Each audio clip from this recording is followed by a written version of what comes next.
tell you that that is a correct explanation of the status of the Torah versus the Talmud, just ask them if they think that a surah has the same standing as the commentary on it, right? And they'll tell you, oh, no, they're different, right? The Quran is different from the commentaries. So we have to critically analyze the commentaries as the opinions of the writers. But they will claim that this passage is correct, even though it says for every Jew it is commanded that they not kill a single person, or it would be like they killed all of humanity. This quote only comes from one place, and it's almost verbatim from the Talmud in a liner note comment. So it completely fucks up the scholarship because it's by an amateur hack who memorized a bunch of stuff and didn't potentially have the ability to check the text properly to get everything right. And his excuse for getting things wrong is, oh, well, theirs is corrupted. Theirs is corrupted. But mine is the correct, perfect citation from the angel Gabriel who gave it to me. So that the whole thing falls apart under the charge of plagiarism and fabrication, which is why numerous people in the Quran accuse him of fabrication, and he literally just puts them to death for charging him with this crime because he can't defend himself. He can't actually prove it. He just, oh, I'm illiterate. Oh, people were around me. Oh, they would have known. These are all like really sad copes that only work to a motivated reasoner. Anyone who looks at the record of just what are historically agreed upon facts about Muhammad would agree that he had full access to the text and he used them incorrectly, which proves he was a liar. What was the question exactly? So I was just wondering, like, is it appropriate to go from an illiterate man in the middle of the desert, no education, whatever, and then he writes the Quran out that has scientific facts, quote unquote, as Muslims like to say. Can you go from that to God? But I think that one of the problems is because he was illiterate, he didn't do the writing himself. Other people were doing the writing. So a big question is, did those writers introduce biases of their own? So that's a big question I have. Now, one of the defenses... I think, so your question is it logically possible for a guy in the desert to provide evidence for a God? Is that what your question is? No, not like that. Like, it's more like, from the Quran, from what he produced with it, because he was illiterate, can you go from that to God type of thing? Like specifically what he wrote, or is there like, are you saying is it possible for anyone? I would say making the leap from what it says in the Quran and making the assumptions about, like, he went out there and then all of a sudden came back with all of this stuff just out of nowhere. And yes, it's taking the things that you have to take on faith are problematic because the evidence doesn't suss out that way. And besides, just saying that someone came out and did this, yes, it's suspect and should require and should demand inquiry. You should be like, no, there's something missing here. There's a part of the story that we're missing here. So, like I said, it's a one-sided story where someone's coming along and telling you these things, and you're simply taking it on its face. When you know that it doesn't work that way. That just like, no, there seems to be steps missing here. So let's dive into it. And then, like X was saying, every time someone tried to dive into it or call it into question, they were put to death. So, which is essentially how you do it. That's how you control the narrative. Anybody that questions it, you just kill them. Yeah. So I'd say it's actually possible for, like, if he said things specifically like the world was created 4.5 billion years ago, DNA is a double helix, there's billions of galaxies. If he literally said those things, then yes, that could be evidence for a God. He didn't say anything like that. There are people in antiquity who made guesses pretty close to all of those things except maybe DNA. Unless you believe Jordan Peterson and think people doing psychedelics made art that was inspired by God or something. Jordan Peterson actually claimed that ancient art of snakes was evidence that they knew about the double helix. Anyway, it's a really good question. Even if you grant their claims, does it lead to their conclusions? And I think TJump is right. It's logically possible, but does it follow? Is it entailed or even strongly inferred from their claims, which are these very weak things like, oh, the stars are twinkling, that means that it's a pulsar, stuff like that. The problem is they Yeah. don't have anything on the level of a good, strong, unique, unavailable fact. Saying even, that there are billions of stars or whatever, it was a guess that the atomists like Democritus and Leucippus had already figured out, and the Epicureans were influenced by, and they had access to this. Yeah, I Yeah. tend to agree. I tend to agree with what TJump's got there. It's a matter of looking at what was written, and then you kind of put yourself in the shoes of someone living at that time with what we know these different cultures knew about the world. Just knew about the planet in and of itself. So, like knowledge of the world, knowledge of the planet being round, knowledge of the planet orbiting the sun, just knowledge of like other continents or like the lands in the other hemispheres. There was a lot of knowledge that was not accessible to these individuals. So the things that they were making, the observations they made about the world, they made from a very ignorant position of the world in and of itself. Questions like where does the wind come from? Like what makes the seas move and stuff like this. So they will come up with explanations as to why these phenomena occur. But obviously, as our understanding of the world has progressed, as technology has progressed, we understand why they really occur. So if you put yourself in those shoes and you say, look at what they're sussing out, look at the conclusions they're drawing from what they have to work with, then you can begin to understand why they came out that way. Like T-Jump was saying, like if it came up as DNA is a double helix, age of the universe. Here's the exact age of the Earth in and of itself. The relationship, the genetic relationship between human beings and all other species around, stuff like that. That stuff had been there, then yeah, or even but unfortunately it's not. Thank you guys for answering my question.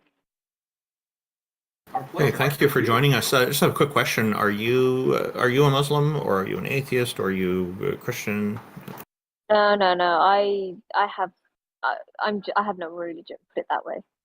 Oh, okay. I'm like a deist. I'm like a deist. Hey, Jack, you got a friend. Yeah, Jack is the only deist on our panel. The rest of us are atheists. So there you go. You've got somebody who's got something in common with you here. We really appreciate you joining us. Thank you very much for raising this question. See you guys. Thank you, Nikita.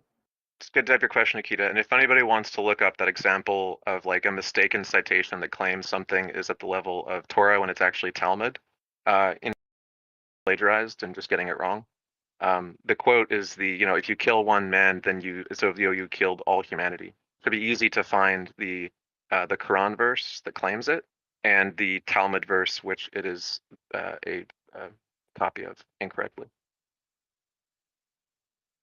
That's the thing I ask Muslims now is just explain this to me, and they make a bunch of motivated copes and then they leave.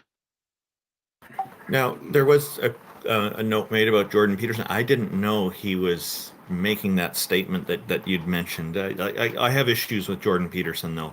Like, he claims that all atheists are Christians and we just don't know it. And he says true atheists will be like Raskolnikov in the Crime and Punishment novel, going around murdering people. So I would actually like to debate with Jordan Peterson on these topics, but I've not received any response from him so far. So I think it would be good. I guess he's too busy coping with that drumming he got on social media.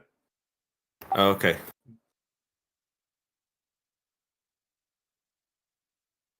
Well, thank you, Nikita. Just ask him what his definition of God is currently. Or lately. Thank you for coming up. So we've got a few people in queue. Who would y'all like to bring up? Let's bring up Angst. Angst, come on up. Hello, Angst. Thank you for joining us. Hey, can you hear me? Yes, we can. How are you guys doing today? Great. Your voice sounds familiar. We might have spoken before in previous episodes. What have you got for us today? Well, my question is sort of directed towards TJump. Anyone can answer. I was just wondering, does anyone in here accept the KK principle? Perhaps you can tell us what the KKK principle. With 2Ks, what the KK principle is. I'm not familiar with it, and I suspect many people in the audience may not be familiar with it as well. Yeah. So the simplest form is just saying that for any proposition P, if one knows that P, then you have to know that you know it.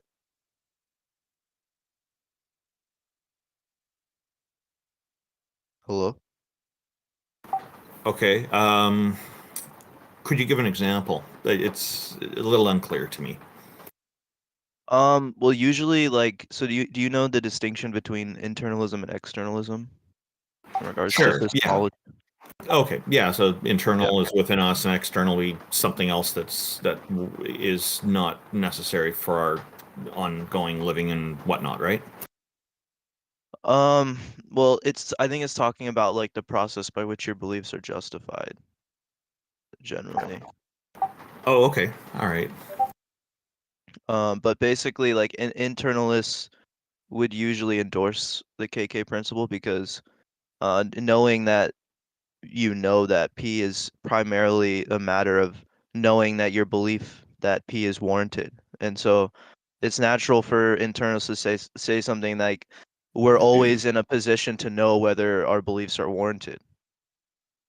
Oh, okay. I think that's tough. A lot of the time, people will have an instinct about something, an intuition, and that intuition can be quite accurate, but they don't know why they have that intuition, because there's a lot of things, a lot of sensory perceptions we have that that can contribute to how we perceive things, and we may not be fully aware of how all that works. So that's a hard one. What are we talking about? Okay. We're just talking about epistemology. Sorry, I think Dale Warren has something to say. Oh, I was answering TJump's question, the KK principle.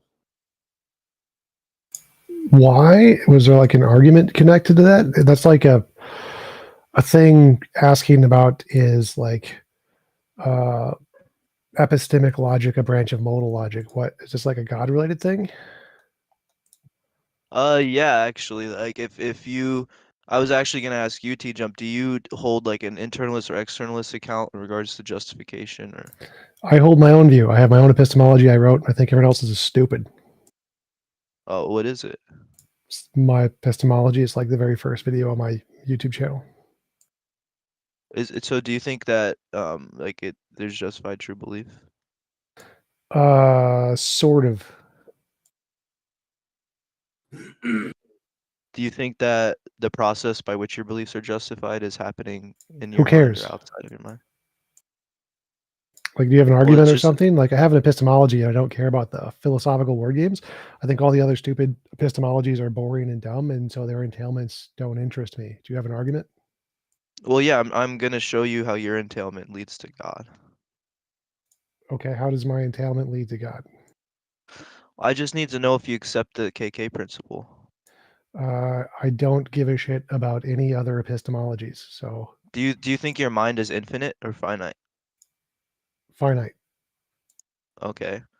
So do you have access to the regress of justified beliefs? It's gibberish.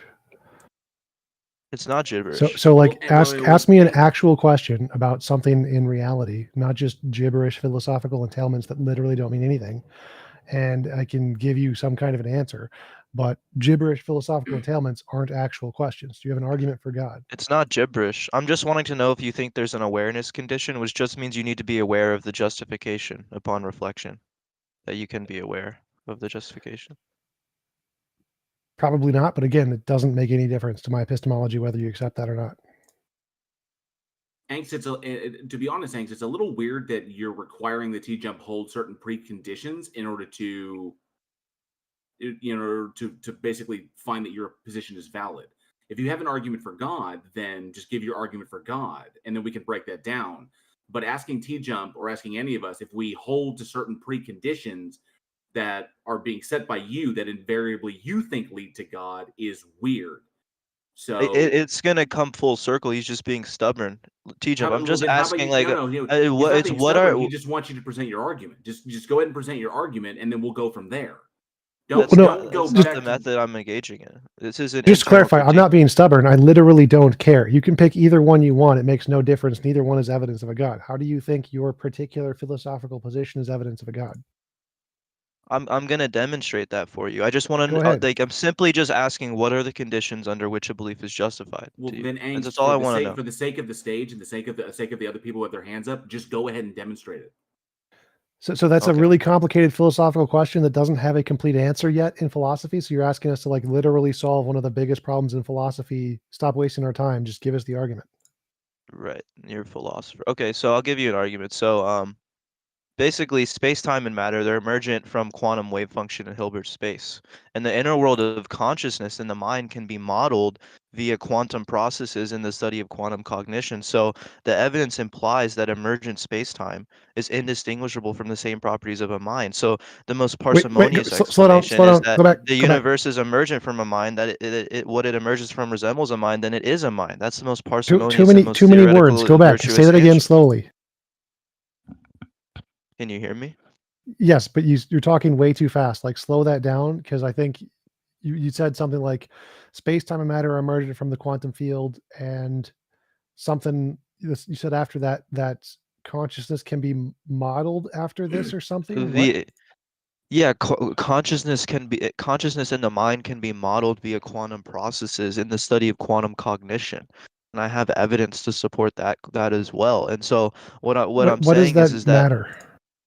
well, the reason that matters is because this suggests that the evidence implies emergent spacetime would be indistinguishable from the same properties of a mind. So the simplest and most parsimonious explanation. Stop. One sentence at a time. Stop like saying one sentence, then jumping on to like 10 other sentences. So obviously, yes, consciousness and minds would also be modeled by the emergence of spacetime because they're in spacetime. So obviously, our minds and consciousness are also emergent from the quantum field. So yes, they should also be able to be represented by quantum mechanics. But literally nothing else you said followed from that. Like, yeah, so I agree. You can model consciousness and the mind and literally everything else in space-time, matter and energy, with quantum mechanics. Therefore, what? So let me just make sure you agree with the most fundamental premise. So would you agree that that space-time is emergent? Yes. Space-time and matter. Okay. And so all I'm saying is that because the evidence implies the emergent space-time, it emerges from what is indistinguishable from the same properties of a mind. So it's just more parsimonious to accept that No. it is a mind. And that's the most parsimonious answer, and No. it's more theoretically virtuous. Absolutely nothing you said logically follows there. So the fact that we can model minds and consciousness off of the same quantum mechanical equations that we get emergent spacetime is because minds and consciousness are a result of the exact same thing. So the fact that you can model minds off quantum mechanics is because they're things that are made from the stuff that emerges from quantum mechanics. So obviously you can model minds off of that. I mean, I can give you an argument that's represented in propositional logic because I just don't think you're following. Because the first premise that that this relies on is that simulations can only exist in a computer or in a mind. Would you accept that? No, simulations that we know of exist in a mind, and you didn't say anything about simulations in your argument. So give me the premise conclusion, because your argument doesn't follow. Sounds like you're saying there's an analogy between property X and property Y. Therefore, property Y must be made of Z. Like it's completely irrelevant. No. So the first premise is that simulations can only exist in a computer or mind. The universe is a simulation. A simulation on a computer still must be simulated in a mind. Okay, let's go. Let's Therefore, go to the premise two. universe is a simulation in a mind. That's follows from premise Well, two to premise two premise just three. begs the question. Like you're just asserting that we're in a simulation. Like there's no evidence of that. Everyone in physics rejects that. I don't know what you're talking about. Well, I don't see how the evidence points to like against it. The evidence, what I'm saying is that it's more parsimonious to accept that we do live in a simulation Wait. because that's Tell me why you think premise two is correct. Why do you think we're in a simulation? Okay. Let me break it down. So basically, physicists discovered something known as a holographic principle. Are you familiar Yes, the with holographic principle states that any Okay. matter inside of a 3D space can be represented on a 2D sphere that surrounds the 3D space. Yeah, so in other words, the whole three-dimensional universe, the particles that make up reality would emerge from underlying information in Okay, quantum absolutely field nothing theory. you said followed there. So the holographic principle, all it states is that any information in a 3D space can logically possibly be represented on a 2D sphere, like the surface of a black hole. It doesn't say anything about it actually being that way. It says it's just possible. It's all it says is it's possible. No, I think you're wrong because I have right here a 2017 peer-reviewed study that published observable evidence of the holographic principle. And I'll send that to you right now. Here we go. Right, because it applies to black holes, but that means that it is possible for any information within a 3D space to be represented on a 2D sphere. I grant that's possible. We know that's physically possible. That has absolutely nothing to do with the universe being a simulation, like literally nothing.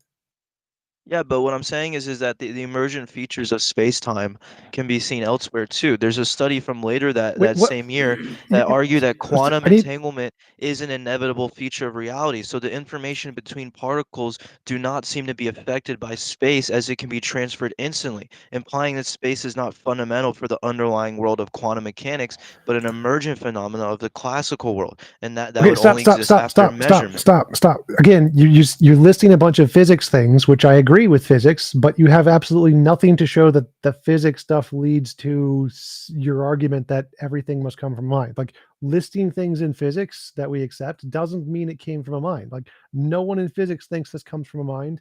No one thinks we're like a small number think we're in a simulation. The vast majority don't. So yes, all physicists agree with the things in physics. None of them interpret this as being in a simulation or a mind. So how are you jumping from the conclusion of the holographic principle is a thing to mind, because there's no connection between those two? No, there is, because unless you can demonstrate consciousness is emergent from the brain, and trust me, I'm more than willing to go over that with you. The most likely explanation and the most parsimonious explanation is that consciousness is irreducible, and thus contingent minds like us, like all of us, would most likely not prove, this is just an abductive case, that all of our What minds does are this have to do with the contingent on a holographic larger principle? consciousness. What I'm telling you is that all of our minds are contingent on a larger consciousness that controls reality and Yeah, brings other I understand minds your into assertion, existence. but you keep bringing up completely irrelevant things and then bringing up your assertion as if it's relevant when it's not. So the holographic principle is a thing. I agree.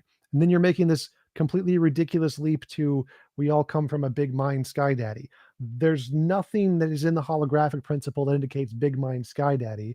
So why did you bring up the holographic principle? Why do you think the holographic principle or entanglement entail big mind sky daddy? What is it about those Like I things said that's before, evidence? I don't know if you're just not paying attention, because what I'm saying is that the evidence implies that emergent spacetime is indistinguishable from the same properties of a mind. And so again, I'm just making an abductive case based on my position being more theoretically virtuous than How are yours. Do those you two? What do you understand how mean? that works? Hold up. So why do you think those two are indistinguishable? What does that mean that you think they're indistinguishable?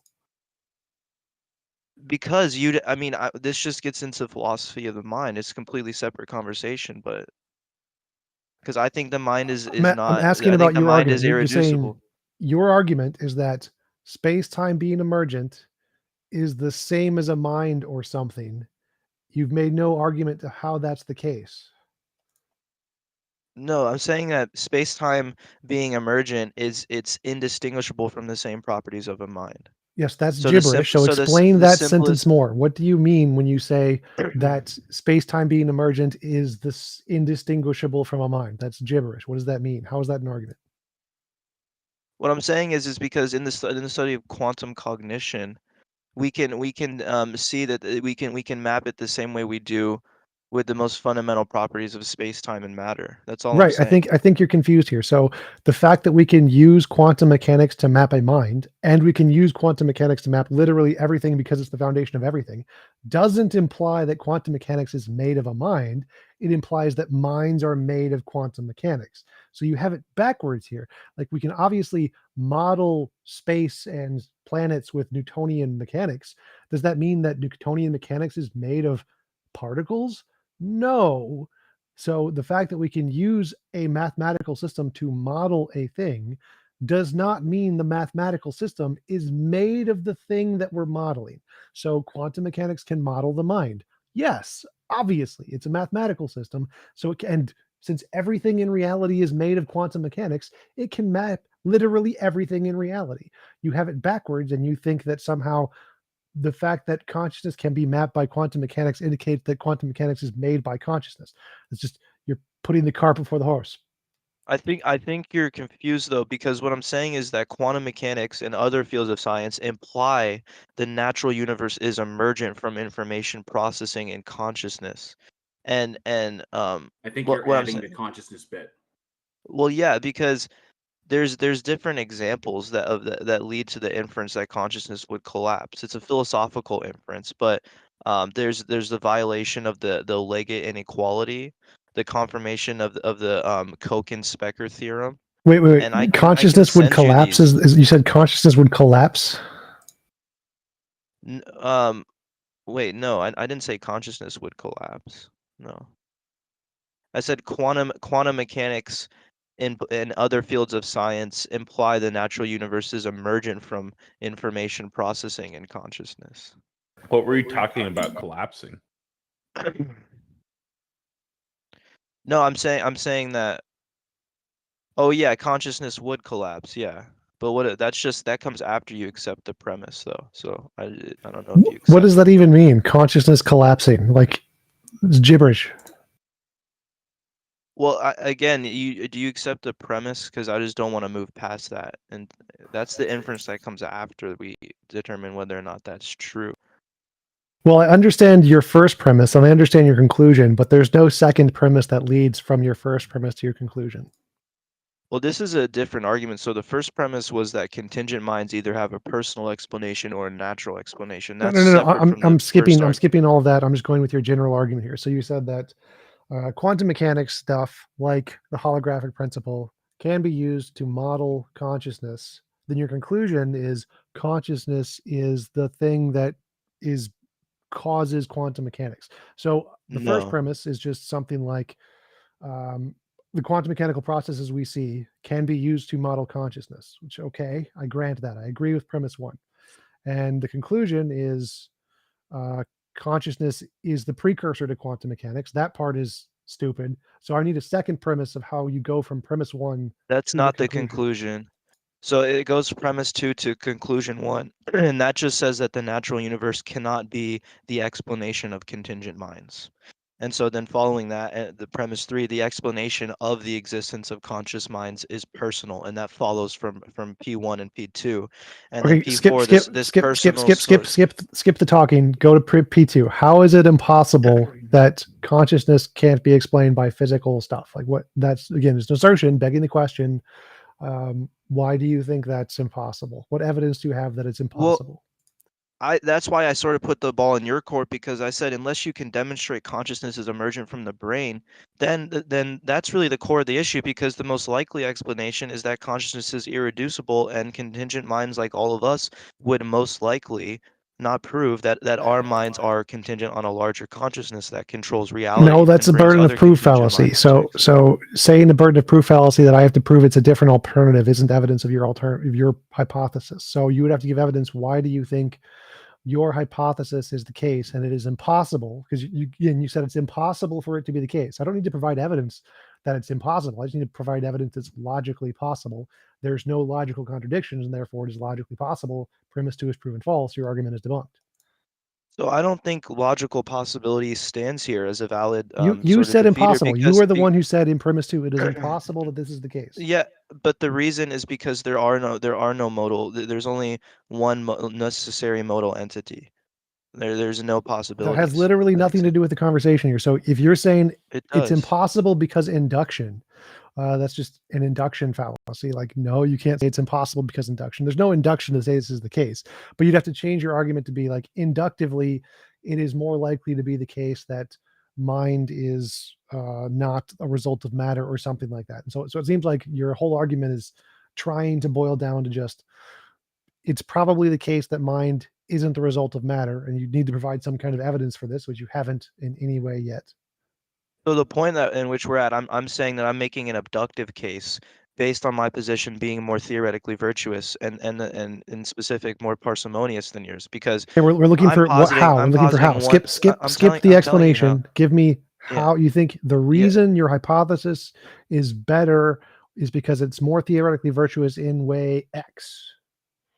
So you're asking for a reason. So you accept the principle of sufficient reason, and that's what demonstrates my position, because everything, every contingent entity. Stop. Not what I'm asking. So I don't accept the principle of reason. Asking for a reason is not the same as accepting the principle of sufficient reason. Those are not the same thing. But I asked, you said that yours has a better theoretical virtue or something, which is your Right. justification for accepting. I'm asking you, in what way is yours more theoretically virtuous? Yeah, so it's more theoretically virtuous because it's more parsimonious. And the reason for that is because I'm only positing one modally necessary entity, which I call God, which all other facts are contingent on. Okay. Right, and I'm You're positing energy, saying so it's the same. Mine is just energy. yeah, but the problem is that you're still allowing for there to be possibilities or possible worlds. So in doing so, even if you think that energy is the one I necessary never said entity, the anything same about that I possible think worlds. I God don't is. care about possible worlds. I'm positing one You modal entity, which is energy. That's it. Or quantum so fields, do I you think guess. things can exist without explanation? Doesn't matter to my argument. So stick with the It argument does. here. You said that It your does argument matter. is stop. You said your argument is better because you posit one modal entity. Okay, I posit Yeah. one energy. Okay. Yeah. So, and I have to ask you because this is gonna like, do you think that things can exist without an explanation? Brute facts. It's logically possible, but it has literally nothing to do with any of my theories here. So it's Exactly. irrelevant. When you invoke logically possible, you do not think that there is one modally necessary entity. Because if you thought there was only one modally necessary entity, there are no possibilities. No. Again, you're just Yes. not understanding the position here. I can posit a theory which allows only one modal possibility, and then separate from that theory, I can have my own epistemology outside of that, which allows logical possibilities. So in theory A, there's one modal entity, which is energy. In theory A, you can accept whatever kind of commitments you want. I don't give a shit. It's irrelevant, and it's gonna be a parody of your model. So whatever you think you need to entail for one modal entity, I can just grant that for theory A and say it's energy and yours is stupid. And then in my personal epistemology, I think your entire entailment system is stupid. And so it's a joke. But the point is that I can clearly accept whatever silly kind of presuppositions you want and say it's energy and not God. Yeah, it just seems like you're not being honest then, because if you have these two theories and one of them it's only exists conceptually for the sole purpose of trying to mimic my position, but you don't actually know what you're committed to in asserting the propositions within that theory, then you're not really being good faith. You don't really understand whatever you're asserting and what that entails. You're not really engaging in a meaningful way here. But we can keep doing this if you want. No. This is called mirroring. It's a very legitimate strategy in philosophy where I take the entailments and principles you present and see if I can mirror them onto a different theory and change one particular fact, like what the ontology of God is. And it's a completely legitimate philosophical technique here. So you just being ignorant of the technique is not my problem here. And it's completely legitimate.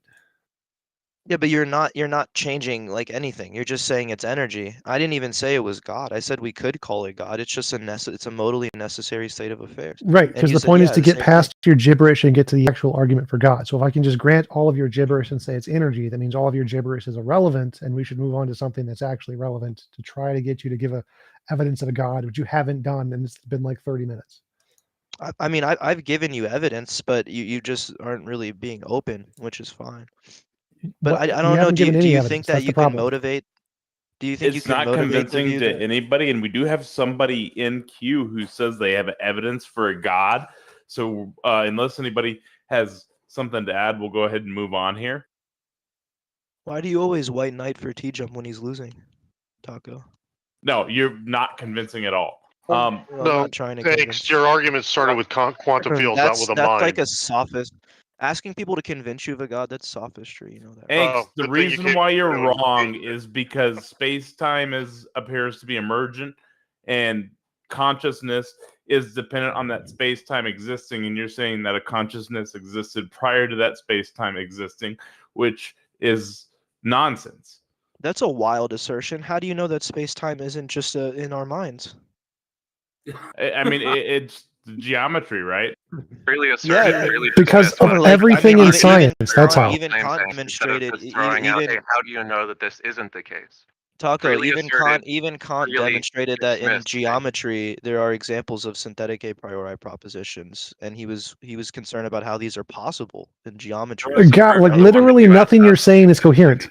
Like It that is has nothing to coherent. do with space-time. Space-time is not It a does. synthetic a priori. So the fact that you're bringing that up is again just you don't understand what No, any of these words mean in philosophy. he uses like the All right. So somebody actually said they had evidence for God, so we're going to go ahead and move on. Lincoln Donut. I prefer to talk to this person. Sorry, just Lincoln. Just a second. I think Jack Burton did have a point to make, which I think is an important one. I'd just like to hear that before we move on. Oh, TJump already brought it up. Like the quantum field had to precede the mind, and that was the start of his argument in the first place. So he already started with having the overlapping precondition of quantum fields have to exist before the mind start being even discussed about. So Also, I just want to say, anyone who says that a bunch of fringe positions, which are like not even accepted by 1% of the field, is the most parsimonious explanation. If you just take all of the 1% positions, you stick them together, that's the most parsimonious position. It's so virtuous. Should be like laughed off the stage. And they haven't supported any of them. That's what someone in my live chat said. John Robertson said that. I posit that nothing is more parsimonious than God. Therefore, nothing is more parsimonious and better. Therefore, nothing is a more parsimonious and better theory of the pot. It's he defines it away, so therefore it must be that way. It's just ridiculous. TJump, you mentioned earlier in that conversation that you have a video about your one of your earlier videos about your epistemology. If you share it in the chat, I'll share it in the YouTube chat as well. God, I have to do work. Lincoln Donut, welcome. Hey, everybody. How are you today, and what have you got for us? I've got evidence for God. Can you speak up? I'll turn your volume up, but just get as loud as you can. My troll meter is starting to rise. Ditto. My evidence for God is really simple. God is the basis of necessary moral truths. So he is the basis for the laws of logic, like the rules of inference. The laws of logic merely describe the way God thinks. As the supremely rational being, God's thinking is always logical. So Lincoln, I've heard you with a normal voice before. I know that you're trolling. So you can't claim that we're being prejudiced. You got to speak with your normal voice. You can give the argument, but don't bullshit us with the silly voice. We've heard you talk before. I had you say turn it down with your chest. Just give us the argument. I feel like that's racist against that kind of voice. I feel like it's Stop racist. giggling, and if you can't stop doing a silly voice, then just make room for someone who can. Actually, I have to push back here. As an advocate for free expression, if Lincoln Donut wishes to use this voice, I'm okay with it as long as the message comes through clearly. Okay, you can talk to him then. If God did not exist, the laws of logic would be merely human conventions. The laws of logic are not merely human conventions, therefore God exists. I don't consider laws of logic as something that's existing or not existing. It's more just an understanding of how reality seems to be working. It's not like it's its own entity. I just don't see it that way. So I'm having trouble with your argument here on these grounds alone. Are you saying that laws of logic does not exist? Well, they're descriptive of the universe, not prescriptive of the universe. So it's the language that we use to describe what we observe. Are you saying that the language we use to describe the universe is prescriptive and not descriptive? Well, the language is descriptive because we created it. We created it to communicate what we observe. So the language is completely arbitrary. But so I said, like, the laws of logic are descriptive of the universe in and of itself, but they're not prescriptive of it. No, they are prescriptive. Can you demonstrate how you know that? The laws of logic does exist. The laws of logic is basically how God thinks. And how did you conclude that? It's really simple. Like, the laws of logic are not merely human conventions. It's not human interpretation. It's laws of logic. That's restating the claim. Laws of logic can be observed, therefore there must be a source, and therefore God exists. Yeah, no, that's a leap. That's very simple. You presuppose that the God exists, right, and that the laws of logic are created by that God, or however you describe it, and then you operate from there and then you loop back around to that. And that's your starting point and your finishing point.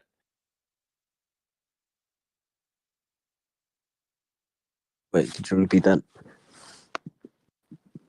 You're a circular, man. It's the same thing as saying that God is defined as being all truth revealing. So everything that is revealed is true, and it's true because God is truth revealing. So it doesn't follow, dude. You're assuming that God exists in order to be the creator, or be the creator of the language of law, or be the creator of logic in and of itself, or to be the grounding of logic. But you have to demonstrate that the God exists before you can say that that is the case.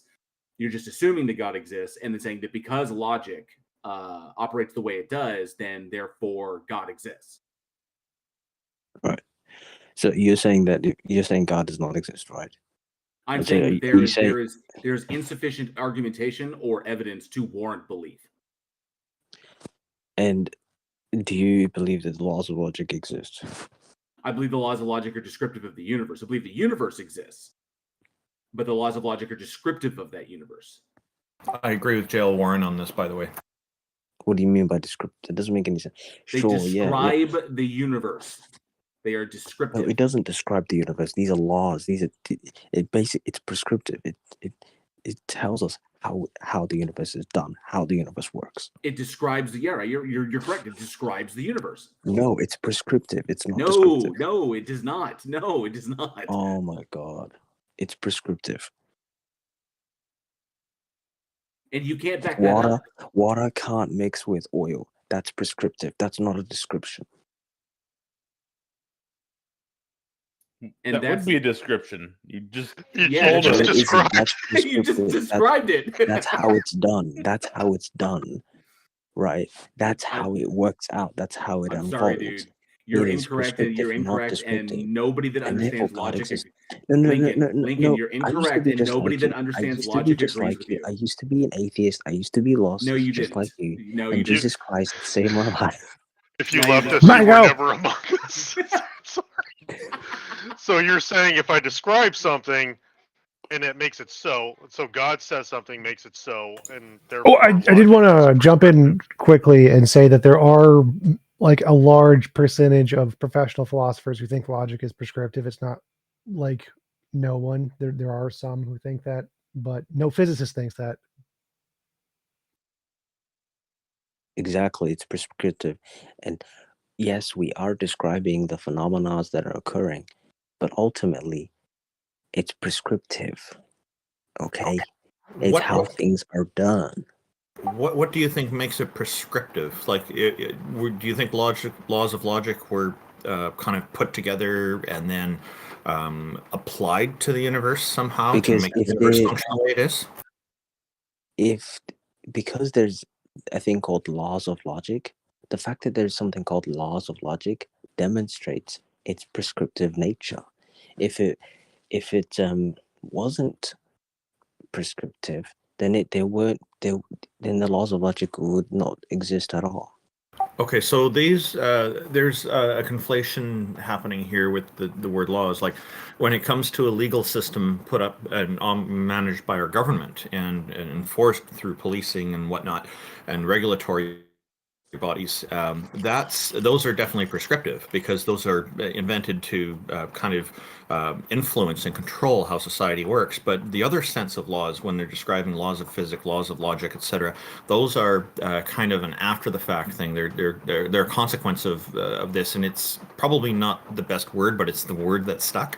So the word laws is being used in a different sense, in a non-prescriptive sense for these phenomenon, so for these facts about the universe that we observe. And so we just, as a matter of convenience, we call them laws, but we don't mean them in a prescriptive sense like a legal system. So I think that's where I don't think there's you understand what prescriptive means. Tell me what your definition of prescriptive is.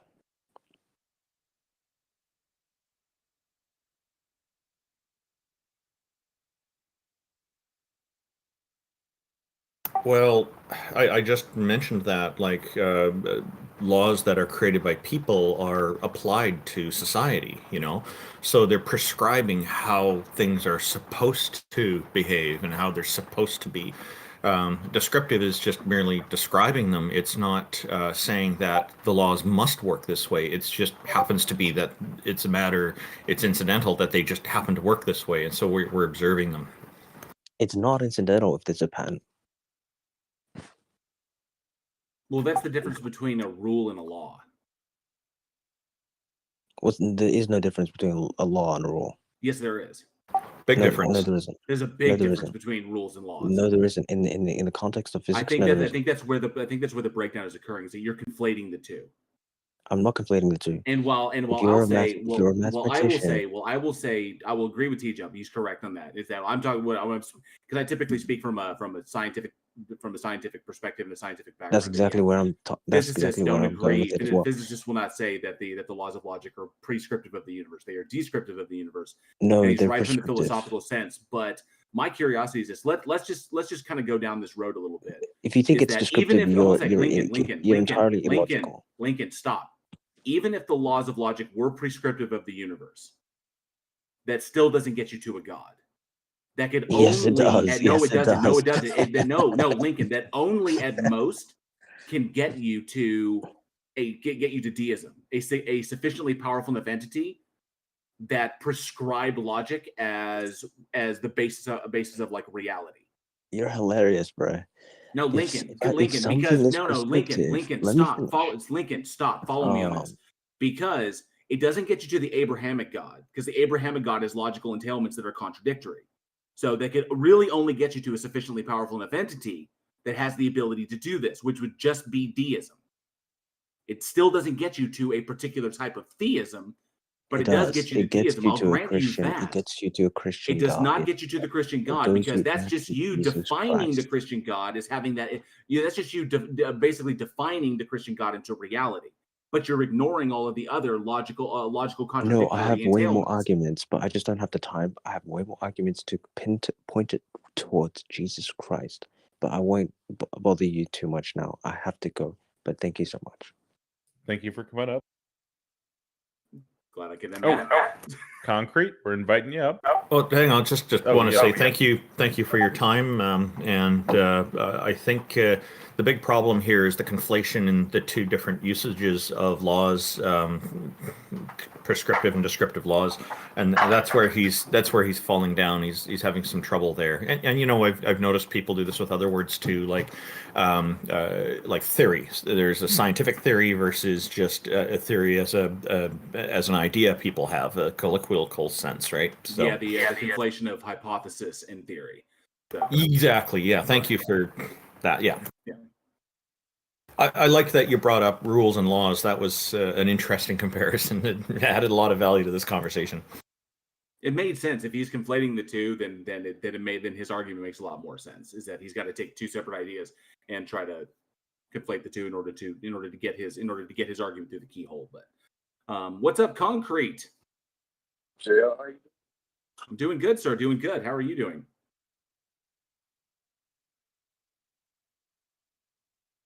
Oh, you know what? This is more than just this. I got to say, this is more than just concrete. This is concrete plus. Concrete, you might have a connection issue because you started talking and it kind of sounded like it dropped you. You might need to go to another spot. Keep trying. We can hear We you some can of the time. kinda Try hear you. speaking a whole sentence and we'll see if it drops. Keep going. Patty is a little girl who has a dog, and her dog is going to run around the yard. Maybe try It might- reconnecting. It might just be You a sound microphone like you're issue. far Try away getting, from your mic. yeah, get closer, Mike. I think the connection is okay. You're just like not miking properly. I don't know. Yeah, your volume seems quite low. Concrete plus.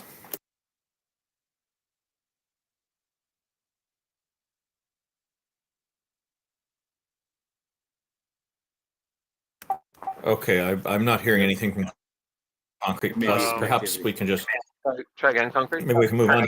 What about now? Hey, we can hear you Oh, nice that's and loud better. and clear now. That's better. Cool.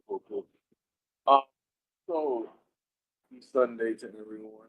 You Happy went to Sunday. Church today. Congratulations. I had a question for TJump. TJump, you there? Maybe ask your question, and any of us on the panel or all the team will do our best to address it. Fine. What's your best argument? I got two questions. you're not going to answer the first one, and then I'll go to the second one, and then I'll answer for that one. But I just want to hear it happen. So, what's your best argument for the non-existence of God? Go ahead. You're asking what I see going on in reality doesn't seem to be dependent on a deity. So on my part, it's, I guess you could say at best, an assumption. I'm just without convincing evidence that a deity exists or that multiple deities exist. Just stating your claim. So Mine is you look have at the an argument, trees. first conclusion as to why God doesn't exist. I didn't make a claim. Well, if we're talking about the Christian God, then I would, the best argument that I would come up with is that the Christian God does not exist because the attributes of the Christian God propose logical contradictions. Logical contradictions cannot exist, therefore the Christian God does not exist. So that would be my argument. That's a horrible argument. No, it's that the Christian God is the Christian God is literally Hold on, JL, let me defined. get it out. Get it out, JL. Actually, I'll give you an example of Hold logical on, contradiction. sir. Hey, Concrete, your audio is still really bad. Yeah, Concrete. The problem is your audio keeps dropping in and out. So if it sounds like you stop talking when I think you're actually talking. But the way the argument goes is that the Christian God is defined as having entailments that are logically contradictory. Premise 1. Premise 2, logical contradictions cannot exist. The Christian God cannot exist. So you either have to change the entailments or drop the entailments from the Christian God, but then it's no longer the Christian God. So essentially, God is defined. It is literally the classical version of the Christian God is defined out of existence. So you have to change the definition, which is what we've seen throughout time, is that God was defined a particular way. Then we realize it's wrong. That doesn't work out because it doesn't comport with reality. And then, so God is consistently changed. God is constantly being moved closer and closer. The Christian God is constantly being moved closer and closer to the edge of the board. So now the arguments are that God is no longer this entity that walks among us and watches over us and has these particular properties. Now it's this metaphysically ontological mind that is outside time and space. These are contemporary definitions of God to make it exist is the problem. And the definitions of God have consistently evolved over time in order to try and keep it alive. And I'll just go ahead, Concrete Plus on it. I'd like to add an example of the contradiction, but go ahead, you first. JL, your argument is a non sequitur. We can get into that. But overall, it's a red herring to my question, which is, what is your best argument for the non-existence of God? And I would just say God's simpliciter, not pointing to the Christian God or the Jewish God or the Muslim God or the Hindu God or whatever, right? What is your argument that says that this is an existence without a creator? And your argument for I'll that take it. is- So most things humans imagine are purely imaginary and don't exist in reality. God is a concept that humans have come up with their own imagination and no evidence has been provided. Therefore, it's rational to conclude it's nothing but a figment of human imagination. Wait, who's speaking? Sorry. That was TJump. Oh wow, TJump! I'm surprised you would make such a horrible argument. What makes you think there's no evidence, number one, for the existence of God? That would be dubious claim at best. And number two, what makes you think it's a figment of our imagination? Well, because it came from human mouths, so if it's something that we speak, it must necessarily come from our imagination. Like literally all ideas have to start as things in our imagination. And the reason there's no evidence is because I've literally spent X number of years debating all of the biggest experts in the field and gone through every one of the arguments, and they're all garbage. Yeah, so your qualitative assessment doesn't mean that it doesn't exist as a actual thing, let's say a quantity. So you're making a qualitative argument when we're talking about the quantity of something, which is the evidence, right?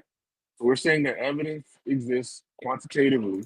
You're saying it's not good qualitatively, and your What? qualitative assessment doesn't eliminate it quantitatively. Do you understand? I said a lot. I have no idea what you're saying there. I didn't say anything about qualitative versus quantitative. I said there's no evidence.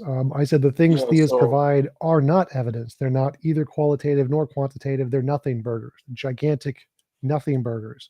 And the reason we can conclude there is no evidence hiding under some rock somewhere is because there are billions of theists all around the world who are dedicated to presenting evidence. And if evidence had actually been found, they would all be presenting it all at the same time. They'll be like, oh my God, look at this amazing evidence we found. We really found evidence of a God. And people would be like, yeah, cool. This is awesome. We're going to publish in a scientific paper. But since no theist ever provides any good evidence and everything they say is complete garbage, that means that most likely the garbage is the best they have, which is nothing.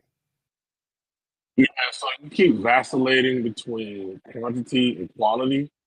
We know that the word calendar here. I'm sorry. We know that evidence exists, and we know what evidence is. Evidence is information or thing that could increase the probability of a proposition being true. We know we have arguments as evidence. We know we have personal experience as evidence. We know you use the Bible as evidence or other religious texts. All of those are used as support for the increased likelihood of a proposition being true. You said you've assessed this evidence, and then you deem that it's not evidence, which is just going to be a qualitative assessment. No. In your assessment of its quality, you have therefore deemed it non-existent, which is not actually how we play this game. Because wait. I'm trying to follow your argument here. So, I have a cup that I'm drinking.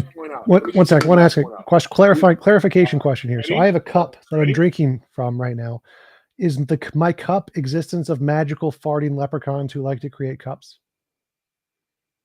I'm not particularly sure what that has to do with what I'm saying, because I'm not.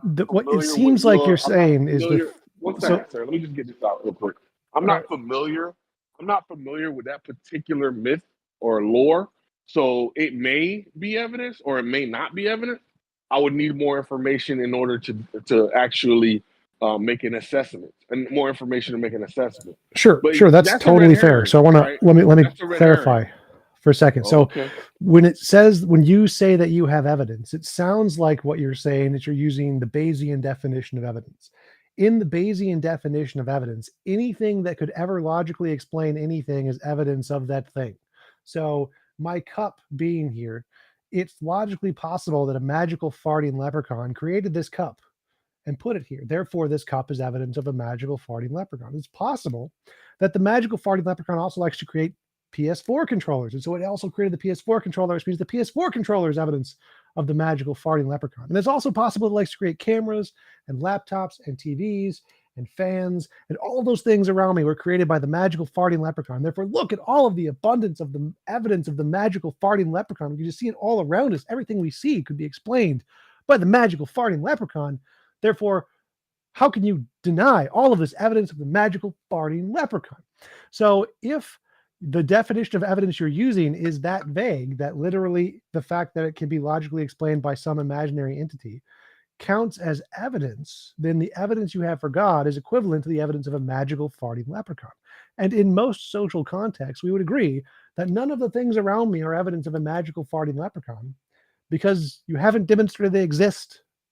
So until you actually have some basis to conclude they're real and not imaginary, then none of these things are evidence of a magical farting leprechaun, just like none of them are evidence of a God. None of your philosophical arguments are evidence of a God, just like they're not evidence of a magical farting leprechaun. So until you can provide something that is a better level of evidence for God than for magical farting leprechauns, then it is rational to say you have no evidence of God, just like it's rational to say I have no evidence of magical farting leprechauns. Yeah, that was very long-winded red herring, and that's fine. This is your show. This is why I said JL, concrete. Come on, This is bro. That concrete. guy spoke for 15 minutes. I gotta get concrete. I gotta get 1 second sentences out to try to refute his nonsense. Concrete. And here you are interrupting me, and all you're gonna do is filibuster even more. I'm not Can I get a chance to respond? No. Can I get a chance to concrete. Are you that afraid of my response? No, I'm not, because I have something I have to say. I have This something. guy literally just spoke for 15 because minutes. I have some. No, he didn't. He spoke for like 30 seconds. So this is why On the concrete earlier, internet, in internet time, that's like 2 days. But go ahead. concrete. This is this is why I use the word insufficient evidence. Is that the evidence is positive and the evidence is brought forth. We examine the evidence and then we realize that no, this evidence is insufficient. And TJump is correct. If there was evidence, there was sufficient evidence for this, then everyone on the planet, you're positing that there's evidence for God like there's evidence for gravity. But there isn't, okay? Because if there was evidence for God like there's evidence for gravity, then every person on this planet would be unable to deny that. But we have like 40,000 different denominations of Protestantism alone. There's different cultures, different religions, all who define their God or gods in different ways. It's completely and totally imagined, and it's completely and totally subjective. Okay. Okay, so great. When you break these things down, they don't suss out. It's insufficient. Okay, great. Now the issue is, I'm not using a Bayesian definition of evidence. I'm not familiar what that is particularly. What you said about a proposition is evidence if it increases the probability. Come on, bro. Sorry, I want to clarify. The Bayesian. Stop the yelling! Stop! Just Hang stop. on. One sec. Concrete, the Bayesian definition is the one you gave about evidence is that which can increase the probability. I am using the one in Oxford, the available body of facts or information indicating whether a belief or proposition is true or valid. That is the Oxford version of evidence. So I don't know what you're appealing to with regards to Bayesian, because Bayesian analysis is just simply something of a probabilistic nature, and that, I don't know why you're bringing that up. But irrespective of you using that red herring, we're just going to simply talk about the wide body of believers in the God concept and how your definition or your refutation of evidence is like your own proprietary, that we don't play by your particular rule. We all have a one set of rules that we've defined, and we all have to play by those rules. You have excluded yourself from that set of rules, and that's fine, but that doesn't make you right? When you exclude yourself from the common understanding of how these things work, such as evidence, non-evidence, existence, non-existence, right? So, sort of, but I would say no. Good. You had a question. And then got to answer your question. You asked a question. I'm almost done, bro. I'm almost done. You asked a question. So the whole point about you and the farting whatevers is like a total red herring. I find it a little bit childish and sophomoric, because as adults, when we talk about these things, we don't use such childish illustrations to make a point that is actually irrelevant or moot to the conversation, right? You don't prescribe or ascribe to our definition of evidence, so be it. The rest of the world is going to have this conversation without you, right? But you can't pretend to be the arbiter of the conversation. Are you done yet? You can't pretend to be the arbiter of the conversation and pretend that your standard of evidence or non-evidence is the one that we should all use. Are you done yet? Okay, so go ahead, bro. So no, this is not a subjective definition. The reason I brought up the farting leprechaun is based on an objective criterion. If the evidence you preside for a god would work equally as well to indicate a farting leprechaun, then that's called a reductio ad absurdum. So if the evidence you provide is equivalently indicative of a god and a farting leprechaun, that means it's garbage. It's nothing. It's not evidence. So I don't need to actually give you an epistemic definition. I don't even need to use my own. All I need to do is to show by whatever definition of evidence you're using, if the same evidence works for God as it does for a farting leprechaun, that proves it's not evidence. So the standard here is of why you have no evidence is because based on whatever standard you want to use, you'll never be able to provide more evidence for God than there is for farting leprechaun. They will be equivalent. And if I can demonstrate that, then I've shown there is no evidence of a God. So your burden is now to show that you can provide some kind of evidence that indicates God more than farting leprechauns. And if you can do that, that's great. But none of the evidence that has ever been presented by any theist ever has ever done that.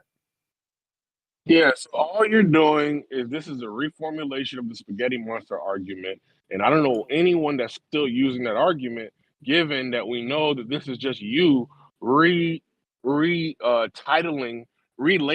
God, the God concept, right? No, So no, if it's a the reductio case- ad absurdum. Sorry, no. All you've done is take the same attributes of God, ascribe them to the farting leprechaun, and said, therefore, No, that's not at all. Not at all what I'm doing. No. I have debunked your evidentiary basis of your belief system, right? I have No, come up with an alternate explanation. That's not what's happening. You don't No, have it's not. an It's not. alternative Literally, a magical creator of leprechaun all does things. not. You don't Wait, have an hold up. alternative.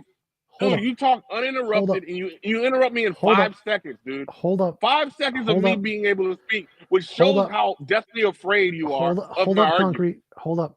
So the magical leprechaun is not all powerful. It's not all knowing. It doesn't love everyone. It didn't create the universe. The magical farting leprechaun is not the same as a god. Okay, your argument has been debunked. Move on. The point of the magical farting leprechaun is that the things you count as evidence are so vague that they can be, the same epistemology can be used to justify any imaginary thing. That's the point. It's not that I'm calling God a magical farting leprechaun. I'm saying magical farting leprechauns, as in little miniature people who fart and have magic and did not create the universe and are not all powerful and don't share any of the properties of a god. Those things can be equally supported by the garbage evidence you have. So if you have evidence that's better, that's great. Present it. All right, great. So all you've done now is you've produced an alternate explanation. And an alternate explanation isn't a debunking of my explanation. So now what we have is competing hypotheses, right? You have your farting leprechauns. Yes, you do. No, you have concrete. I did not provide an alternative explanation. This isn't hold up, concrete. I did not provide an alternative explanation. This isn't saying you gave some event and that event needs to be explained. You gave no event. You gave nothing that needs to be explained. What I said, just to clarify, the point of the farting leprechaun is not to use it to explain the things you count as evidence. That's not the point. The point is to say that the quality of evidence you have is so bad that I can use equally as bad arguments to justify the existence of the leprechaun. I'm not using the same arguments here. The point here is that the quality of your arguments is so bad that the same quality of arguments could be used to indicate farting leprechauns. And if that quality is to be accepted, then you must therefore accept farting leprechauns exist with the same veracity that God exists. So no, I'm not presenting an alternative explanation. That's not the point.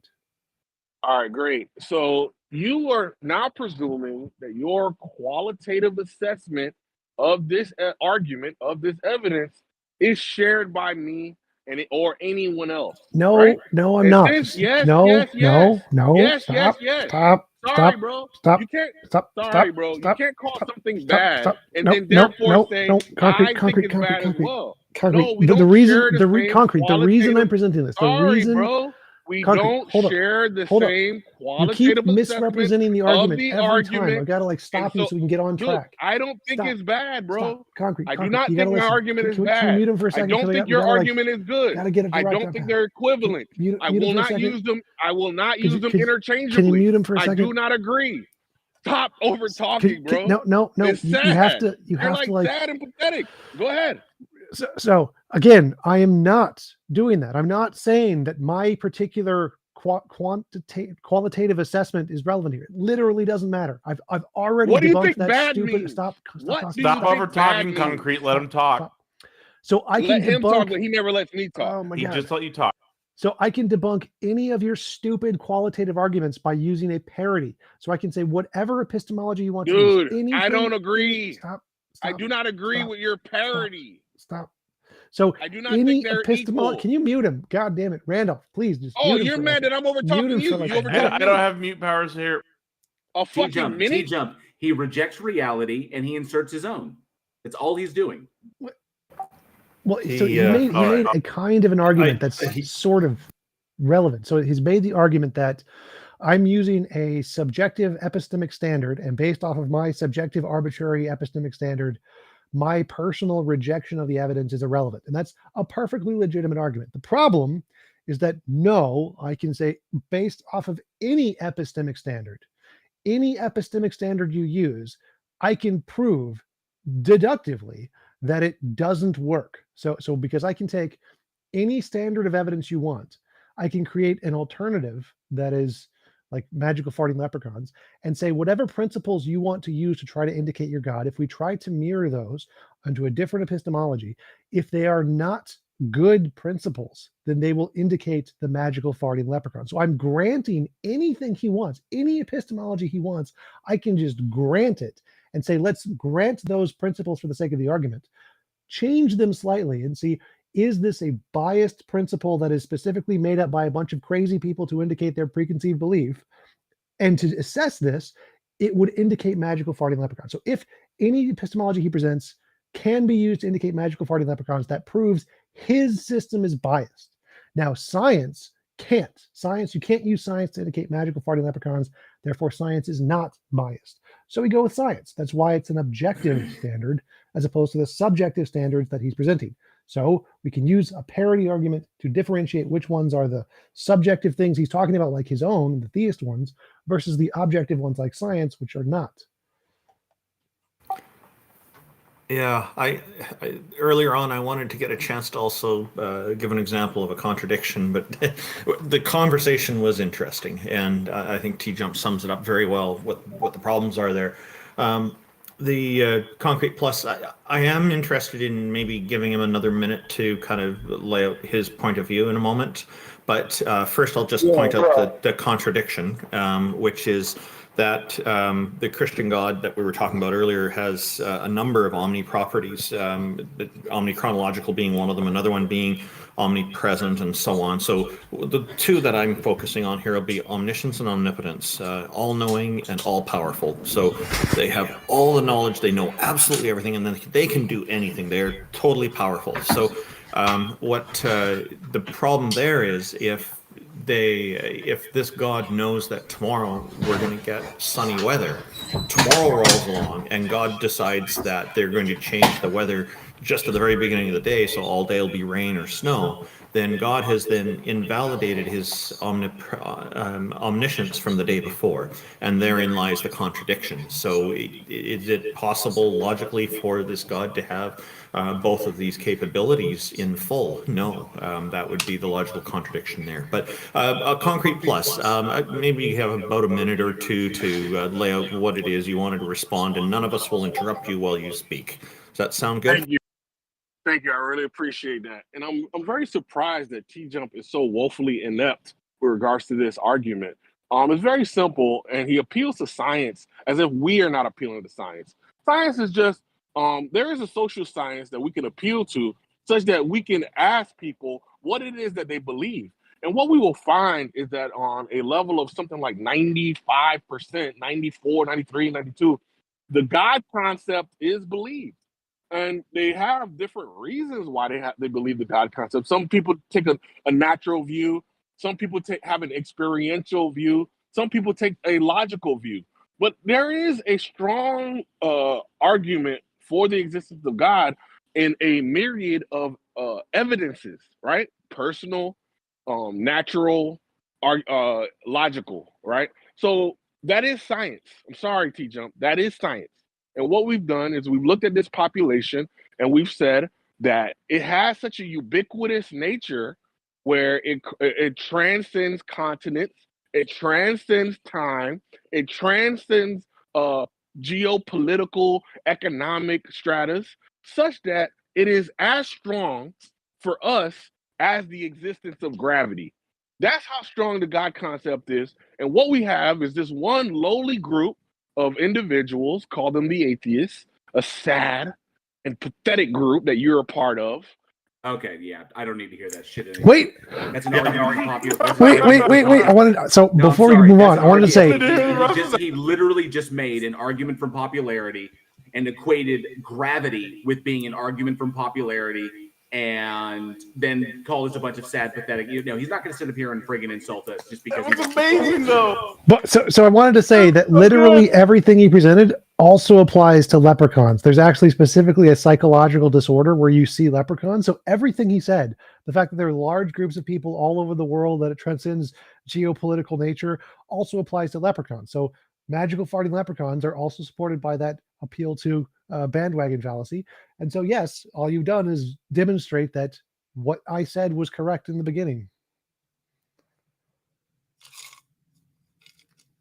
It's sad that he's claiming that a whole demographic is sad. That's, to me, that's bigotry. And you know, I didn't like also that he started off with all these insults against, particularly TJump and Jay Warren. I was hoping he would maybe put something forward that was more serious and calm, because it's not necessary to include the insults in all of this.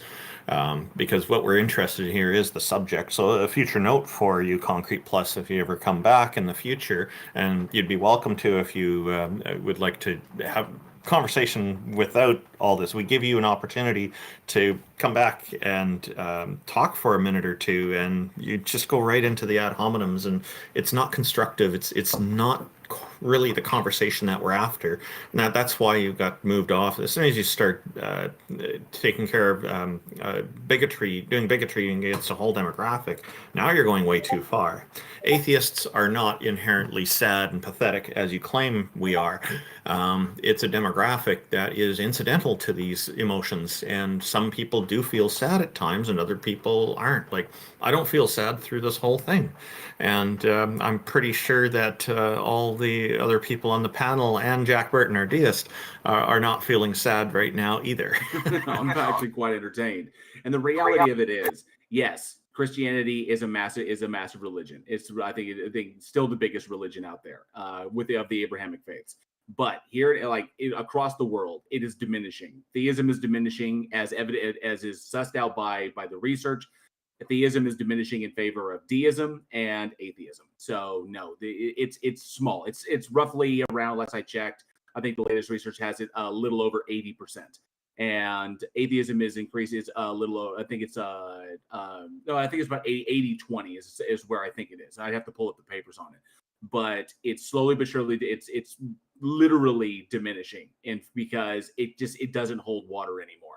So he's wrong on that one. It's not 90 some odd percent, and there are still hundreds of other belief systems out there, all of which have their own problems with them or their own entailments. So he's literally talking out his ass. And when he's going to sit here and insult us, I'm not going to play that game. It's all he wants to do is just lobby insults and what's the word? Prevaricate. He just wants to prevaricate like Daddy Darth does. So. In Concrete's defense, like the last time he called, he had like a really interesting evidential question about, the population figures in the Judean highlands contradicting the claimed story of the Exodus and showing that it's ahistoric. And he conducted himself really well. I think sometimes people just don't get along well, and Concrete, couldn't, maintain his decorum while talking to TJump, but I think he is a sincere interlocutor. Yes, thank you, Concrete. Asline is convinced they can convince us a God exists. Hey, what's up, y'all? Oh. Yeah, I don't know about that part, but I can put forward my argument for why God exists.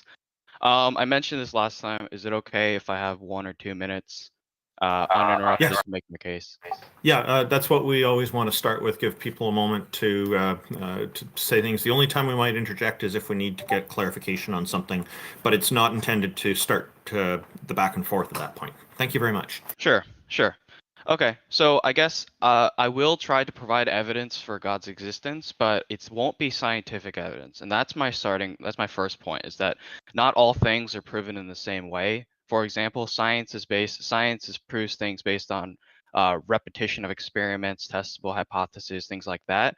But when you look at something like history, you can't repeat the experiment. You can't do something like that. So as an example, let's say you're trying to prove the hypothesis that the Civil War is about slavery, okay? So you would have 2 competing hypotheses about whether it was about slavery or states' rights. You would evaluate each of these perspectives, whether or not they have the most explanatory power, and you evaluate which of the hypotheses are better.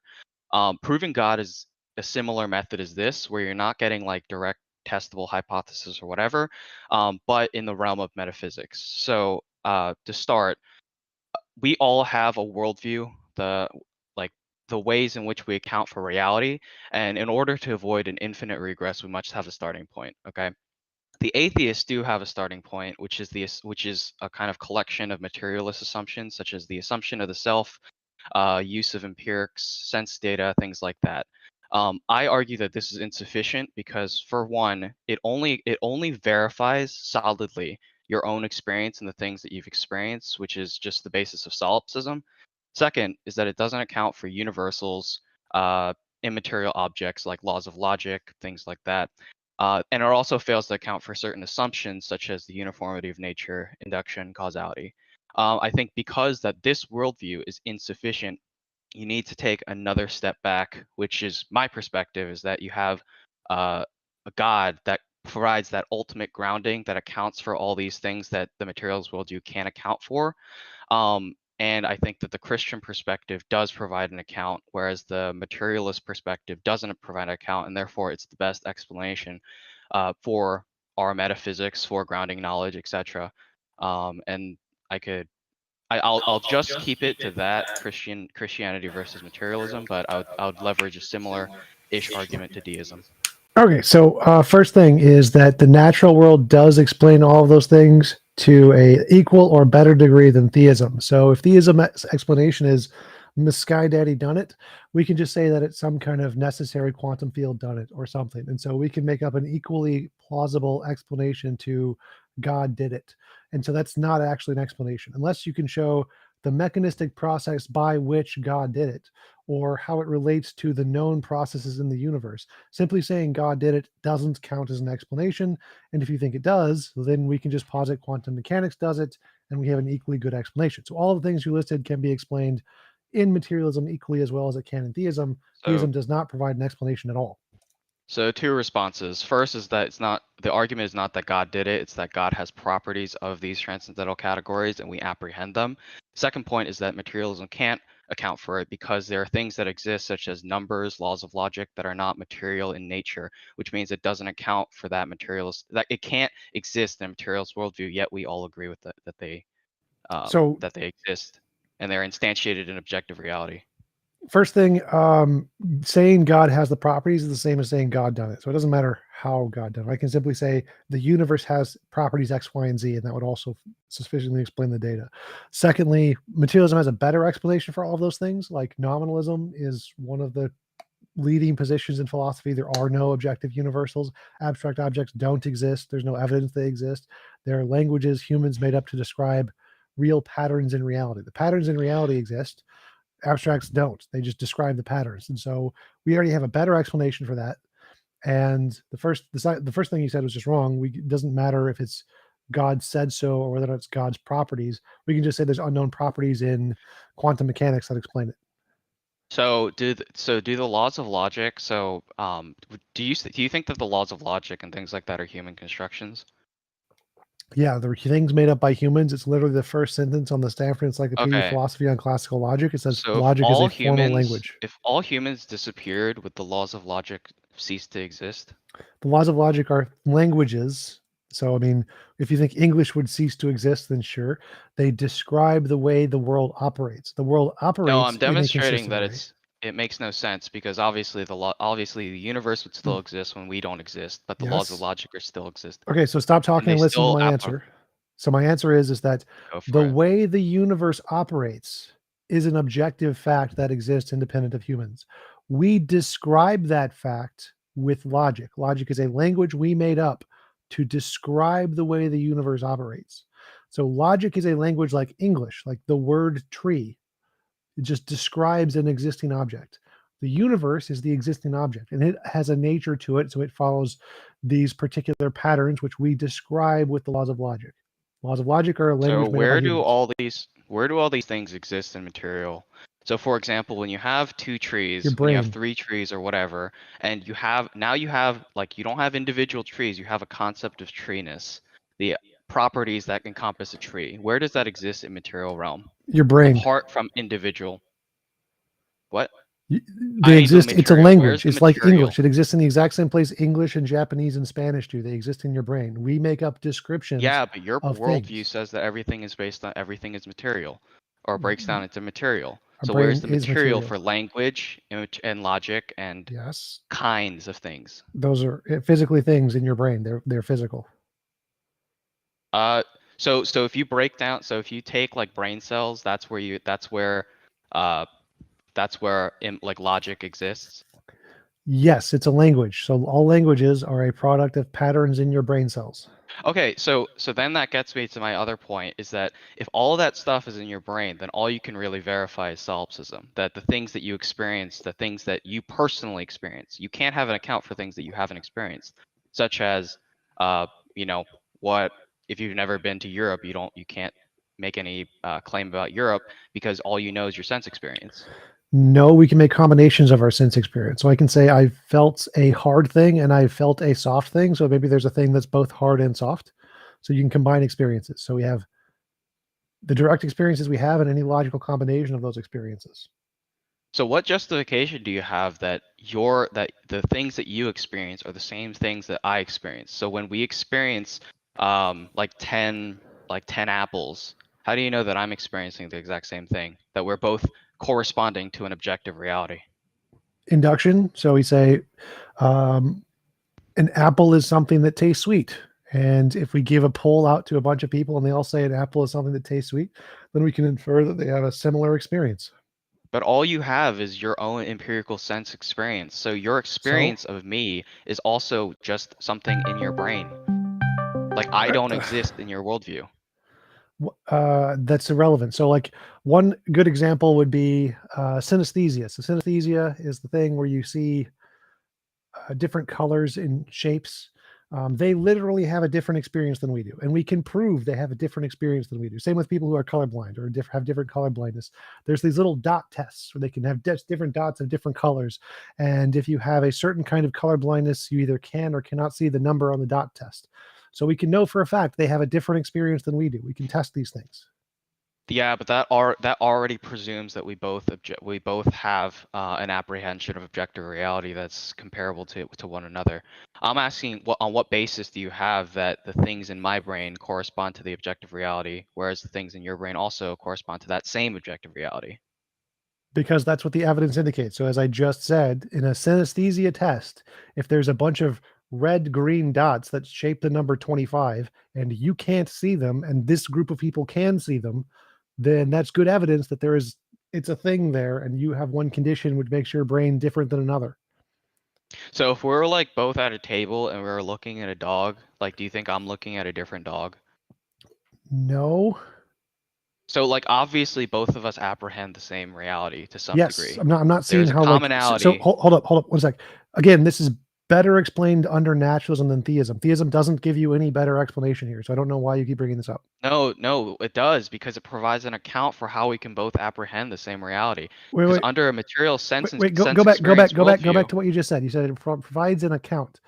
Now, try to explain how it provides an account in a way that's more than just Miss Sky Daddy did it, because I'm pretty sure it's going to come down to Miss Sky Daddy did it. So explain how it has an account more than that. God provides an account for universals, transcendental categories such as the laws of logic, induction, causality, things like that. So that reality are provides an account of these things.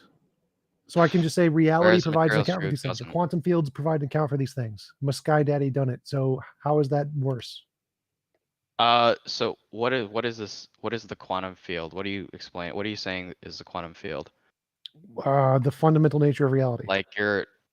How can the quantum field we only know exists via our scientific method. Yes, for example, irrelevant. you've never experienced the quantum field. Wait. How do you know That's that it relevant. exists? Confusing epistemology and ontology. We've never experienced or had any evidence of a God, but a hypothesis being able to account for something is irrelevant to our epistemic evidence that the hypothesis exists. So I can say the quantum field accounts for it, and I don't need any evidence of the quantum field. It can account for it regardless of our evidence. So the comparison here is, does the quantum field equally or better account for the stuff in reality to God? And we don't need evidence of the quantum field for it to do this, because the only thing you presented was you said God accounts for it. And that's equal evidence to me saying the quantum field accounts for it. So why would... Okay. So do you think... I guess just trying to understand your argument, is your argument fundamentally that the quantum field is what accounts for these natural or these immaterial objects and things like that? This is where they come from. Well, I don't think material objects exist, but my argument Like, here is is that it a form of dualism? wait. So my argument here is that what you claim is the basis of your argument, that God accounts for these things, isn't evidence. God doesn't account for any of that.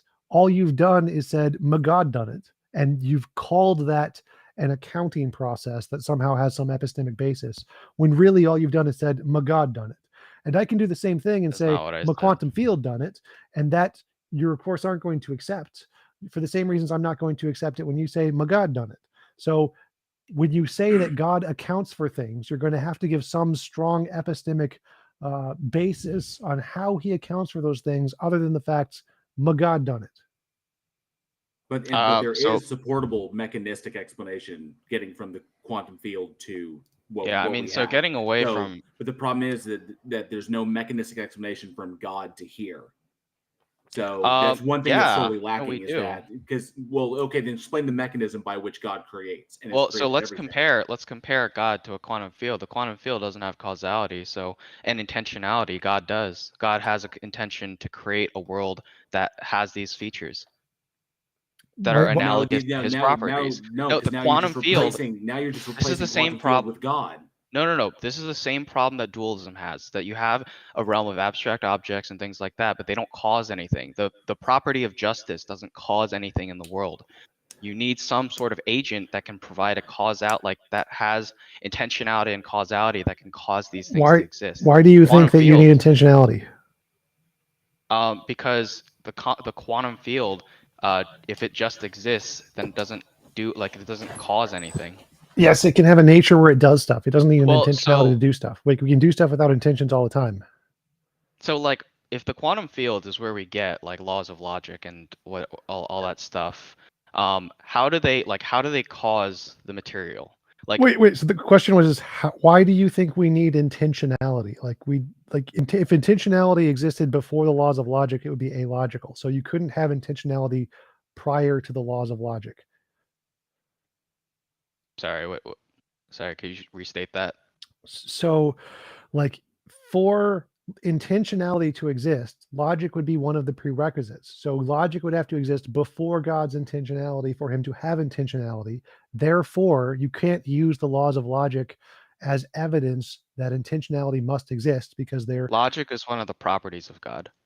That's great. But again, my question was, why do you think we need intentionality? So if you think we need intentionality because of logic, that doesn't work, because logic is a prerequisite to intentionality, not the other way around.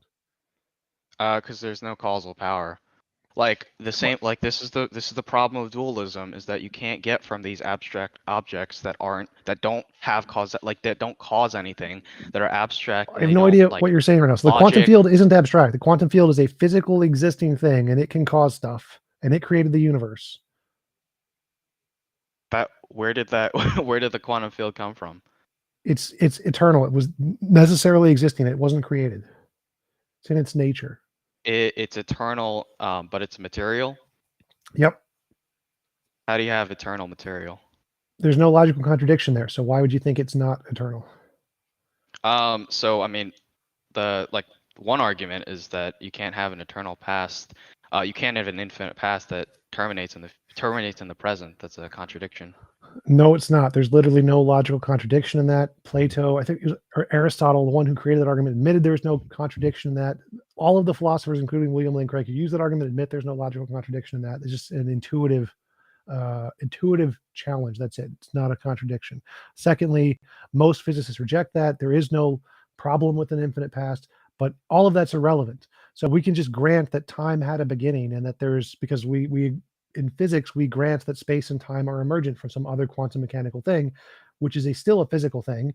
And so the fact that it doesn't have a past time eternality to it is irrelevant. Time can have a finite beginning, and other physical fields outside of time can exist and not have a temporal beginning. Okay. So this is strange. So I think that, like, basically the comparison between the quantum field and God just seems like you're replacing you're replacing God with just a physicalist. No, quantum fields don't have consciousness. They're not all perfectly good. They don't have intentionality. So no, I'm not replacing those. I've already debunked that before, because I rejected intentionality. So the quantum field is the source of the universe, right? Like it was created from the universe. Or sorry, it was the universe was the created universe from the was quantum created field. from the quantum field. Okay. So how did that happen? It's a part Like of what the, was the quantum field's nature to create things. that's just a fake property that you've ascribed to the quantum field. Congratulations, What's your you're an basis for atheist. that? Okay, so you can accept things on faith. Well, no, again, so this is the point I'm making is that what you just said, that I've made up a property and ascribed it to my sky daddy quantum field, that's literally what you're doing. And the whole point of me doing that is to mirror your argument. And the fact that you just admitted that, oh, what I'm doing is making crap up, is yes, that's what we're saying about your position.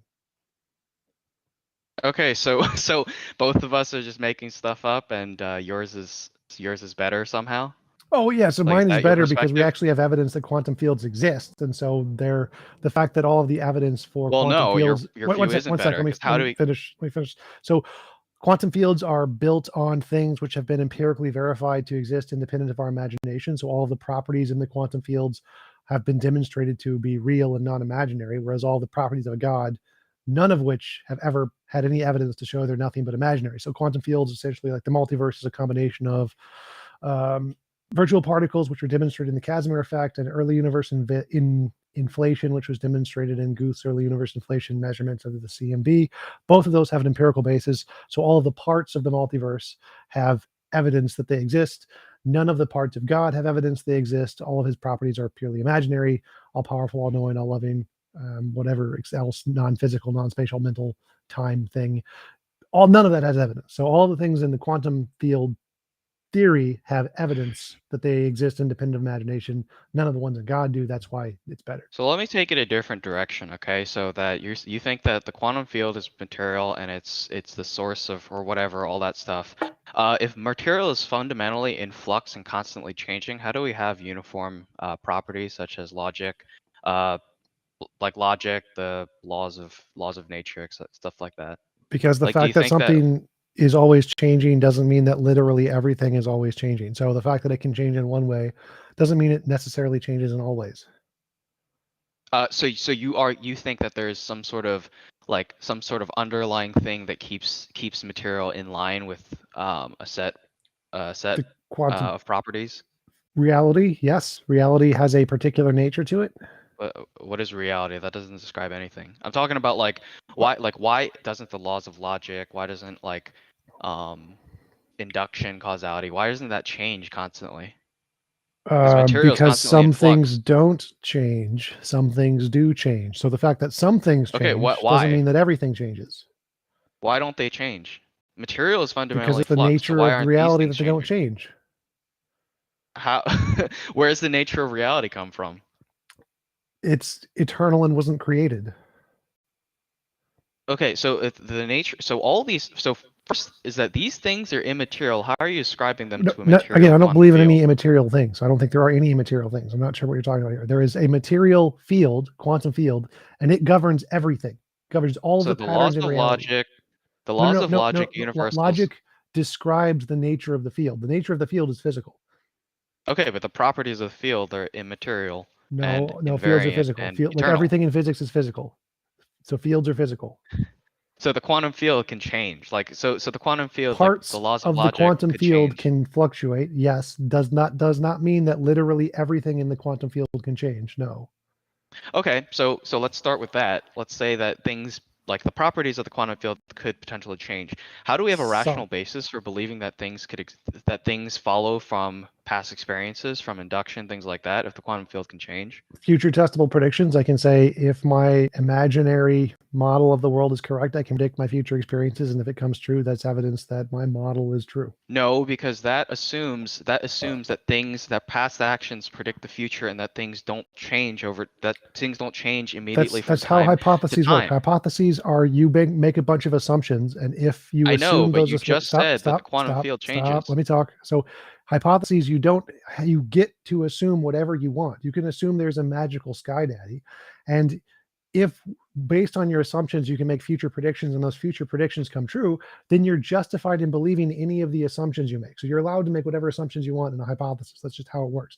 But to go back here, God doesn't provide a better answer there than quantum mechanics. So if you want to say that you need some explanation or some justification to why the laws of logic can't change or whatever, the quantum field will provide an equal or better answer to God to that question. No, because God's properties are unchanging, and Cool. I can say they're this unchanging and property. eternal. Quantum fields are not. So you So I can can't say have a that a basis for property of the knowledge. quantum field is unchanging and eternal. Okay, but those things are not material. That's Those irrelevant. properties itself are not Wait. material. So how It's do you irrelevant. get? So wait, go back. So if you're saying that you need some unchanging eternal thing to ground logic, I can say one of the physical properties of the quantum field is eternal and unchanging, and it grounds logic, if you want to make that kind of silly argument. So I can make an equal grounds to logic in the quantum field as you can to God. Again, they provide equal answers to that question. Both of it's just a stupid answer. But It you doesn't see, work at like all. I'm grilling you on this quantum field because it's pushing you closer and closer to what a God is. Because God No. requires immaterial, invariant object like properties, and if the quantum field doesn't have that because it's fundamentally material, then you Yeah, it's can't have an material. account for all these things that we assume.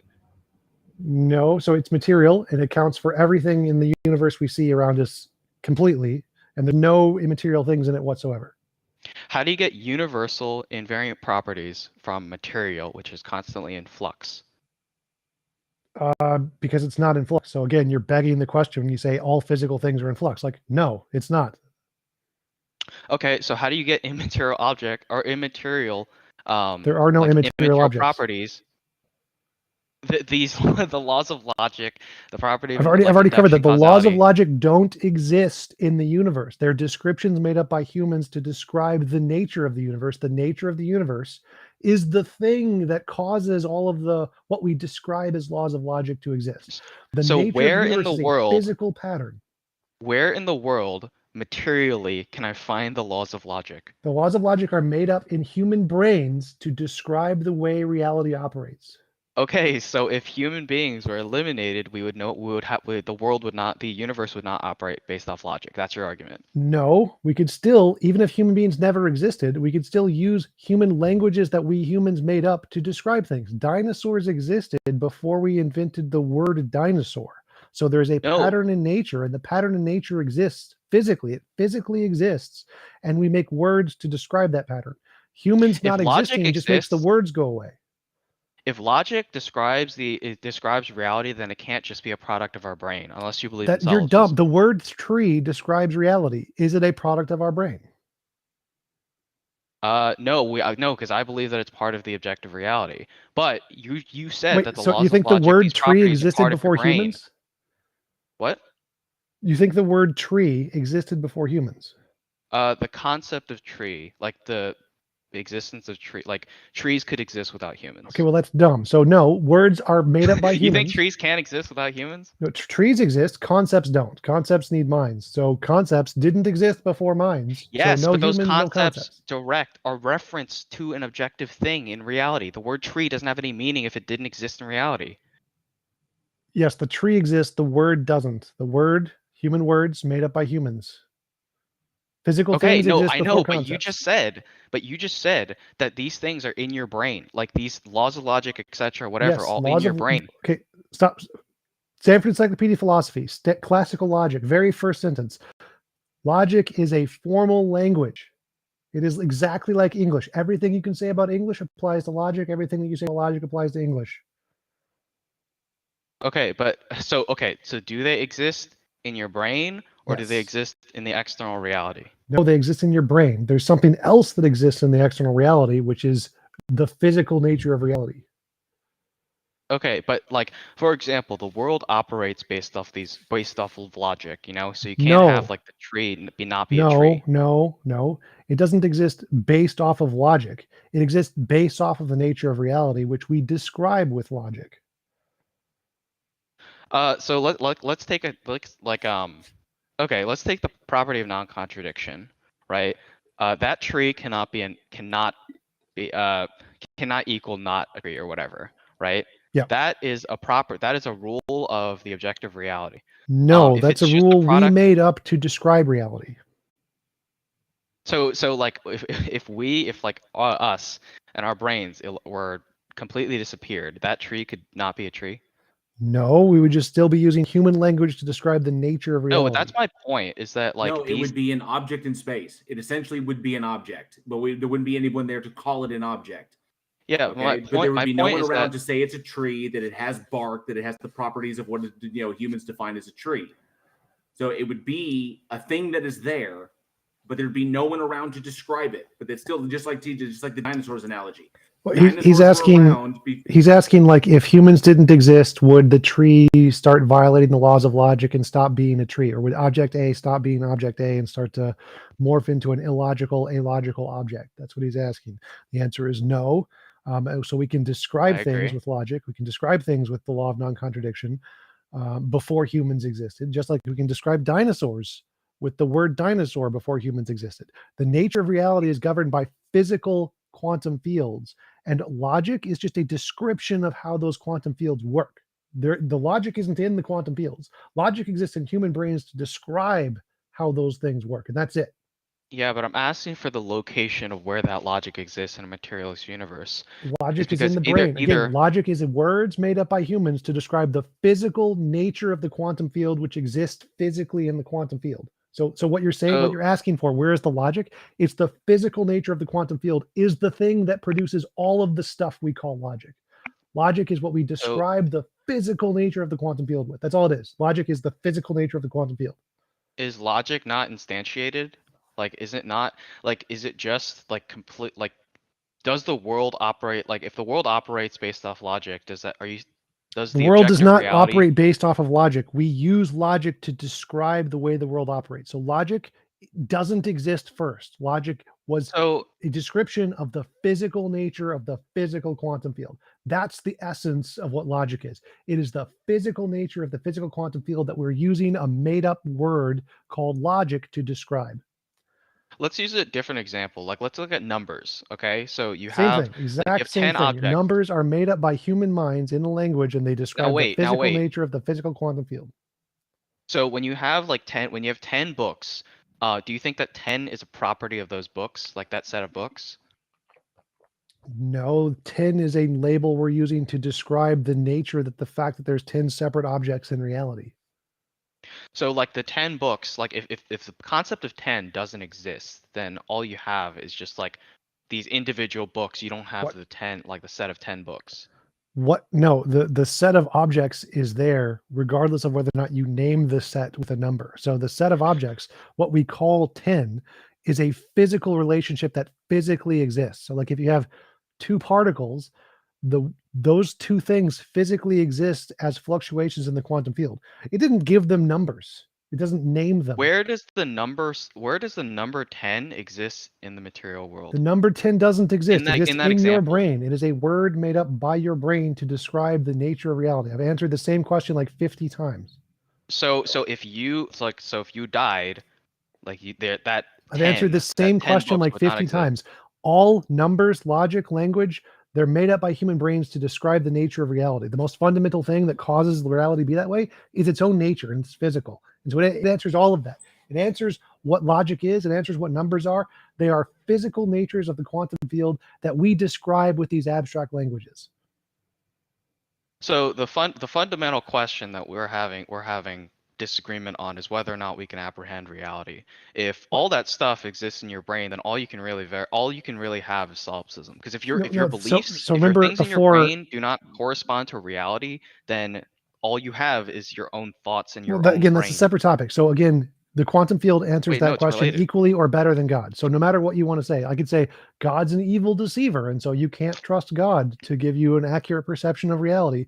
And then you're going to say, but my God has a made-up property that makes him not that way. Well, I can say, okay, the quantum field has a made-up property that guarantees our truth conditional values of our thoughts. Okay, we can both make up Magad on it. Okay, then what's the difference between you and me then? Well, I admit that those are stupid arguments that don't work. Wait, so I admit those are stupid arguments that don't work. And you think they're good arguments that do work. That's the difference. No, it's that the God explains more than the quantum field, and that's why it's a better No, it's a remember, better explanation. So you saying "Magod made done it" isn't an explanation. So the atheist side here, the difference here is that we recognize that's not an explanation. That's you making stuff up. We can also make stuff up. So if you think that that's a plausible explanation, then we can make up a property of the quantum Isn't that field. the same shit that you're doing? The quantum field Stop. done it. Listen to the argument. So if you think that you making up your Magod done it explanation counts as a genuine, plausible epistemic justification for your belief, then we can do the exact same thing and make up my quantum field done it to justify our beliefs in the exact same epistemic basis that you think yours does. The difference is that we know that's stupid and doesn't justify anything. And so if you think it does, that's great. We can justify it equally on our position as to the way you do it by making up Magod done it sentences in our epistemology. No, because the key difference is that God is immaterial, and your Well, quantum it field doesn't is matter what material. this ontology is. It doesn't matter if it's material or immaterial. It doesn't make it any more or less of a justification. No, it obviously it does, because it means that if you don't have an immaterial ultimate standard, then you can't have immaterial objects in the world. And that was the premise that we were I've already getting covered at, this. There because are you're no saying- immaterial objects. Yeah, I think if you want to appeal to like philosophers, I would say that most philosophers believe that immaterial objects do exist. No, it's like a the laws of third. logic, It's like a numbers, third etc. of philosophers, and that doesn't matter to the By argument. the way, Flynn, are you aware that William Lane Craig actually argued against Christians making this argument, because he says that premise one, basically saying if God didn't exist, the laws of logic would be merely human conventions, can't be argued for, even though he thinks it might be true?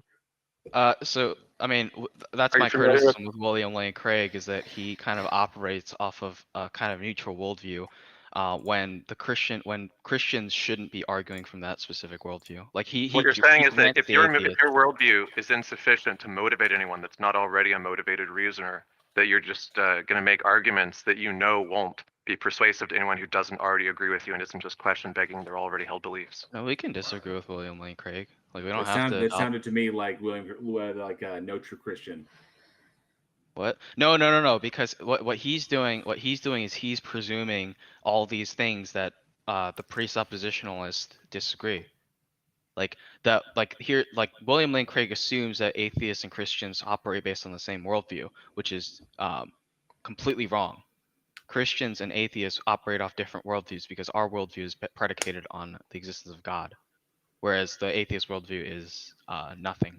Nothing Do you have an argument that justifies if God did not exist, the laws of logic would be merely human conventions? Can you justify that?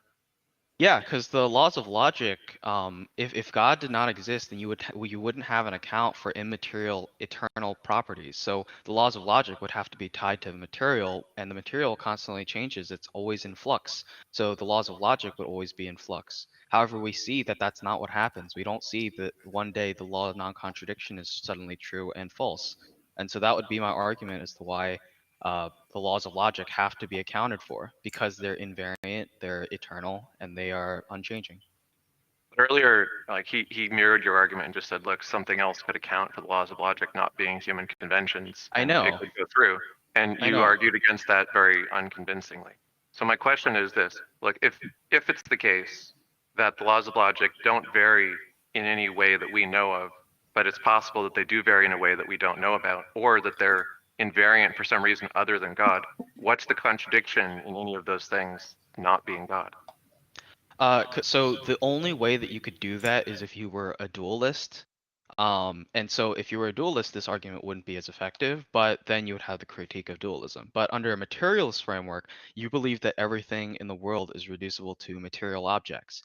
If the laws of logic, numbers, etc. are not material, then they can't exist in that universe. So you can't account for these things. These have to be constructions of the mind. If they're constructions of the mind, then they don't exist in the universe when the person dies, or when all humans that can apprehend it die. Oh, Right, so but I mean- as Craig points out, sorry, go ahead, TJump. Yeah, so we can just say that immaterial things are an emergent property of a new physical field we haven't discovered yet. Therefore, immaterial things are directly a result of physical processes. Where is the It's a logical logical contradiction? contradiction. Because Where how is the does logical immaterial contradiction? come from material? that's you're begging the question. So there's no logical contradiction with immaterial things being an emergent property of physical things. Well, I don't even like. How do you get like then I'll ask you the question. How do you get an immaterial from a material? Like, it Strongly doesn't seem emergent to from make its any. nature because quantum field done it. Yeah, also, if it were a Yeah. physical thing that gave rise to it, then it would actually be some kind of material thing, Exactly. even if it doesn't appear to us to be so, just because we can't observe it outside of our minds, right? So, like, the concept of abstract or whatever could just be mistaken if it were the case that it did emerge from some physical thing. But I mean, the reason that Craig doesn't use this is because he says, look, unlike moral arguments, you actually can't appeal to the universality and existence of logic having ontology, because, as is pointed out, like, there's tons of people, including nominalists and conceptualists, who just don't think that any like claim predicated on the laws of logic actually existing or any other abstract is convincing. So, like, how does this argument go through unless you're some kind of like abstract realist, even though you say you're not a dualist? So I mean, we think Craig is wrong on that, but like you could make the same argument about morality, that objective morality, like if morality is objective, then you need some sort of objective standard. Like, you could make the same argument kind of with the moral argument, because if there is no objective authority to prescribe objective morality, then you don't have objective morality, and therefore everything must be relative. Moral And we naturalism, don't live our morality life. can be grounded in physical stuff. How can objective reality be grounded in things that change? Objective morality can be grounded in physical stuff called moral naturalism. Reality, you can say there's parts of reality that doesn't change. Problem solved. So this is a problem that I think atheists have, is that so moral obligations have to come from some sort of authority, and that authority could be God, it could be society, it could be No. self. Yeah, No. For example, if you're a Platonist and you think that there's things like justice and whatever that exist, there's no obligation for you to adhere to them. It's Well, just they exist. So but you first don't thing, need to obligation follow them. literally doesn't matter. So I can course it prove does. this. Like, is something moral because you ought to do it, or ought you do it because it's moral? Like, try to answer. The Euthyphro dilemma. Well, so Yes. I'm a Christian, so I believe that God, the properties okay. of God. The question was, is something moral because you ought to do it, or ought you do it because it's moral? The second one, I think. I agree. I You agree ought completely. to do it. So You ought to do it because it's moral. But where is that moral coming from? wait, go back. So the point of this dilemma is the first form of the dilemma. Ought you do something, or is it moral because you ought to do it? What it's saying is that there is some set of properties of morality, and inside that set of properties is oughtness, the obligation thinking. So obligation is entailed in what morality is. The second horn, you ought to do it because it's moral, is saying that there is some set of properties of morality, and oughtness is not in that set, is outside of that set, and that we apply that set once we know whatever the set of properties of morality are. So if you admit that the second one, so if you admit that you ought do something because it's moral, that means the oughtness, the obligation, is completely outside of the morality. It's not required for the morality at all. Yeah, but I'm talking like, my question is not with the moral, it's with the ought, because Right. you ought is an obligation given Yes. by a competent authority. So that Wait- authority, like, it doesn't have to be God. It could be society or wait. individuals or So- whatever. so- but those are subjective. So what I So it just can't be explained was that the ought isn't in the morality. The ought is outside of the morality. The ought doesn't exist. Yes, yes. It's completely irrelevant. It does. So you can have all objective morality with zero oughts. Yeah, but then you have the problem with Platonists is that What? you have these things called morals, like justice, fairness, equality, whatever, but you're not obligated to follow them. So if objective morality exists and moral obligations exist, then you need some sort of agent or some sort of authority that gives you that obligation. Okay, the obligations don't matter to the morality. So I can say it is a fact that it's immoral to drown babies, and if someone drowns babies, they are objectively immoral. There's no like ought there. You don't. The oughts are irrelevant. Like, I don't know what you mean. You need this Wait, so obligation. if you think that the ought is irrelevant, then nobody's obligated to be moral. Like, so I don't know. if I don't know why you existing- keep saying that. Like, it doesn't matter whether someone is obligated to or not. Morality is a fact. It is a truth statement that something is moral or something is not moral. Whether someone is obligated to do it is just irrelevant. I don't know why you keep bringing that up.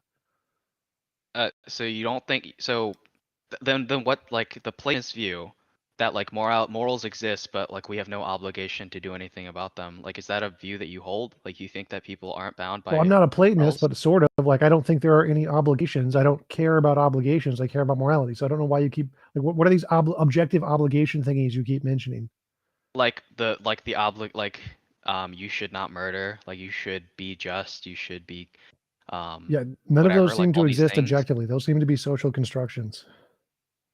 Oh, okay. So that's the point. So if you think that they're social constructions, then they come from an authority that is subjective, such as society or Yeah, the self. Like I when you agree. There are determine. no objective oughts. Oughts don't exist objectively.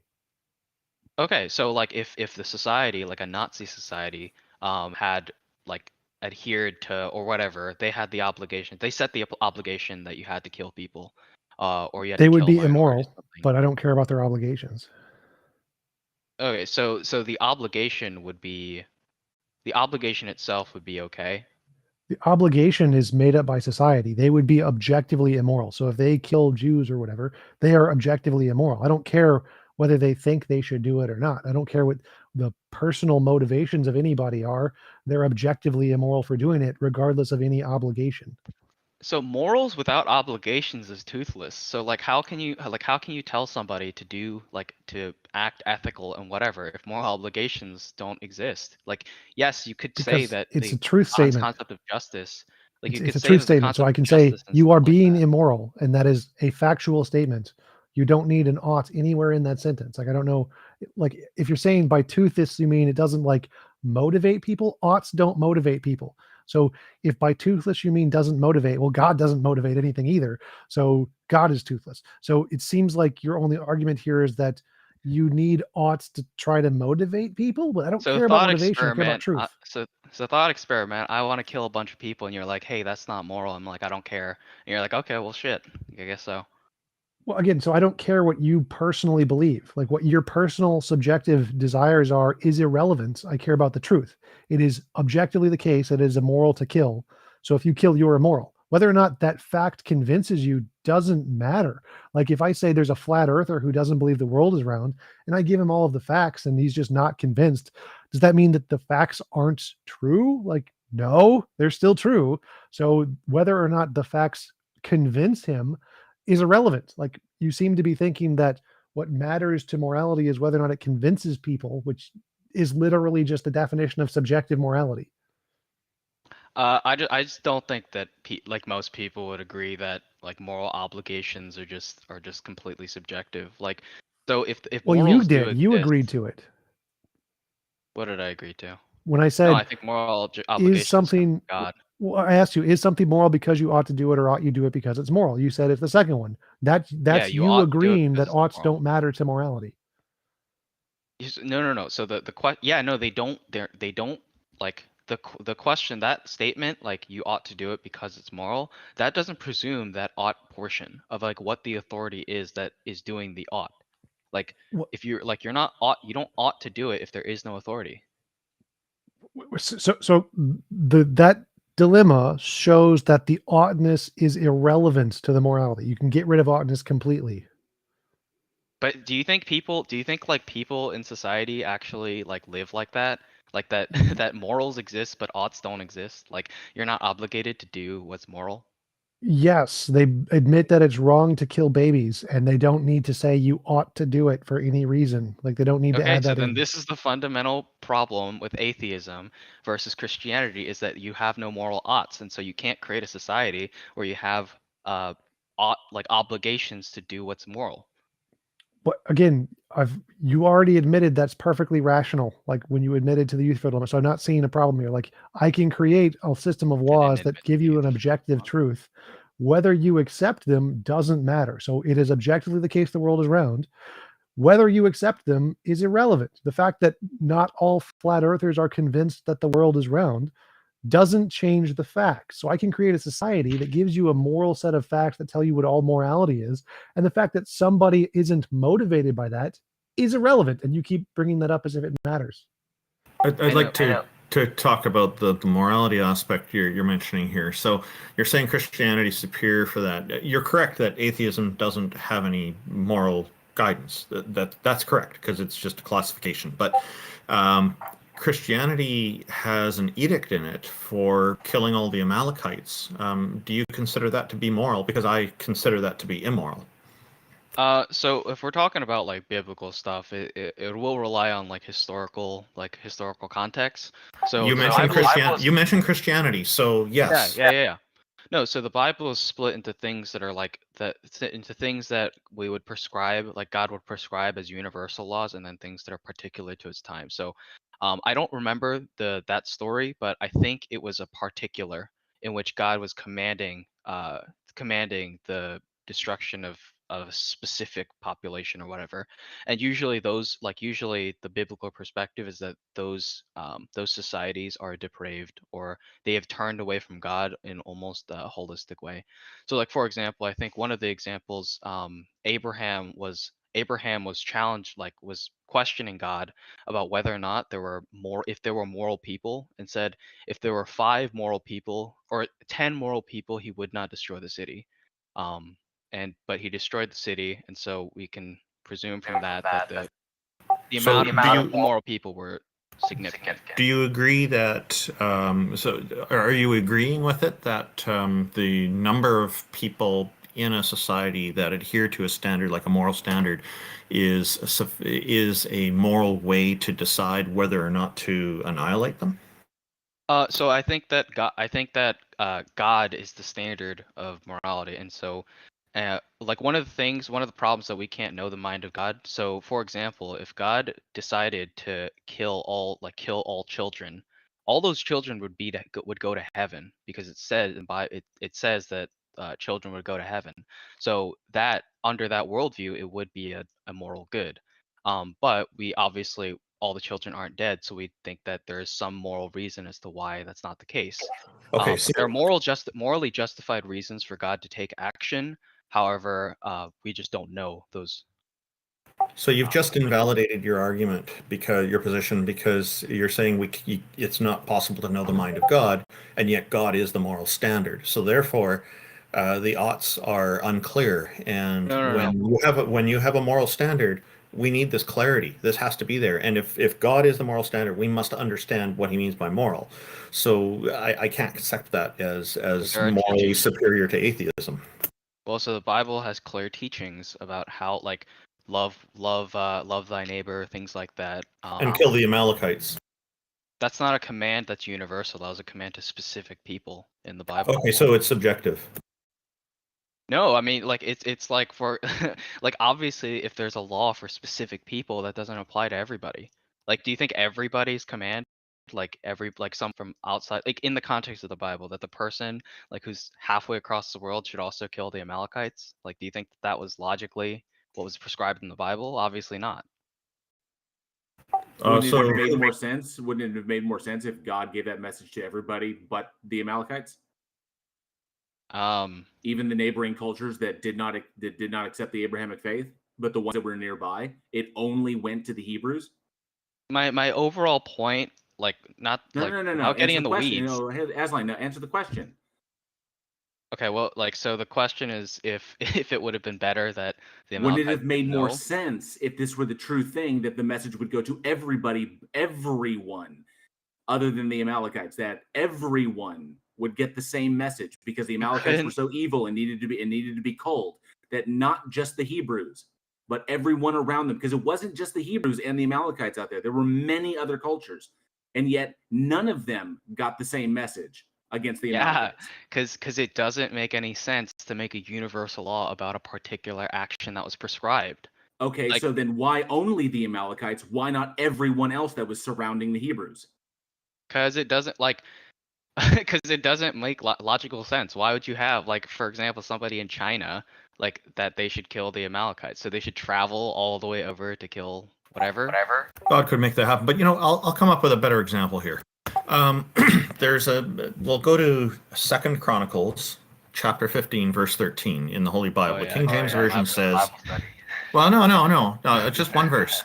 I'm trying to be clear here. That's why I'm specifying chapter 15, verse 13 in 2 Chronicles. It says, that whosoever would not seek the Lord God of Israel should be put to death, whether small or great, whether man or woman. Now that seems to be ubiquitous order, rather than just specific to the Amalekites. As somebody who is not seeking the God of Israel, sounds to me like I'm a target of this. And so, of course, I consider that to be immoral because I don't think that's justified. Again, you're saying that we don't know God's mind and we can't know God's mind. So this is not properly justified in my view. I expect accountability and integrity in the laws and the ability to be able to challenge these laws. But this God, it sounds like, just makes the laws and everybody just has to follow it. It's very authoritarian. That's not moral in my view. And it's not justified killing people this way. But do you see, like, so that verse, I can't, like, I don't remember, like, I don't know too much about the context of that verse. That's okay. That's okay. I'll grant you that upon first glance it does look pretty bad, and Yeah. I'm not gonna, yeah, I know, but I'm not gonna tell you, like, I'm not gonna tell you that I know, like, Understatement of the I year. know whatever. Like, Okay, at the end of the but day, but I would say is that the atheist perspective of reading the Bible as if every single thing was like a literal statement is the wrong way to read the Bible, because it's filled with history, it's filled with metaphor, it's filled with poems, it's filled with specific commands, it's filled with context. All these things, you can't read the Bible in the same way that you're reading like a science textbook. Or like the law, or like the Criminal Code of Canada, or like the Criminal Code of Canada, or our Human Rights Act, or our Constitution. So Asline, how did you determine that your particular hermeneutic was the correct one and everyone else's hermeneutic is wrong? Based off historical analysis. Like, for example, like a lot of the verses, if you contextualize it with the verses before, the verses afterwards, and the historical context, it starts to make sense. So, like, for example, like the best example I can think of is the Abraham Isaac, the binding of Isaac, is that if you read it, there's a couple of interpretations. First is that in Genesis 17, it states that Isaac would have many descendants. So then God commands Abraham to sacrifice Isaac. So Isaac, in that context, undergirded by that context, Abraham knew that God would either not let him kill Isaac, or Isaac would be resurrected, because God was given that covenant. Hang on a second. Restating your interpretation doesn't justify your particular interpretation. You're stating how you interpret it. You have not demonstrated how your particular hermeneutic is the correct one, as opposed to all the other hermeneutics that are out There's there. no such thing as, like, I would avoid words like correct and incorrect. I would say more accurate or less accurate. Like, okay, so how did you determine yours was the most accurate? Because there are other people. Context. No, because there are other denominations out there with completely different interpretations. Oh, I've got a more basic point. I've got a more basic point. That their versions are more accurate than yours. I've actually got a more basic point than this. I've got a more basic point than this. Thing is, what I was trying to get at is, and the hermeneutics one is a very important one that JL raises, but the more basic one I was trying to get at is that, I'm looking at our legal system here. We've got laws that we abide by here in Canada, and other countries is the same. And the laws here are very well laid out, and they're clear, and they're understandable, and they're applied this way by judges and whatnot. And our Constitution is very clear. Our freedoms are laid out, the freedom of expression and whatnot. So if this Bible is going to be a moral guide, going to be like a standard of law, then it can't rely on subjective interpretation. It has to be clear. So it, to me, does not qualify as having the quality of being representative of a lawgiver. It fails miserably in that regard. I would counter that point, because, for example, like the laws of Canada or whatever, they don't actually apply to every circumstance. I would say that if you had a specific, like, prescriptive, like, this is right, like 1, 2, 3, 4, this is right, whatever, you have a very rigid theology whereby, like, everything, like, you have a million things. And that's actually the problem with things like Judaism and Islam, is that they prescribe moral actions, like, very directly. Whereas okay, I think I think you're not that familiar with Canadian law because actually a lot of different circumstances are spelled out in our legal system, and Law there is are evolving. Like the well, Canadian law but is it's evolving. it applies to Canadian territory, yes, to our lands here, and it doesn't. Canadian law doesn't apply in other countries because other countries have their own legal systems. Now, with God, it's the whole planet, it's the whole universe. I understand different jurisdiction, but again, there's problems with this because there's so much argument about the different interpretations, and the reliability of the texts is hugely problematic because there are biblical literalists out there who disagree with each other on what the meanings are in the Bible. I've encountered that. So it does not satisfy me as being a reliable source of morality, and especially like when I take a look at the story you just brought up of Isaac, the attempted murder committed by his own father Abraham on Isaac. A big part that's missing from the Bible that would have been so helpful to society would be that if they reflected after the story on the psychological ramifications on Isaac. Imagine you're a young child and your parent ties you to a rock and tries to murder you, and you're scared out of your mind, and then somebody intervenes. How is your impression of your father or mother your parent going to be after that? And what kind of effects is this going to have on the rest of your life? It's a traumatic experience, to put it mildly. And yet the Bible says absolutely nothing. It gives a bupkis on it. This is irresponsible. A God should know this. A God should know, who's all-knowing, should know all about human psychology and should know how valuable it would have been to have a whole entire book or even a bunch of chapters explaining this and why this is a bad thing and why you should not kill your own child. None of that's in there. It seems very weird. I told you that the Bible, that Genesis 17 indicated that Abraham knew that either he wasn't going to he was going to be stopped from killing Isaac, or that Isaac would be resurrected. Like this is the biblical perspective, and that's what happens when you just read one verse and you try to extrapolate everything from that one verse. When you did Isaac know that? Did Isaac know that? Apparently, it looks like Isaac didn't know that. Hold up. No. What about Jatapath? What Jatapath, where he was said he's gonna, if he wins the battle, he's gonna sacrifice the first thing that he comes. Child abuse. Sorry, TJump, but my response to that last part about Isaac and Abraham, that's child abuse, and it's extreme child abuse that's going on. It includes mental abuse, even though the physical abuse part would be that he's tied against his will and they wanted to go and they wouldn't let him go. But then the mental abuse is tremendous as well. Sorry, carry on, TJump. He brought up that he saved Abraham in the end, and was his justification. But what about Jatapath's daughter, where he said if he wins the battle, he's going to sacrifice the first thing that comes through his door when he gets home, which was his daughter, and so she was burned alive. God didn't stop that guy, so what's your justification there? Do you guys want to have a Bible study right now, or do you want to actually debate about? I wanted to bring up. It's very weird that this God you're describing with its attributes, if you want to decry, or if you want to say that it has the attribute of being morally perfect, and has all this power and all this ability and all this knowledge, say it's omniscient and it knows all true propositions, then by the entailments of its properties are that it would be able to communicate perfectly. It would be able to communicate morality perfectly to human beings. But when we examine what we have, when we examine the supposed communication from God, which is the Bible, essentially the breathed word of God, okay, when we examine the Bible, then we begin to see that the morality that is conveyed in the Bible is contextually follows what they understood about reality then. Why didn't God convey itself in a way that was completely and totally unmisrepresentable? Okay, that this is the way it is, and everyone on the planet can understand it without any kind of subjectivity. So the quick answer to that is that humans are have a fallen nature, and they can't apprehend. But God would know this and would still be. But humans' fallen nature doesn't preclude God's ability to communicate with us effectively. It doesn't matter. No, we're not going to take this shaming of people for who they are thing. That has to stop, and that is an unacceptable part of the Bible to say we're all born bad. Forget it. I wholeheartedly object to that. I reject that.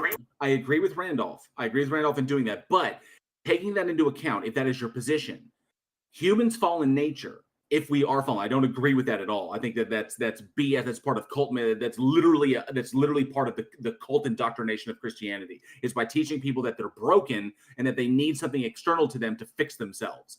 That's bad. That's psychologically damaging. But Asline, our fallen in your worldview, our fallen nature does not preclude God's power. God could still communicate himself as a morally perfect agent who is omnipotent and capable of all things that are not logically contradictory. God could still communicate himself to human beings, despite their fallen nature, in a way that cannot be interpreted subjectively. But God does not do this. Misrepresenting this fault. I'm not saying all humans are bad, but that humans became separated from God as a result of This is irrelevant. Asline, this is irrelevant because whatever state human beings are in, is irrelevant when juxtaposed against the power of God. Well, here's the problem with the approach that you guys are describing is that you have a list of ethics. You're like, this is ethical, this is ethical, this is ethical, and then it's not ethic. No, hang on. No, you're evaluating the Bible. Asline, I'm not going to let you misrepresent me. It's not ethics. It's logical entailments. Can you? Okay, here, it is the logical entailments of having the properties of God, of having the properties that you give God. Our state, the state of human beings, no matter what state you give us, has nothing. It does not matter. It's irrelevant when you're talking about God having particular attributes.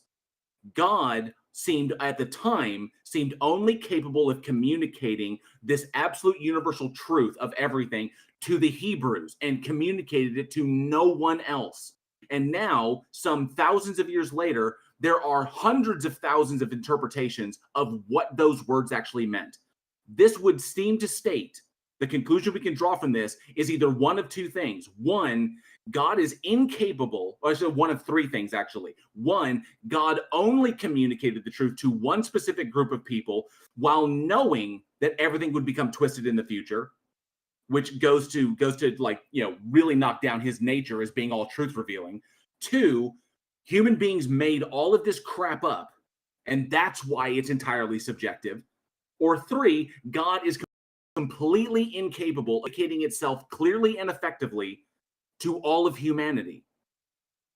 Okay, so to quickly respond is that great texts do not lead to one single interpretation. There's no example in of texts that have been hailed as really great. They had one interpretation. Great texts lead to a multiplicity of interpretations. Okay, so that is not a problem not true. in Christianity. Second point. God Lesher Bach only has one interpretation. I let you talk for like no, because that is you've gone back to the human convention. Asline, you've gone back to the human convention.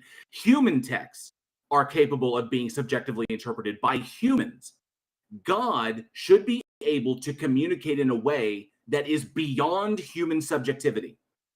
God should be able to communicate truth like literally we understand. Here is the problem with what atheists are doing when they're interpreting the Bible is that they have a preset existing notion of ethics, and they evaluate when they read the Bible. They're like, okay, that's not that doesn't adhere to my ethics. That doesn't adhere. That so does. This isn't convincing. Nobody here is convinced. That is completely dishonest and completely misrepresentative of what atheists do. No, we are atheists. No, Asline. We are atheists as a conclusion of examining the evidence. Atheism is not a state that you have and then you go and you interpret. That would just be confirmation bias. I presuppose that there's no God, and I interpret all the evidence as if there's no God. No, I'm saying that's the wrong approach. We're saying that we presuppose that God exists, that the Christian God exists, and we adhere. So the idea of biblical inerrancy is a matter of faith. We believe that God's commands are perfect, and so we read the Bible with the express purpose of trying to gather knowledge and things from that. The thing is that the atheist perspective is that they're evaluating the Bible through their own frame of ethics. However, we are not. We are not. Authority. We evaluate it through the logical entailments of the entity in and of itself and the attributes that the entity has expressed about himself through the Bible. We evaluate the evidence and we determine where it is faulty and where it is insufficient. I'm talking about what Randolph you are operating from confirmation bias. You're assuming that you're basically believing that God has these attributes, one of which is like all truths revealed, all the attributes you give it, and then you interpret the evidence through the lens of that being true. which is not how you go about determining what truth is. Yeah, That is that's because I no believe in different. God. Believing first and then interpreting the evidence through the lens that your belief is true. That is called confirmation bias. No, so I prove via with evidence, as I've demonstrated, that I believe the Christian God exists. And so because I believe that the Christian God exists and that I am a Christian, therefore then when I look at the Bible, I don't see it as like something, I don't see it as just like a random historical text. I view it like with the belief, like I believe in God, so I believe that the Bible is inerrant.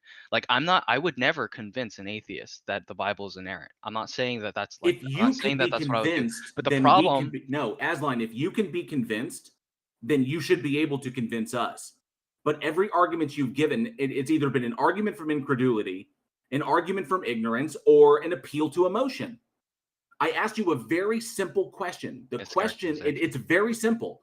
Why wasn't God able to convey his standard of morality in a universal way that is not open to interpretation? An omniscient, omnipotent entity that is morally perfect would not be able to convey itself in a morally imperfect, in an imperfect way. But that is what happened. So we believe that God gave us everything in the Bible. Well, so like partial, like he gave partial revelation. So like for example, the Torah was initial revelation, then later the Gospels and things like that provided an additional revelation. We believe that those were given by God and that they are perfect. The problem is that we don't have the full capacity to apprehend them. That's what our belief is. Okay, you're still assessing human beings. You're still assessing it from the human perspective and not the logical entailments of God's attributes. God would know that we lacked the sufficient properties to be able to do this. So why not convey this stuff in a way that we could understand with no subjectivity? That is within the logical realm of possibility of God's abilities. Okay, so you're asking a different question. So you're basically asking why didn't God just create everyone to be Christian? This is the same question. It's the same question. God possesses these attributes, yet God seemed fundamentally incapable of conveying this in a way that was not open, that is not open to subjective interpretation. God would know before any of this happened, God would know infallibly that human beings would misinterpret the word that it was going to give. It would know infallibly that one day down the line, there would be thousands and thousands of different interpretations of God's word, which means God deliberately, because it had the infallible foreknowledge, God deliberately conveyed a message to one small group of people, knowing full well that this would become disseminated throughout the world in some, and there would be hundreds of thousands, or there'd be tens of thousands of different interpretations of it. Meanwhile, holding back and saying, I know what the reality is, I know what the truth is, and I'm just going to hold on to this and watch them scramble, and hopefully they'll land on the right square in the end. No, so that's a misrepresentation of the Christian perspective. No, it's not. It's an examination of it is an examination of the logical entailments of God's abilities. So either God doesn't have the attributes, or God is deceptive. Is your basic principle like, why didn't God just create everyone to be Christian? Is that like basically what you're trying to get at? If God could do it, then why not do it? Because okay, so that's a different question. No, it doesn't. Because God could still reveal himself to everybody, and it wouldn't entail that everybody would be Christian. We just wouldn't be able to deny that God exists. But because if God revealed himself suddenly, I would no longer be able to be an atheist. I would say, wow, God has revealed itself. It's undeniable. It is as clear as gravity. I can no longer be an atheist. Does that mean does that logically follow that I'm going to be a Christian? No. All it does is bring up more questions. Because if God created a world where everybody, like for example, like everybody could apprehend the Bible to perfection or whatever, it would be functionally the same as God just creating everybody who believes in Him. We believe We believe that there's more good in a world where people come to God willingly than people who are created just to believe in God. Why does faith rely upon indoctrination? I also wanted to just mention real quick. One second. I want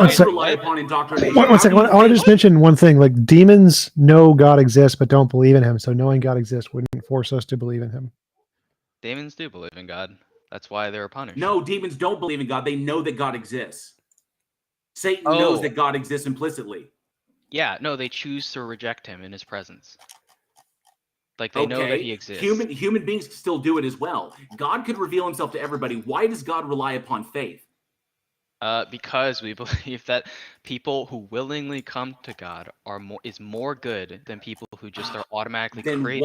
Then why does an omnipotent, omniscient entity no, but rely like Aslan, then Aslan, you have to ask yourself, why does a morally perfect, omniscient, omnipotent, whatever attribute you want to give it, entity require the worst mistakes in human reasoning be made to justify believing in it?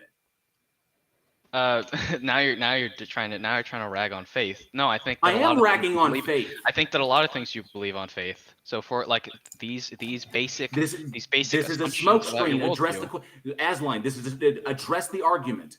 Why does God require this? Why? Because if God revealed itself to because if God revealed itself to everybody, then everyone on the planet would be faced with one simple question: accept it as God and follow it, or not. That is an honest assessment. If a thing exists and presents itself as this, then it will be open to more inquiry, which is fine. God should not fear inquiry if it is true. But God relies on faith, which falls apart in the face of inquiry. So why would God set the system up? Because just because God eliminated faith and revealed itself to be true, and this is the way it is, it doesn't mean everyone would be Christian, but the lines would be clearly divided. Because there would be people who are simply rejected as what to be followed, and people who accepted it based upon based upon the merits of the entity.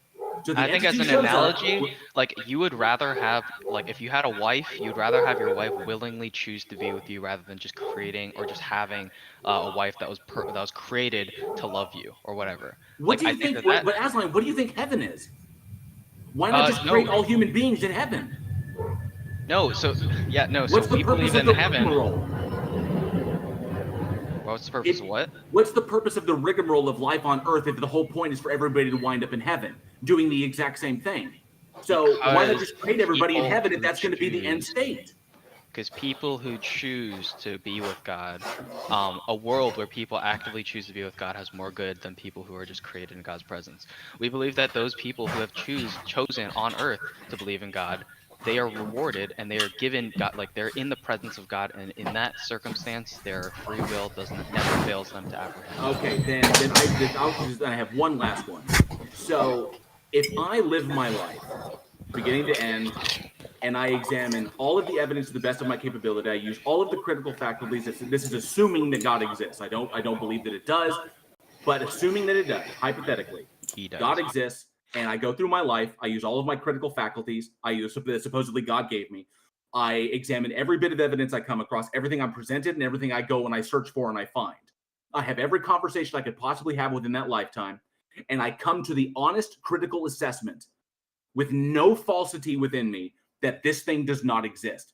I used all of the gifts that God gave me, my critical faculties, my reasoning, my intellectual honesty, and came to the conclusion that this thing does not exist. Then I die and it does exist. Do I go to hell? So that's a little nuanced. I would say that it depends on the way that you lived your life. I think that, for example, like if you had no knowledge of God and you like apprehended the moral and you lived your life in a kind of good way, in a Christ-like way, you probably would be going to heaven because you didn't have that knowledge. But however, if you are living your life and your orientation towards Christianity is inherently to reject it, then yeah, no, you'd be going to hell. So I'd be going to hell. So just to clarify, I would go to hell for using all of the faculties that God gave me and coming to a conclusion that God didn't like, with intellectual honesty and no falsity. No rejection, no whatever. I examined every piece of evidence, and I came to this conclusion. I did it with honesty, intellectual honesty, and critical analysis. I used the gifts He gave me, and I came to a conclusion that God didn't like. I'd wind up going to hell for that. Your God is a moral monster. No, that's a just- you're presupposing that that you have gone through it with perfect rationality and perfect open-mindedness. As far as and I know, whatever. I have. Okay, No, we believe from All right, Romans. Asline. everybody Asline.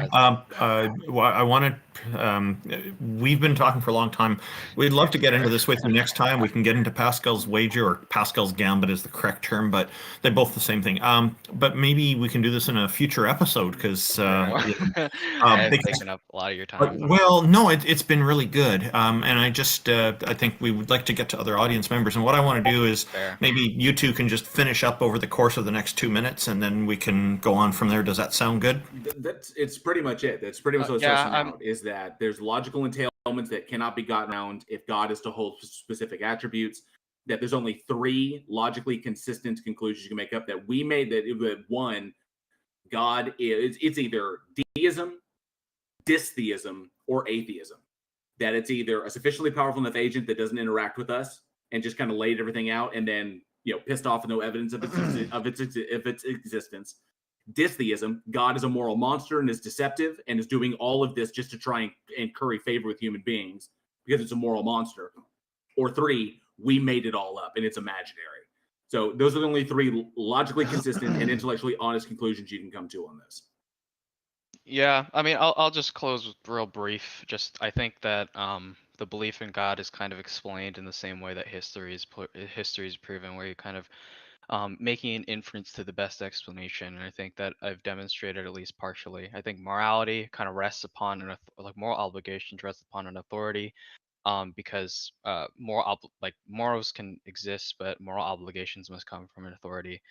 And then I guess final point I'll just say, just to kiss ass a little bit, is that one thing that I appreciate with atheists that I really fucking hate with Christians is is a lack of apathy. I think you guys actually do believe in what you're talking You mean about. empathy? No, apathy. We're not apathetic to it. We don't just accept no, things. I agree, and I respect that about atheists who actually care about the issues, right? Because I think that apathy is the greater threat to Christianity than atheism actually is. So yeah, thanks for having me up. Thank you. Just a second. Thank you, Asline. Just give me a second. I just want to say, I really enjoy this conversation with you because you give deep and insightful and well thought out responses. Go ahead, X. Okay, so I let everybody else take different approaches to this thing, but I've been wanting to ask you since the very beginning when you started invoking authority and divine command. Are you holding to divine command meta-ethics or just some normative idea about it as well? I mean, those are big terms. I would say that I believe. You're not familiar? So 2 things is that, one, I believe that objective morality exists based on an objective God, but then I also believe that the Bible provides an authority for what is good. Okay.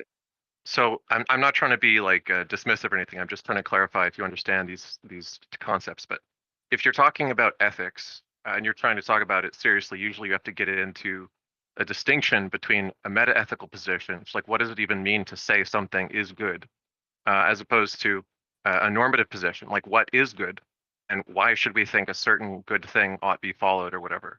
So when you're talking about the authority, I'm assuming that you're invoking divine command meta-ethics, but you may not actually be familiar with these terms. You may have only understood ethics from a Christian layperson perspective and not understood the philosophical way of looking at it. Is that the case? So I mean, I guess I just don't care about terminology and things like that. I would say that for ethics, for conducting ethics, they require a reference. So for example, you could choose how you determine an action ethical. You could evaluate based on a utilitarian framework where an action is considered ethic. Yeah. To be clear, I think that utilitarianism is a meta-ethical perspective, right? Yeah, I think that. So yes, divine command meta-ethics, probably.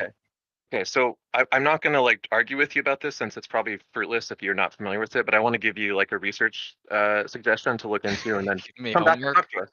Well, it's going to be useful to you because either way, you'll either learn more about it and agree with how you started out, or you'll learn more about it and change your mind. But at least you'll be equipped to talk about ethics with a little bit more tools. So there's a debate on divine command meta-ethics and divine command theory in general. It sounded like you'd at least heard of the Euthyphro dilemma, right? Yeah. Okay.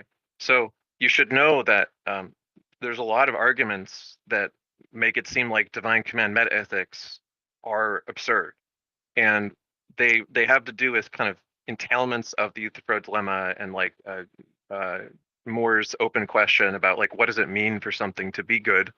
And I would suggest you read a paper by Thibodeau. I can send it to you, and it's called "God's Love is Irrelevant to the Euthyphro Problem" by Jason Thibodeau. And there's some follow-up debates on YouTube between him and a guy named Flanagan, who's a Christian apologist. And you can look into this more, but all I can say is when you take this position of divine command and you think that it's true, but you don't know much about ethical philosophy, you may not understand some of the arguments about why it's absurd or problematic until you look into this some. So if you wouldn't mind, I'll send this to you, and it may not make a lot of sense because you don't know much of the background terminology, but at least give it a try. If this is an argument you're going to make and you want to debate it, I want you to be as equipped as possible to have the debate. I'll go even further. We can do a public debate between you and me on this if you want. Sure. I mean, I'll give you as much time as you need to prepare. Let me know. I can help you guys find a host for it. X, if you could post. If you can post that in the Heathen Hangout chat, I'll share it on YouTube as well. Hopefully, I can post a file. I may not have the perms, so I'll try it. Sure. Give me a week. I'll be ready. Cool. Aslan, thank you very much. Really appreciate this great conversation. We should probably move on to our next guest. Yeah. Yep. Yep. Thank All right. you for Thanks, coming y'all. up. Eon seems very fiery. Hello. Thank you. Hello. Welcome. How are you? And what have you got for us today? I've got a lot, actually. So I would like to begin, if you don't mind. I want to go ahead first. Yeah, sure. So Romans 1:20, for the invisible things of him from the creation of the world are clearly seen, being understood by the things that are made, even his eternal power in Godhead, so that they are without excuse. Because that, when they knew God, they glorified him not as God, neither were thankful, but became vain in their imaginations, and their foolish heart was darkened. Professing themselves to be wise, they became fools. Do you have an argument, or are you just going to read scripture? That's the word of God, sir. Well, that's the great argument for atheism because it's clearly false. I've searched for all the evidence, and so there's no Okay, logical so you're evidence making of that. a claim there, sir. Let me finish. Can you substantiate that claim? Whoa. So the fact that statement is in the Bible and the fact that statement is demonstrably false because atheists have researched and are open to the evidence. Hold up, don't interrupt. And the fact that we've researched and found that there is no evidence proves that statement is false, which proves that the Bible is wrong and fallible. And so it's great evidence for atheism. Thank you. Okay. Do you agree that Jesus Christ existed like most atheist scholars do, Yes. and that he was crucified? Yes. Okay. Do you agree that we have a lot of history and tradition based on the Word of God, which we call the Bible? Yes. Okay. Are you a man? Yes. Okay. Did you know that God said that he created us in his image? No, I did not know that. I know it's written in the Bible, but I don't see any evidence of God saying that. Now, did you know that? Well, here's the Can we get rid of this guy? Here's the irony. The This irony person's of not this. serious. Hold on a second. I am very serious. Okay. So, Well, and you I haven't saw addressed how you know the Bible. I saw you guys No, were but Eon, dogpiling the low hanging Eon. fruit that was just in here. No, Eon, So- you haven't Well, demonstrated how joke. you know the Bible to be true. No, listen, guys. This guy's all he does is parrot Because Ken God Hovind. is reality. I You guys literally are just caught him rejecting parroting Ken reality. Hovind word for word, and he denied it. So he's not an honest person in the first place. Ken Hovind can learn some things. So It's I'm okay with. Okay, I don't first of really. all, Eon, I don't really mind dishonest people for like we can give him. Just stop for a sec, TJump. you see how they're dogpiling is kind of crazy. Eon, you just made a disparaging comment about the previous guest who was on. It was totally unfounded. Please don't do that sort of thing. Do you have an argument to convince us that God exists, or did you just want to read scripture? Yes, I actually asked a question. I was going to go into it, but as you can see, you guys were kind of Okay, what's your argument? dogpiling me and acting childish. Yeah. Quick point of moderation. Just Eon, you and TJump are having a good back and forth. Let's just continue with that. Yeah. Thank you. Let's don't And then let we'll King take it from there. Xerxes jump in anymore. So TJump, are you a man? Yes. Okay. Are you aware that God said that let us make man in our image in Genesis? I have no reason to believe God said anything because there's no reason he exists. Okay. Have you read the Bible? Yes, multiple times, cover to cover. Okay. So you are aware in Genesis that God said, let us make man in our image in Genesis? Yes. Okay. Are you aware that Jesus Christ was a man? Yes. Okay. So, if we're made in God's image, is God not the Son, which is flesh, right? The Son, the Father, and the Holy Spirit. And therefore, you too are also made in the image of God. You are body, mind, and spirit, just as God. Do you not find that ironic that you are literally living proof of Jesus Christ? And it's ironic that you're asking for the proof of God when all you have to do is look in the mirror. Wait, okay, so I'm not at all following what that sentence was. So was your question, if the Bible is true, and if the Bible says we're made in the image of God, then we are similar to God? Is that your question? Well, reality is that God created us in His image. Well, that's what we're asking about. You Why are should we think proof of God? Yeah, one so sec. if you want Ian, evidence, one you sec, can look in the mirror. So go back to your first sentence. We would like evidence to think that reality is the fact that God created us. Why should we think that reality is that God created us in His image? Were you? Did you catch what I said when I first came in? Romans 1 verse 20. Yes, and I think that's good evidence against God. So was that your evidence? So all created things know God, know their creator. So what's your excuse? Because that verse says that they are without excuse. What's your excuse that you don't know God? Are you just like maybe God didn't create you with a brain to know Him, or no? It seems like I've What's your assessed the evidence thoroughly with every means of epistemology known to man, and I found it factually false. Ooh, okay. So do you agree that in my worldview, God is outside of creation, right? Yes. Okay. So therefore, He's not constricted into the laws of His own creation, correct? I don't know what that means, but sure. Wait, just a clarification, Eon. Does that mean the laws of logic do not apply to God? God created the laws of logic. No. That doesn't answer the question. Do the laws of logic apply to God? No. Okay, so then then God doesn't exist by definition. Wait. So how does that make sense? Hang on a second. Because if the laws of logic don't apply to God, then God can both exist and not exist simultaneously, which means God does not exist, which means atheism is justified. Ask it in the form of a question. Ask him, Eon. Where do you get your laws of logic Wait, from? 1 sec. Eon, can It God doesn't matter. both... You need to address it does that. matter. No. Ask it as a question. Eon, can God both exist like and children. not exist at the same time? What? Can God both exist and not exist at the same time? God is eternal. He always exists. Right. Then So the laws he of logic can't. apply to it. So he can't How? both exist and not exist. Right. It's impossible. Okay. So here's a good analogy. Let's say I'm God, and I build a computer. Okay, listen. This is the fallacy you guys make, and this is what I was hearing in the last conversation. It's like you're skipping a step. You're skipping the foundation. So the foundation is, in my worldview, I don't know if you guys know this, right? So God's outside of creation. So let's say I'm God. This is an analogy. It's not, 1-to-1, but Eon, the moment you say it's a good God analogy. is, you've invoked all three laws of logic. Well, There's no need for you to okay. go any further. So hold on a second. So I'm God. I build my own computer. I build software, and inside that software, I create the universe, and I create the world, and I create humans, and I program everything, and I create humans with their own free will, and I create it right. So I determine everything, but I'm outside of the computer. Wait, I'm lost. So, I'm outside. Ian, right? one sec. So every single thing, like you, Ian, I'm trying to follow you. I'm trying inside that software, inside that program. Ian, stop talking. I'm trying to follow you, but I can't understand how any of this answers the question. You said the laws of logic don't apply to God. Is God You can even himself. you didn't tell me where laws of logic He came said you're from. Eon, stop. We So- asked you, TJump asked you a question that was appropriate. Well, We you're not should have going to addressed it. dogpile me like you did the Eon, last guy.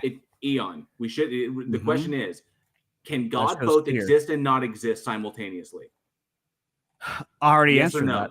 What was my answer? You said no. You said No, no. you didn't answer the question. Okay, then He why did. you He did answer. He re-ask did me the answer. He question? said, "God." Okay. You didn't answer. He didn't actually answer that question. Wow, He is said that God is really? eternal. Really? Eon, But he because I never don't even know answered if the you guys question that have was posed. logic. That's because weird. Eon, you have to look at the entailment of saying that God cannot exist and not exist simultaneously. If God cannot exist and exist simultaneously, then that means that the laws of logic apply to God. Says who? And what's your definition of logic? And where do you get it from? That's one of the. That's the law of non-contradiction. That's one of the laws of logic. Because you guys are childish. You're skipping over the foundation of what you're actually talking about, and it's really silly and childish. No, we're pointing out the Eon, contradiction in your You thing. guys No, sound wait, like wait, fools. wait. Eon is correct. We are Eon, skipping. Eon, Eon this is is correct literal there. smooth One sec. brain One sec. nonsense that you're Eon is spouting correct here. that we are skipping over the foundation because we're using his foundation. I don't know We're if you guys saying know we're what logic granting. is. Eon, hold up. So, Eon, we're granting your position. We're just going to say you're right here, and you say I am right. God does. The laws of logic don't apply to God. And now we're going to ask you one of the laws of logic, the law of non-contradiction. If this logic applies to God, does God exist and not exist at the same time? Now, if you say no, that That's a means that one fallacy. of the laws of logic apply to God, which then If God refutes didn't your exist, he earlier wouldn't be statement. God. That is a fallacy. Do you have logic in your brain? What? Can you use it, please? God Eon's gave it not- to This is you. unbelievable, Eon. The fact that that would be a fallacy That's a proves that stupid God adheres to question. logical. Eon, you dumb motherfucker. That literally means Oh, God adheres to laws ad-homs of now. logic. Yeah, it shows That is you're what losing that the means, discussion, Eon. buddy. You can't say that would be a fallacy unless you're invoking the laws Ad-homs. of logic You against know what? God. You know the ad-hom fallacy? Can someone give me a definition of that? Can we 'Cause please that's get what rid of King this guy? Xerxes- He's not serious. Yes. He's either not getting it or he's deliberate. At that point, he's either not getting it or he's deliberately trolling, and that's why I put him down. It's because when faced with this, it's a contradiction. What he's stating is contradictory, and when faced with that, he can't suss it out. So On one hand, he wants to say that he literally said that the laws of logic don't apply to God, and then also that the question we asked him was a fallacy because of logic. What? the laws of logic don't apply to God, and then they do apply to God. But it's by turning around and saying, "Well, you're using the laws of logic to apply." No, Eon, if you're still listening, we just pointed out the contradiction in your reasoning. So, and you couldn't address it. Okay, so yeah, we're gonna move on here. That was a rather low quality conversation, unfortunately. Christine, welcome. Christine, Thank you. why Antichrist? What have you got for us today? Yeah. So I just want to start off by saying I know you guys have been debating a lot of like ultra conservative Christians. I'm an anarcho-communist. And you know, when I think about my relationship with God, it's not like a scriptural thing. I remember there was like the last guy who was on, somebody asked the question, can God both exist and not exist? Okay. Did somebody ask that? Yeah, yes. It's a question. This question: do the laws of logic apply to God? So, is God outside the laws of logic, or do the laws of logic apply to him? And if God can, but if the laws of logic are, if God is outside the laws of logic and they don't apply, then God by nature violates the laws of logic, which means God can both exist and not exist simultaneously. But if the position is that God cannot exist and not exist simultaneously, then that means that the laws of logic apply to God. Now, see, I think God can both exist and not exist at the same time, because I think that is true to the argument you're making, because God is beyond logic to the point that it doesn't interact with the logical. You know what I mean? Like God doesn't do miracles. It doesn't it doesn't turn water to wine or anything like that. How do you identify God? I was just about to go to the law of identity, because Sure. God is God and God is not God.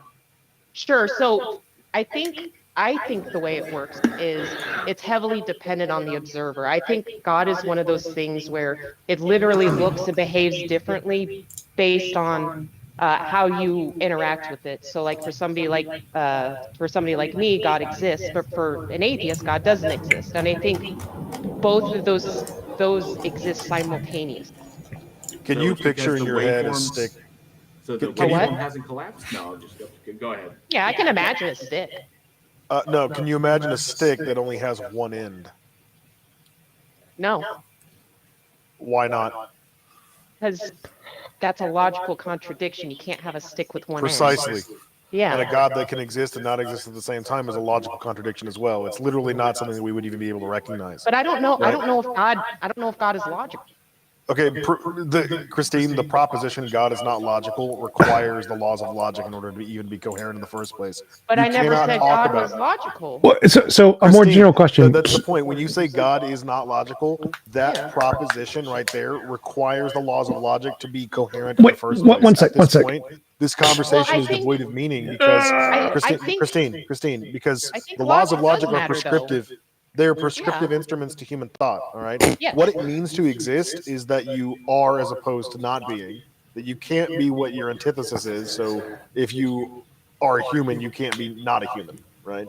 Or if you're God, you can't be not God. If you're God, you are God. Just A equals A. And then the third one, God can't exist and not exist at the same time. That's just one example, right? That's So just I'm a logical law curious- that's in the middle. I'm curious why you think that because we live in a logical world that's like governed by physics that are predictable. This isn't physics. This is logic. Well, I think physics and logic are kind of like they sit No, in the they're same not. They're not area. even remotely the same. Logic. You have Logic to use is logic to axiomatic. think about. Yep. Yeah. There's You like have to an use logic algorithm to you think have to about anything, follow. Christine. What? Christine, logic is literally the description of the behavior of extant things. If something exists, it's described by logic. That's how we identify if something exists in the first place. So if you're going to say that something can exist and not exist, there's no distinction between existence and non-existence, and we're not talking about anything at that point. Maybe. I think that's kind of. I didn't expect to say a whole lot because it wasn't really my goal to convince you guys. Christine, the God you're talking about looks exactly like Sure. a stick with only one end. That's all. Yeah, I'm it saying does. about Like when I try to imagine what God looks like, it would look like a stick with one end. Yeah, something that doesn't exist. I mean, sure. Oh, okay. I'm good. Thanks for having me on. I appreciate it. Wait, no, I got some question here. Can anything exist and not exist at the same time? Like anything? Like in the physical universe? No, anything, literally anything, including just anything. I think God does. Anything else? No, I think God is probably the only thing that does that. Unless you like want to get weird about like philosophical interpretations of the existence of the universe, but that's like why even bring that up? Okay, so why can God somehow violate the law of logic and not exist while still existing? Because it exists outside of the universe, you know what I mean? Like it doesn't have to, it doesn't even interact with the physical universe. The only way it interacts with the universe is through us. Okay, so let's say that there are things that exist outside of the universe. Let's say there are lots of things that exist outside of the universe. Does Like the fact that physical they things? Like other universes, or they could be non-physical? I don't care if they're physical. They could be spiritual, supernatural, ubernatural, anything. Yeah. But if those things exist outside of the universe, can they both exist outside of the universe and in the universe at the same time? Mm-hmm. So they exist in the universe. Kind of, but it's like it doesn't ever have like a physical impact, you know, because Well, so you that's can't fine, really that's say fine. it like physically exists, you know. So God exists in the universe partially. I don't think so. Well, so if he doesn't exist in the universe, that's one of the laws of logic. So like either he both exists in the universe and does not exist in the universe. That would be like a violation of the law of logic. Or he doesn't I exist think that's in the universe. part of the reason why God doesn't perform miracles, because it would like logically break the universe. Logically, okay. So the You question know? is either God does not exist in the universe, or God both exists in the universe and does not exist in the universe. So if God does not exist in the universe, that's the law of non-contradiction. That's fine. Well, I would make the prescriptive claim that God does not exist in the universe, but God existing, like in a spiritual or supernatural sense. I think once you start going into that realm, you can consider the possibility that God can both exist, not exist, and be a self-contradiction.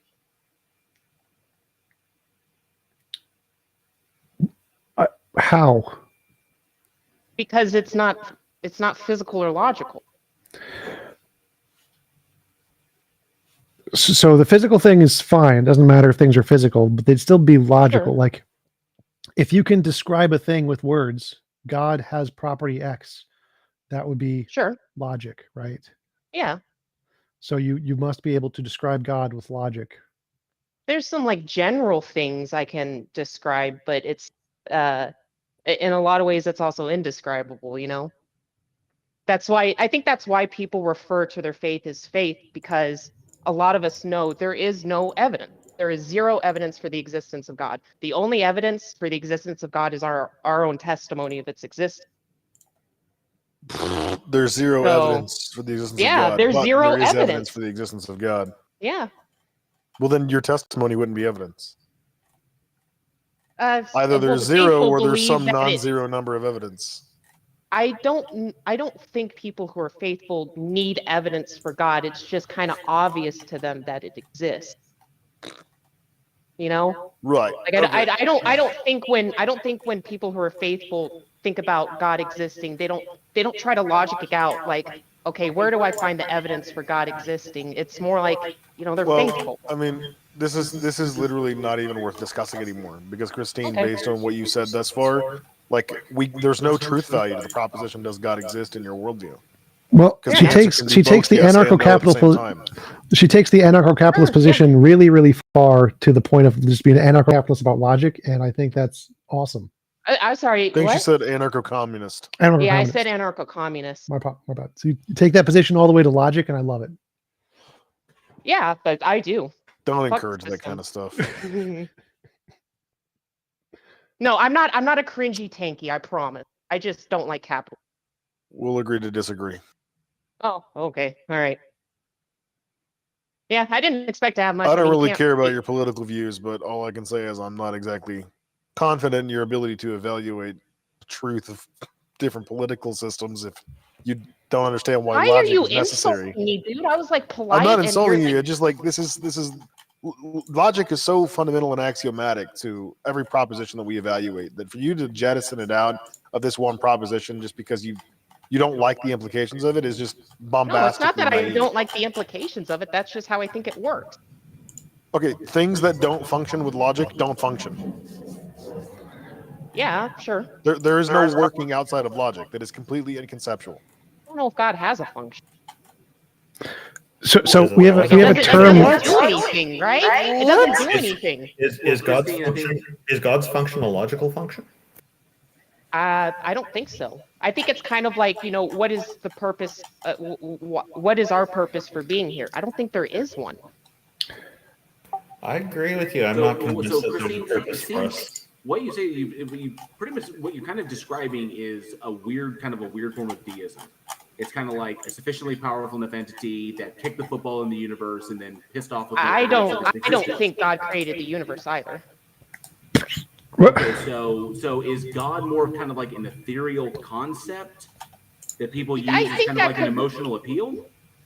I think thinking of God as an emotional appeal, I don't think it's necessarily emotional appeal. I think it's more of a pathetic appeal where it's like you're appealing to the human condition. It's like, you know, you need something to kind of fill the gap or fill the void or provide some sort of like psychological or physiological utility for oneself. Why? Well, that's because typically, I mean, from the conversations that I've had, the interactions I've had, that's essentially what it pretty much says, you know, susses out to is that vast majority of people hold on to the God concept despite the logical contradictions of it. That people hold on to it because it provides some sort of psychological utility. I mean, it can. Doesn't have to. So logically speaking, God either exists or it does not exist. And it's one or the other. I don't know if that's the case. Well, either a thing exists or it does not exist. Now, I'm not talking about the form or nature in which this thing exists. I'm simply saying that God is either a thing that exists in the universe in the universe, because everything that exists is within the universe. So if we discover something else, the thing is still a part of the universe. So God either exists as a thing in the universe, or it does not exist. It exists only in the minds of human beings who thought it up, who dreamed it up. I mean, yeah, that is a way to think about it. You know, setting aside faith. Like if we just set aside faith completely, then yeah.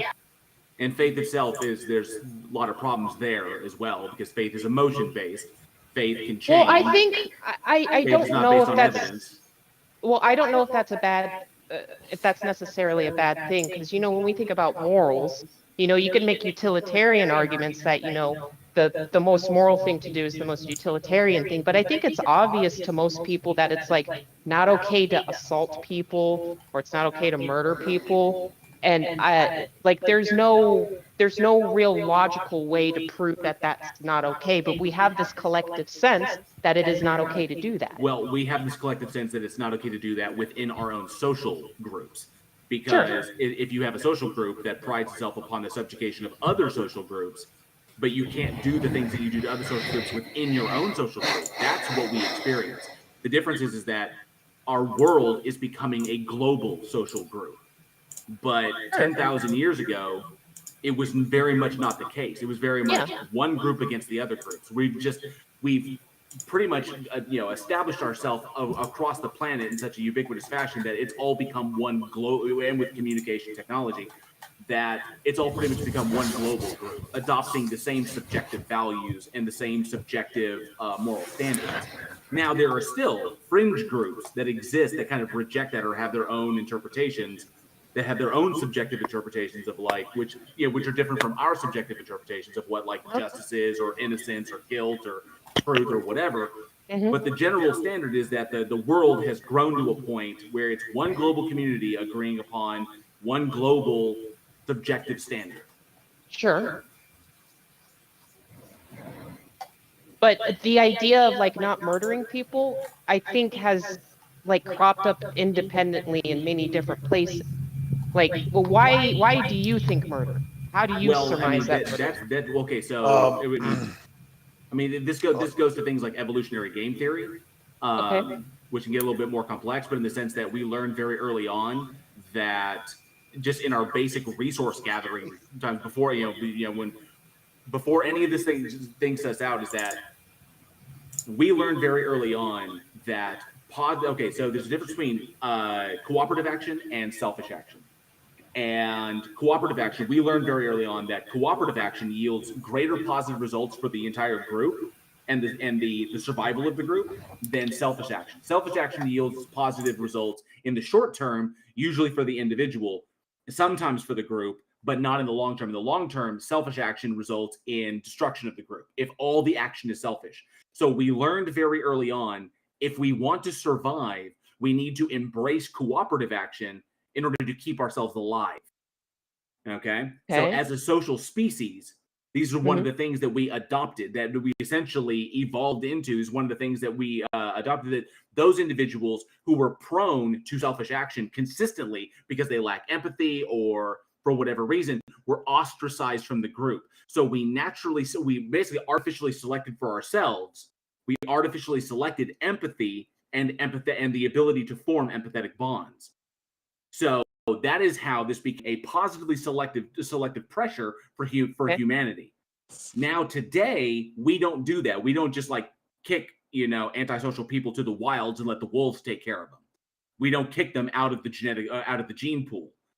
So we now have a place for everybody, and we allow antisocial people to continue to breed and interact with society despite their actions, because we now have a more, I guess you would agree, you would say, a more lenient or a softer justice system. Okay, maybe we make supposedly, but going back to the very beginning, we're going back a million years ago.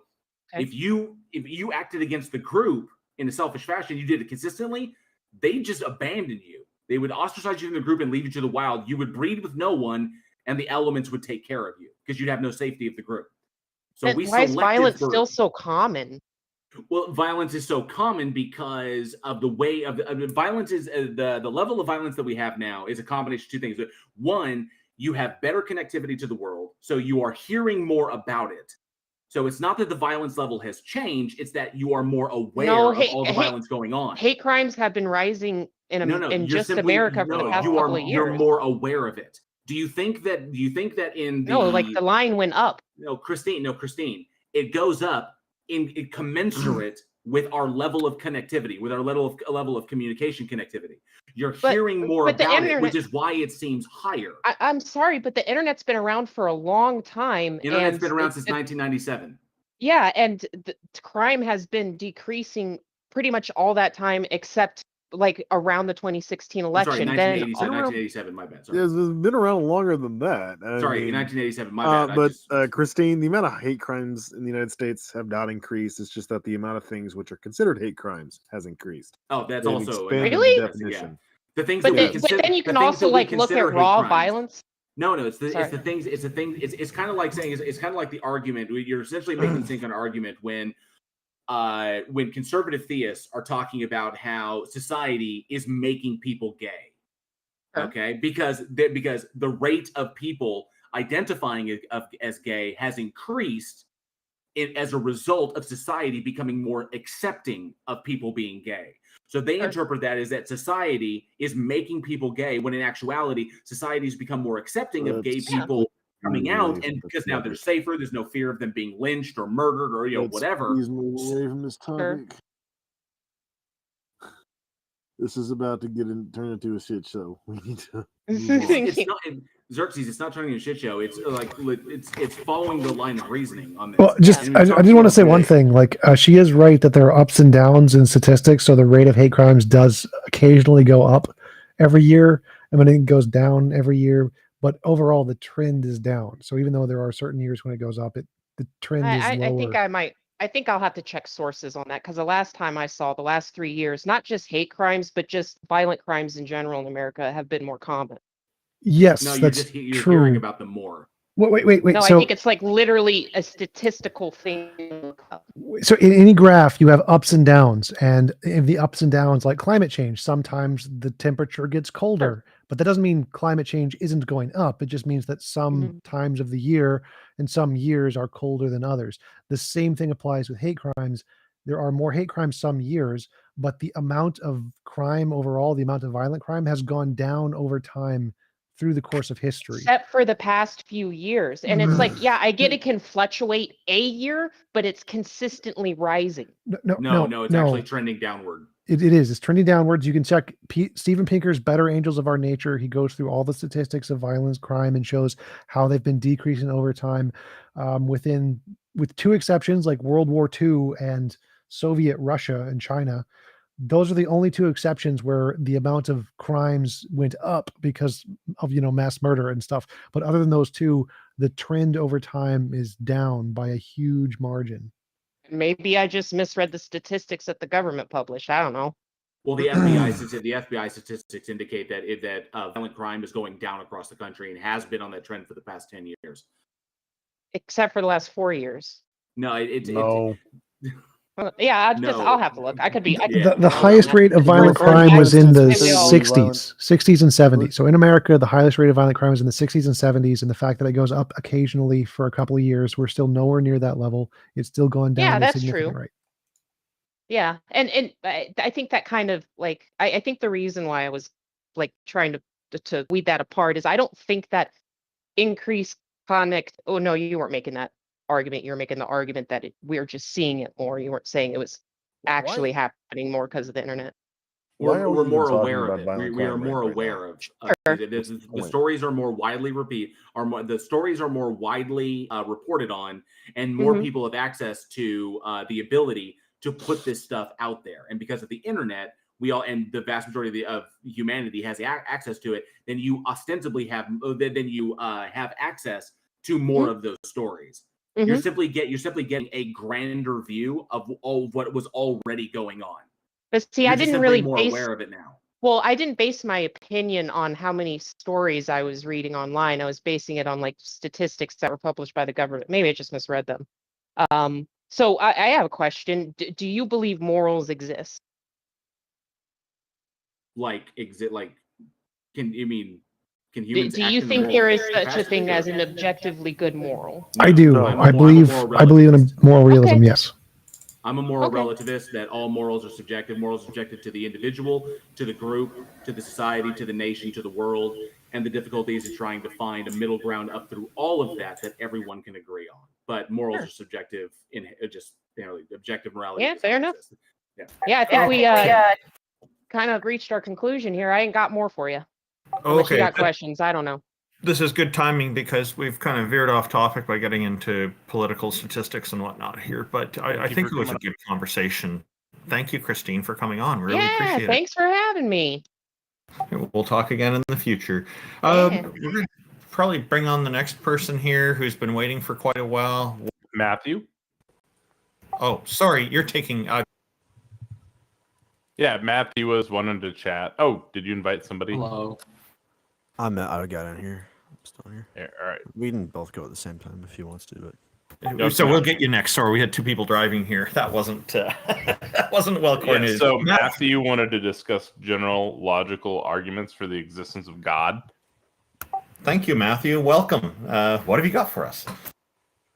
Thanks. I also wanted to kind of talk about that guy who was on here talking to JL before Eon. And JL was asking why God hasn't given a universal interpretation of Revelation. Was that?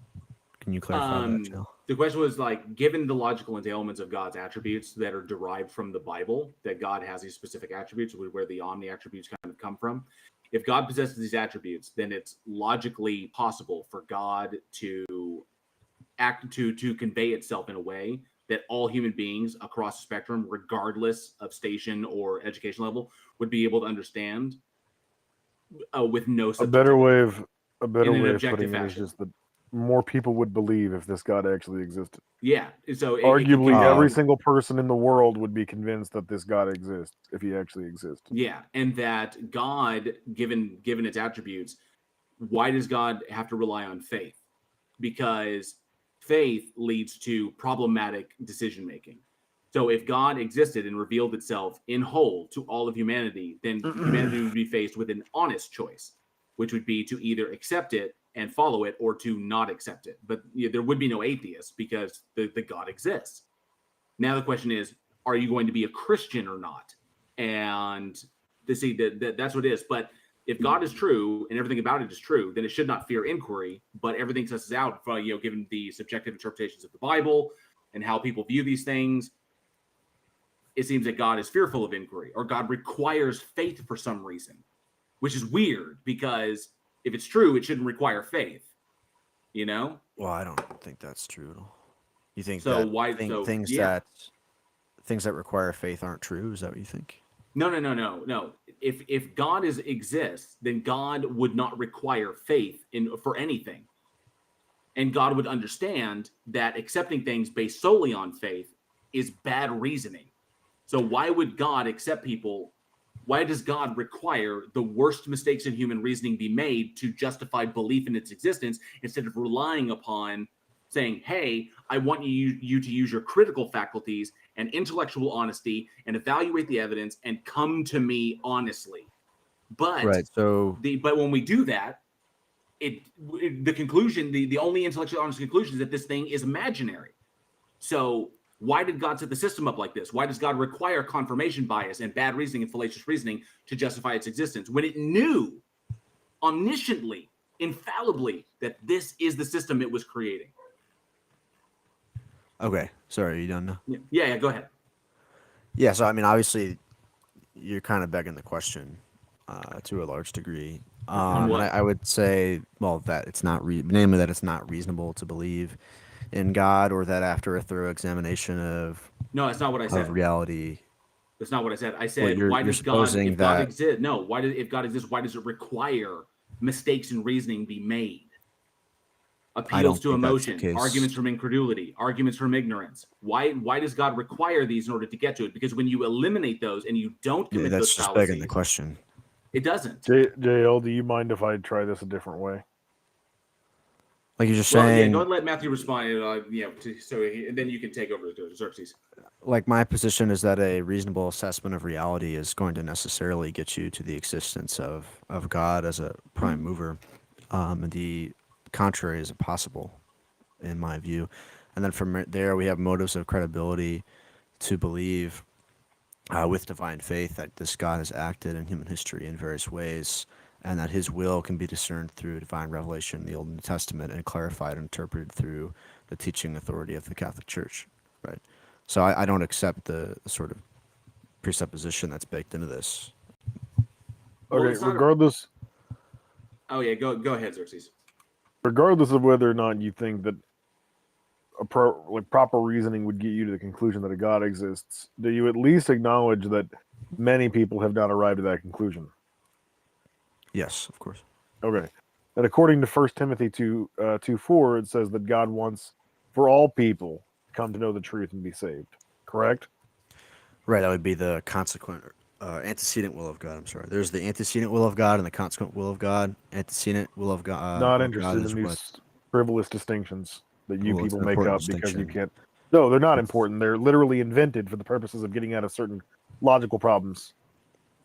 Okay, so it's like I may want a particular thing, but in light of a particular reality or some other good that I also want, I may have to forego the thing that I want, right? Yeah, well, when you So, control with literally all the God- circumstances and conditions of the universe, such a thing would not be a problem. But let's go Well, ahead that's and not the entertain case, this though, nonsense because for a moment. we know that Matthew, can you God- provide for me a reason why people don't believe in God? Well, there's going to be many reasons for that. I think, first off, it's going to be like a failure of human reason to accurately assess reality and Okay, believe well, in that's God's God. fault. He created us that way. Well, no, it's not. He created us with the Wait. It's not that appropriate- not just that he created us that way. He created us to wind up, because if you argue that he created us perfectly, in the garden, if you want to go that route, he He set didn't the create us parameters. perfectly. He I set don't the parameters for our fall. Because remember, God is omniscient, knows all true propositions. So God knew what was going to happen infallibly. God set the parameters of the garden, set the parameters of Adam and Eve to be manipulated by the serpent, whose parameters he also set. Okay, God so set I it don't. all in motion. So So it I is wouldn't God's say fault. that God creates us perfectly. I mean, you have to define what you mean by perfect. No, I that's mean, a- like in the garden, if you want to go by that. That Adam wasn't and Eve that were wasn't part created. of my argument at all. What I was saying is that God intentionally designed us in such a way that He knew, with infallible foreknowledge, would lead many of us to failing to Correct. reason properly Correct. to His existence. Right, and I would Why? say that the fall of Adam was a good thing, right? Because Oh, okay, I'm not arguing about morality here. That's not what I'm arguing at all. I'm merely asking the question. right, so you're as to asking why did he? Yeah, this is people like don't problem believe. of evil. I got it. Yeah. No, it's not the So- problem of evil at all. I'm not talking about evil or morality, Matthew. I'm asking why people don't believe. So it's divine hiddenness, which is a riff on the problem of evil. Not really. Right. Okay, so it's not. All right. So what? I'm not even incorporating evil here. It has nothing to do with morality or evil. Why don't people believe? Okay, so I said, first off, because there's a failure of the faculty of reason, Which to would be cling God's to- fault because He's the one that gave us no, our it's not. faculties. If Yes, he it gives, is. it's a failure of the use of the faculty, not the failure of the faculty itself. That's unrecognizable, Matthew. Okay, I How is have that? gone What do you mean? through. It's like ostensibly- saying like car Matthew, accidents usually don't happen because the car is defective. That They is usually that happen is because literally the driver's dumbest thing I've ever heard, Matthew. Why is that okay, stupid? because there's no distinction between my use of my reasoning and my ability to reason. They're the same fucking thing. There's no That's identitarian definitely not the distinction there. case. That's absolutely Just absurd. because particular people use their reason to come to false conclusions doesn't mean that the faculty of their reason is like defective. Yeah, yes, but Matt- Matthew, Matt- just J- assuming JL, that people please, please, just JL, assuming that please. people come to different conclusions than the one you've come to, just assuming that their reasoning is automatically invalid when you haven't knocked down their reasoning, that's also problematic. Okay, I Because think I'm you're an kind of- atheist. I'm an atheist first and foremost because the concept of God, the way it's entailed in the Bible, is logically contradictory. Logical contradictions cannot exist. Why is that? The God in the Bible does not exist. Why is it logically contradictory? Because God possesses attributes that are logically contradictory. God cannot be both omniscient and omnipotent simultaneously. These are logically contradictory Why not? attributes. Why can't she be all powerful and all knowing at the same time? I don't understand. Because then God would be unable to act outside of its infallible foreknowledge. God would not be, because if you were omniscient, like Xerxes has said in the past, you're essentially a cart on a track. God cannot make decisions if God is omniscient. Everything is already set and is How already does that known. follow? God can't change his mind on anything. So yeah, I agree that God can't change his mind. Right. So, but changing your mind is a logical attribute of an entity that can do anything without logical contradiction. No, because if you're all knowing, then it's going to Then be you can't logically change your mind. impossible. Correct. It's just going to be logically impossible. And omnipotence Right. So it's not is omnipotent. understood.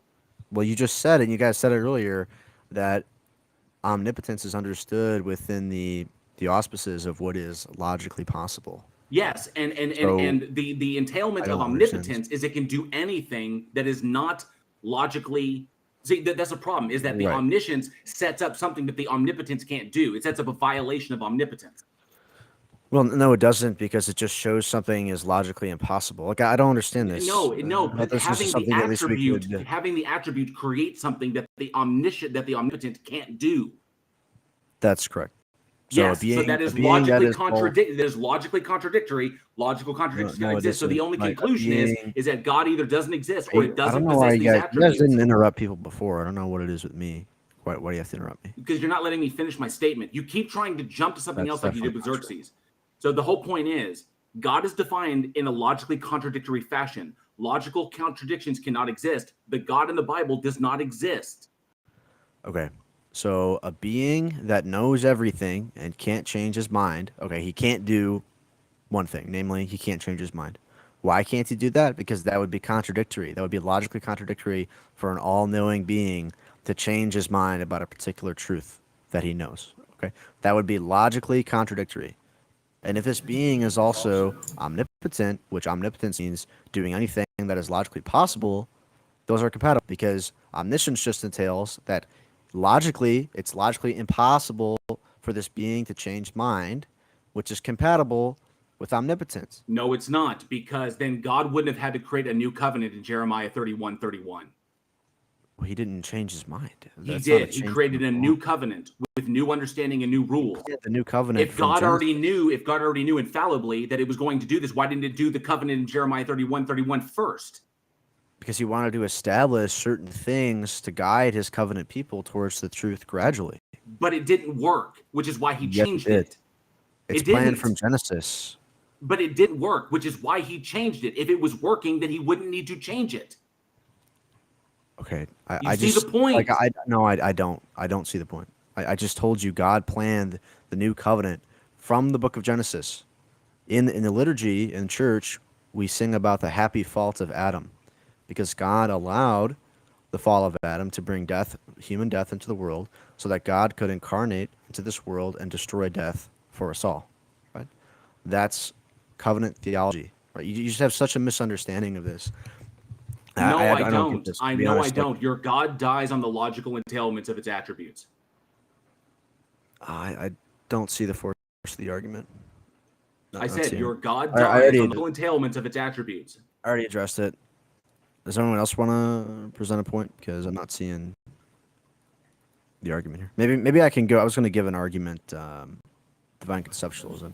Oh, I haven't heard you give an arguments for the existence of God. I just brought up something somebody said before, and you disagreed with it. Like I don't care. Do you have any evidence for God? Yeah, sure. So this is divine conceptualism argument popularized by St. Augustine.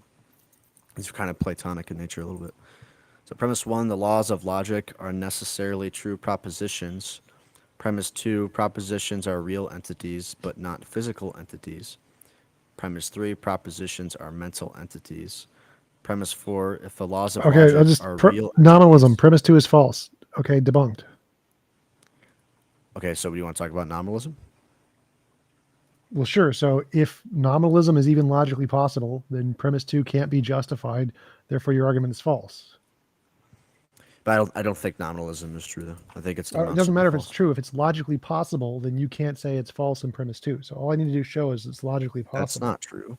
Yes. That's not how arguments work. Like, if you said it's impossible, or if you said that it's the case that I put the argument in Heathen Hangout, by the way. For people. I don't care. So let's just your address premise this. 2 says it is the case that propositions exist and they're not physical objects.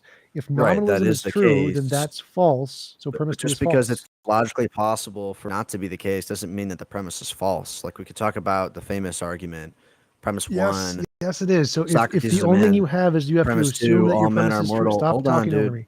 So if I was literally you talking. interrupted me, I didn't get to finish. So your premise 2 is false if nominalism is true. Therefore, if there's no evidence for it being true and there's a logical possibility of it being false, that means you can't assert it as true. Okay. So that's not true at all. Let's take the most basic philosophical argument that people use, right? Premise 1, Socrates is a man. Premise 2, all men are mortal. Conclusion, therefore Socrates is mortal. Is it logically possible that all men are not in fact mortal? TJump, is that possible? Sure. Right. So by your logic, that argument is invalid. It's unsound. Because if some truth, No, if some no, truth no, is unsound. It says it's possible that all men are not mortal, then the second premise would be false. It'd still be valid, it'd just be unsound. Yeah, and it is actually possible that there is some dude who's immortal. Yes, that's possible. And we have good justification to believe men are mortal. There's lots of evidence to actually think that support the that argument- premise. It's not just making the shit argument- up. So yours is just making shit up. The argument that premise 1, Socrates is a man.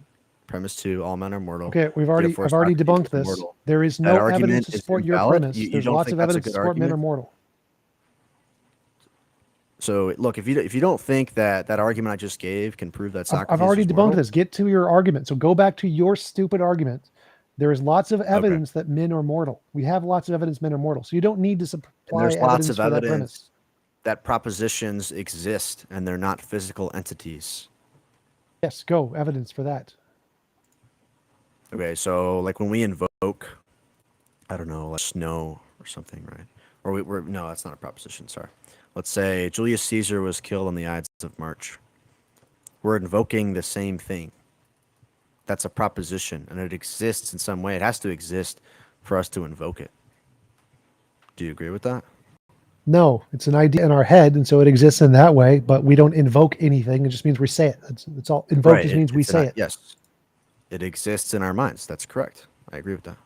Yep. Yes, it is a physical concept of patterns of neurons in our brain that focuses an idea. But do you agree that we're referring to the same thing when I'm talking about Julius Caesar being killed on the Ides of March and you're talking about Julius Caesar Yes, being we have killed the on same killed on the Ides of physical pattern in our brain that refers to an event in reality.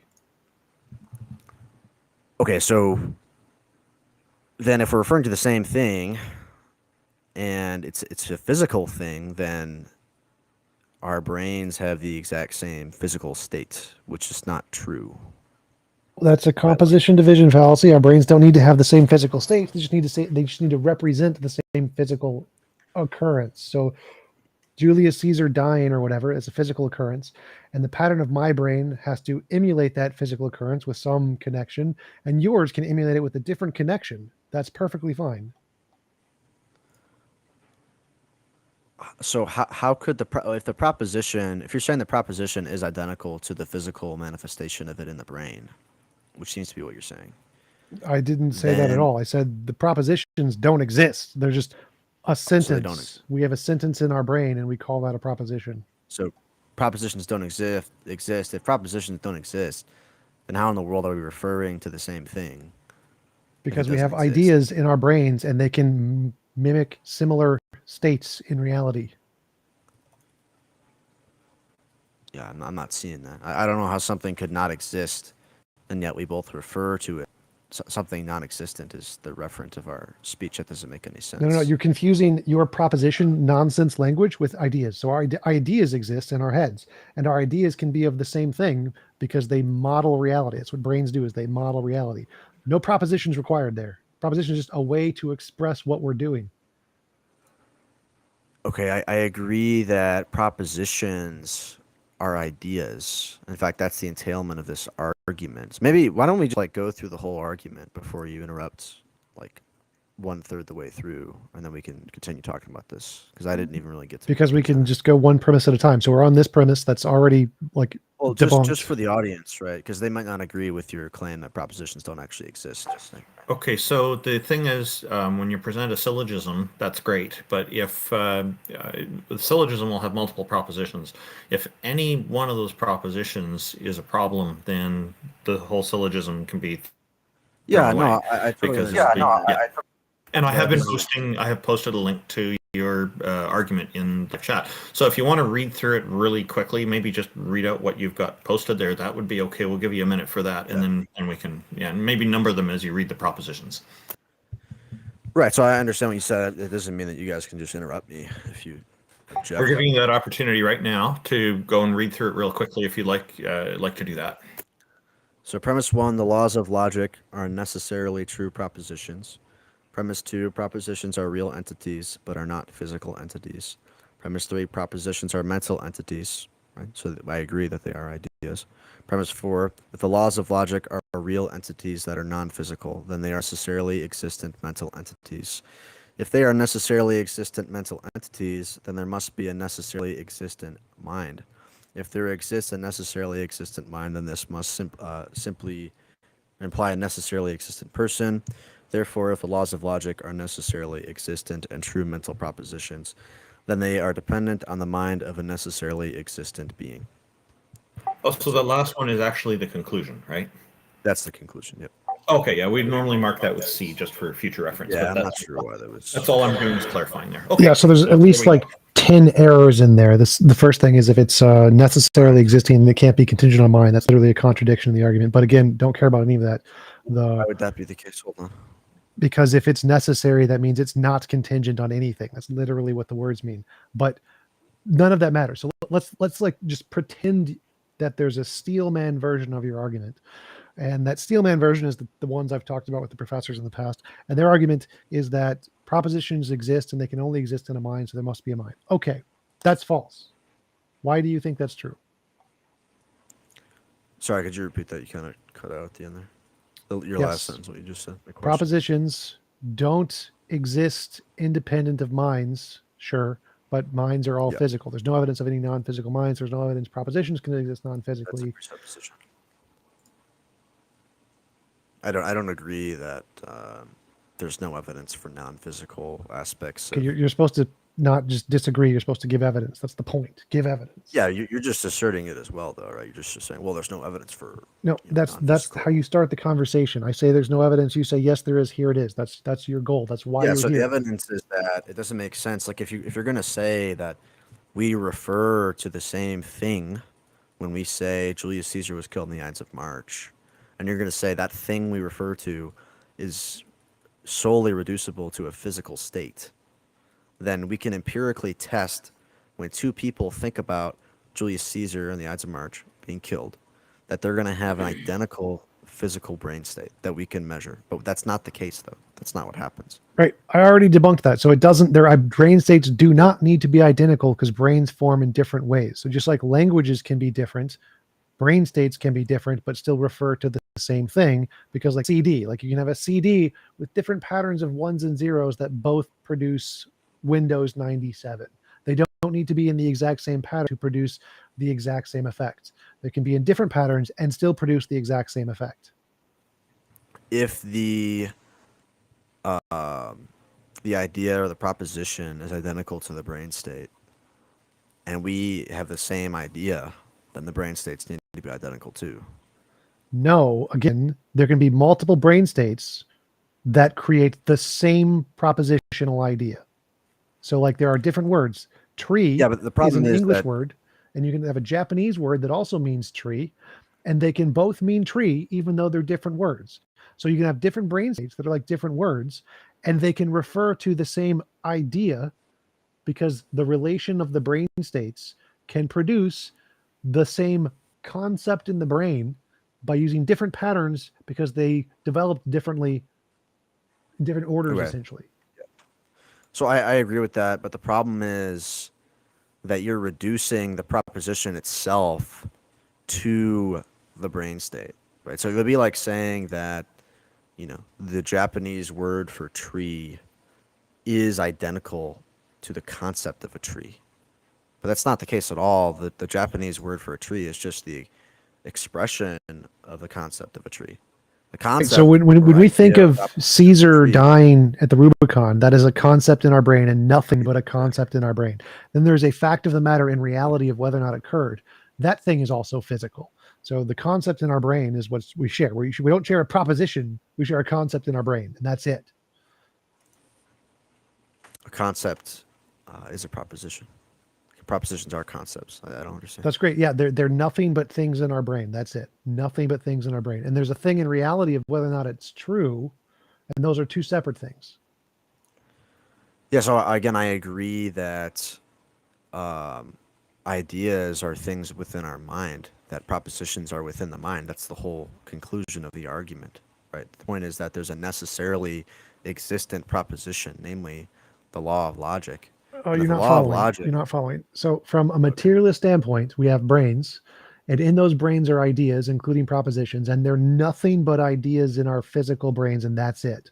And we can share them, like we can have the same idea of a tree, and that same idea can be produced by different physical states just fine. well, then the law of logic isn't necessarily true. Because if you're What? saying That that, literally if you're doesn't follow. conceding premise one, namely that the laws of logic are necessarily true propositions, and you're saying that these propositions are identical to human brain states, and humanity has not always existed, then there was a time when logic was not, and therefore logic is not necessarily true. No, I already debunked this like an hour ago. Logic is a language made up of humans. Literally, first sentence, classical logic, Stanford Encyclopedia of Philosophy, logic is a formal language. So logic is a language made up by humans to describe the way reality is. Reality has a nature to it. It's not logic. Logic is just what we describe the nature with. And the fact that we come up with ideas like language in our brains in different physical ways, and come up with the same ideas and describe those reality of the way reality is. None of that follows to whatever you just said about some kind of violations of the laws of logic. Well, I think the issue is that the laws of logic refer to something, right? We are referring to the same thing, you're going to say. Physical reality, yes. But so you're just saying that the laws of logic are identical to physical brain states? Yes. So laws of logic are language, they're physical brain states, and they describe the nature of reality. So the essence of the laws of logic is the nature of reality, which is physical, purely physical. Okay, so laws of logic are purely reducible to physical brain states. Yes. I don't. No. The laws of logic are our language which describes physical reality. So physical reality, the laws of logic reduce to physical, the essence of the physical nature of reality. And that's it. That doesn't make sense to me. I think maybe if we expand this to, maybe we use like triangles, right? Like the idea of triangularity. Right. Okay. So something Triangularity. is a triangle, whether or not it has 3 sides that up to 180 degrees. That is a relation that exists in reality. And then we labeled that relation with a term called a triangle. And so the fact of something having these properties, that its angles add up to 180 degrees, that is something that is a result of the nature of reality. It has nothing to do with any laws, no propositions, no language of any kind. It is a fact of physical nature that causes that to be the case. And then we make up these laws of logic, laws of language, laws of mathematics to describe those facts of the matter of reality. So none of the propositions exist, none of the logic exists, none of the math exists. All of that stuff humans made up to describe the actual properties of physical reality that do exist. So you're not a mathematical realist then? You think that math is nominalism? I'm a nominalist. Literally the opposite of that. Sorry, could you repeat that? You're a nominalist? Nominalists, yes, that's what nominalists are. They don't think there's any abstract objects. Well, okay. So if you're a nominalist, then why are you saying that we're referring to the same thing when I talk about Julius Caesar being killed in the Ides of March? Because we were referring to a physical state of reality. That's the same thing we're referring to. Well, sameness is a universal, so you can't be a nominalist. No, it's not. To that. Doesn't need to be universal, so it's irrelevant. Yes, it is, dude. No, it's not. So, like, if How me is and sameness you not a wait, stop. So, if me and you think about Caesar dying or whatever, that's not a universal. That's not everyone thinking of this thing. This is me and you. It's two particulars thinking of a thing. Okay, yeah, two particulars thinking of a thing that is universal. Sameness is a universal. That's literally stupid. If you're saying there is a universal that reality is the way reality is, sure, that's not a universal in the context of like actual conceptual universals don't exist there. It's just reality is reality. Like, okay. I don't understand how you can be a nominalist and accept that our it seems like you're saying that nominalists don't think there's a fact of the matter that reality is reality. Like that's like the dumbest argument I ever heard. No, nominalists don't think that universals exist at all. Yes, universals as an abstract concepts. Abstract concepts don't exist universally. Right. They think reality is reality. Fine. Okay, I don't understand how that Like there are tautology is points in relevant. time where physical things happened, and that's a fact of reality. It's like a universal fact, but it's not a conceptual universal like what you're talking about. Those are separate things. Universal facts that are true about reality, perfectly fine. It's a physical fact. Conceptual universals are what nominalists are rejecting. Like you're conflating Like, let's facts about say, reality with conceptual so universals. you're going to say that, like, Julius Caesar, the proposition Julius Caesar's killed in the Ides of March, you're going to say that that's dependent solely on physical minds, right? Yes, like the physical facts of reality. That's literally what it's dependent on. He was a physical So- being, and his death was a physical event. If all human beings cease to exist, would that proposition still have any sort of being or Haven't reality? we been down this The road? word proposition is like the word dinosaur. The word dinosaur can still be used to describe dinosaurs even if all humans don't exist. The language is irrelevant here. The point here is that, as I said, I'm not talking about language. I'm talking about the yes, concept. language is, we can still use language to describe things even if humans don't exist because it's abstract. That's irrelevant. Language is not identical to the concept that language conveys. I'm talking about the concept that Julius Caesar was killed on the Ides of March. If all human minds That's also a cease to language. That's exist, literally just a language of the brain representing reality with an idea. what's a language of the brain? The brain representing reality with ideas is a language of the brain. The brain representing reality with ideas is a language of the brain. Okay, that's fine, but I don't see how that's relevant. Again, I'm talking about if That's that what the idea. words. That's what we're doing when we make the agree words refer to things. Like speak. there's no When everyone extra speaks of concept there. this- There's no extra concept outside of human brains. When everyone speaks of Julius Caesar being killed on the Ides of March, we are referring to the same thing. So that's a universal concept we're referring to. No, You're saying again, it's I've already covered this. universal That's equivalence. particular brains. Our particular brains are referring to a factual event in reality. So no universal concept. Not referring to the same thing. That you're changing your position now because you said before that we No. were referring Again, to the same nominalists agree reality exists. Nominalists are totally fine with facts about How is reality that that are objectively true.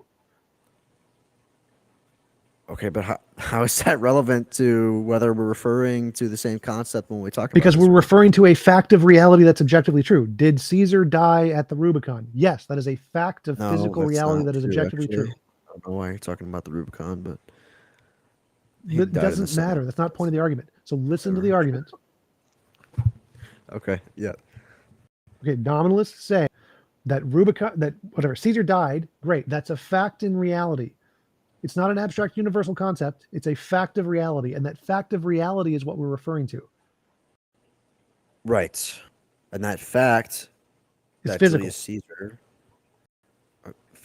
physical? Yes. Well, fact is What the fuck a does that even physical mean, dude? thing that occurred in reality and a sentence that describes that physical thing. So, okay, facts are physical. I don't even know what the hell that means, to be honest. But As I literally just Yeah, said, I'm a just fact is kinda a losing it sentence because- which describes a physical event that happened. right, it's a That is true. concept. The concept is the fact. It's a true concept. It's a true proposition, right? So it's a fact. And Yeah, so we my have an point is idea in our that head, the which is physical, concept- and it corresponds to reality, which is physical, and it's correctly does that, which makes it true, and it's all physical. Maybe I can present what you never answered this, right? When I asked you, so if all human minds cease to exist, would the proposition that Julius Caesar was killed in the Ides of March, would that still exist? If that no, the proposition wouldn't exist. It would have to be an idea in a head to exist. Okay, so the fact that Julius Caesar was killed in the Ides of March would not exist if all human beings stopped No, the existing. fact would exist. It would still be true that if someone uttered the sentence, it would be true. Well, There'd there'd be be no one to utter the sentence. So it just wouldn't exist, right? The fact wouldn't exist. No, because it's a fact. If someone uttered the sentence, would the sentence be true? Yes. And wait, if facts are physical, like what if, if the world got hit by a giant asteroid and just completely blew up, and facts are physical, the fact that Julius Caesar was killed in the Ides of March, like what would that be identical to? What is that? It would be hypothetical to someone's uttering the sentence, and that sentence, whether or not it corresponds to reality. Which again, so a mind would have to exist to utter the sentence, to concept, to come up with the idea. A mind has to exist to ground the truth of the fact. To have a concept, yes, there has to be. No. The truth is irrelevant. Truth is completely irrelevant here. It's true in reality that Jesus died, or that Caesar died. That's a fact of reality. The sentence describes reality. There's no proposition garbage. There's no concept garbage. That's all just us making up language to describe the fact of reality. So, like, the word dinosaur describes things that existed before the word dinosaur existed. The same thing applies here. So when you said that facts are physical, so the fact that Julius Caesar was killed in the Ides of March, that's a physical thing. Yes, that's us coming up with an idea, Julius Caesar dying, and that idea is a physical occurrence in reality, and the fact of the matter is that our idea corresponds to reality. Okay, the fact is physical. Can you show me it? Where's the fact at? I want to destroy the fact. So again, if we could go back in time, I could show it to you. This event occurring is the fact. So the event, okay, what is the event identical to? Caesar dying.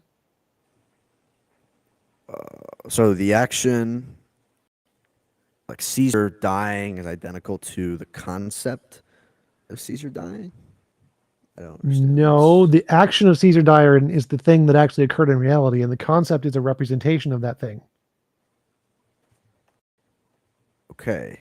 But you're trying to say that the representation is identical to the event. No, that's facts literally stupid. So it's our representation in our brains is representing that event. They're not synonymous because there wouldn't be a representation. Obviously, it's a representation. I don't think you're really not getting my question. Like, I'm trying to ask you, because you're saying that, again, our concept that Julius Caesar was killed on the Ides of March is physical. That sentence is physical. Where is it? The idea is physical. I want to yes. destroy it. Tell me where it is. The idea is in your brain. It's literally an idea in your brain. Okay. So if I kill every human being, then no one would have the idea. There would be no more idea. It wouldn't exist anymore. But would the sentence still be true? Yes, because it's an idea in our brain right now when we're talking. Okay, but but if we all die, that wouldn't exist. Because the ideas in our brain right now, because we're alive, when we form the sentences, do dinosaurs exist? That sentence is true. The sentence is in our brain current right now. If no human existed, no one would ever think of the sentence. Would the sentence still be true? Yes, but you'd still need a brain to think of the sentence. Okay, so how could it be true if it doesn't exist? Because the fact exists, and you have to have an idea to represent that fact. So if no ideas existed, no brains existed to make the idea, then it wouldn't be a sentence. There would be no sentence. Great, I agree with you, but the problem is there's no problem there. This literally, like, nominalists have answered this like decades ago, and everyone in academic philosophy accepted that this has been answered. Like, this is not an issue.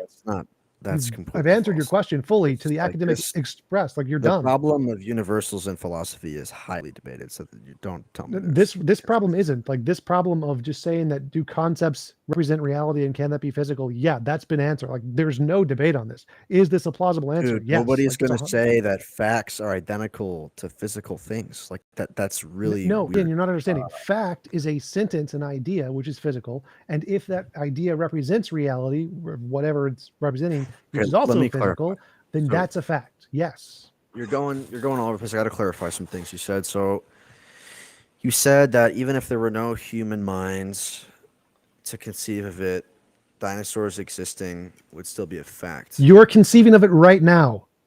There has to be a brain to conceive of the sentence for it to be true.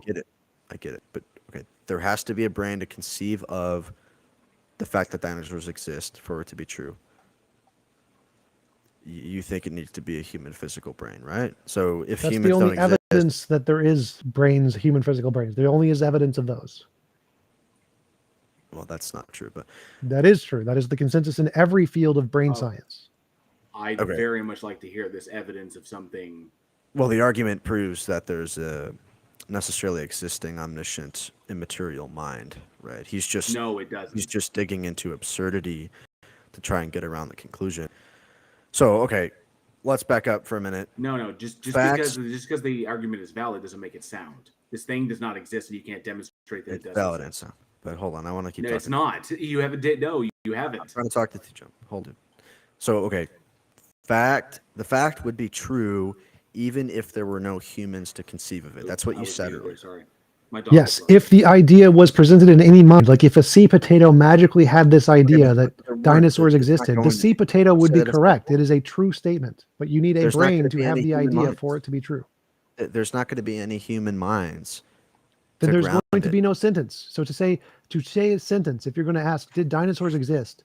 That sentence must exist in a mind which exists. If that sentence doesn't exist, you can't ask the question.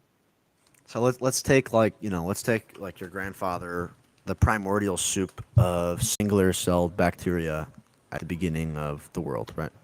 The fact I honestly think that we can move on from this because it keeps getting the pieces keep getting moved around the board. Well, let me there's just been no make this evidence last for point. it. There's If been you no wanna move evidence on, for a let me God finish that presented, point. and your argument is not convincing. As I'm trying to see what he's trying to say. No, what you're trying to put TJump to the test, and it's not going to work. The name of the stage is convince us that God or goddess exists, and you have thus far failed to do so.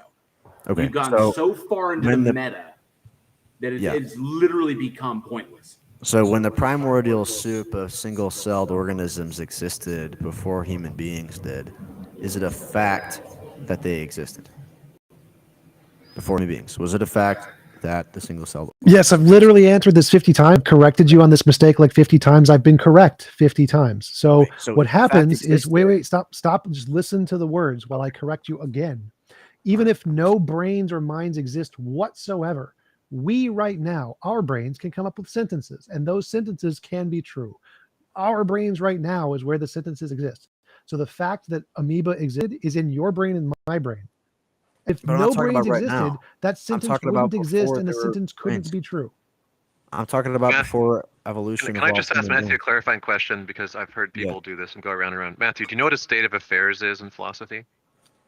Yeah.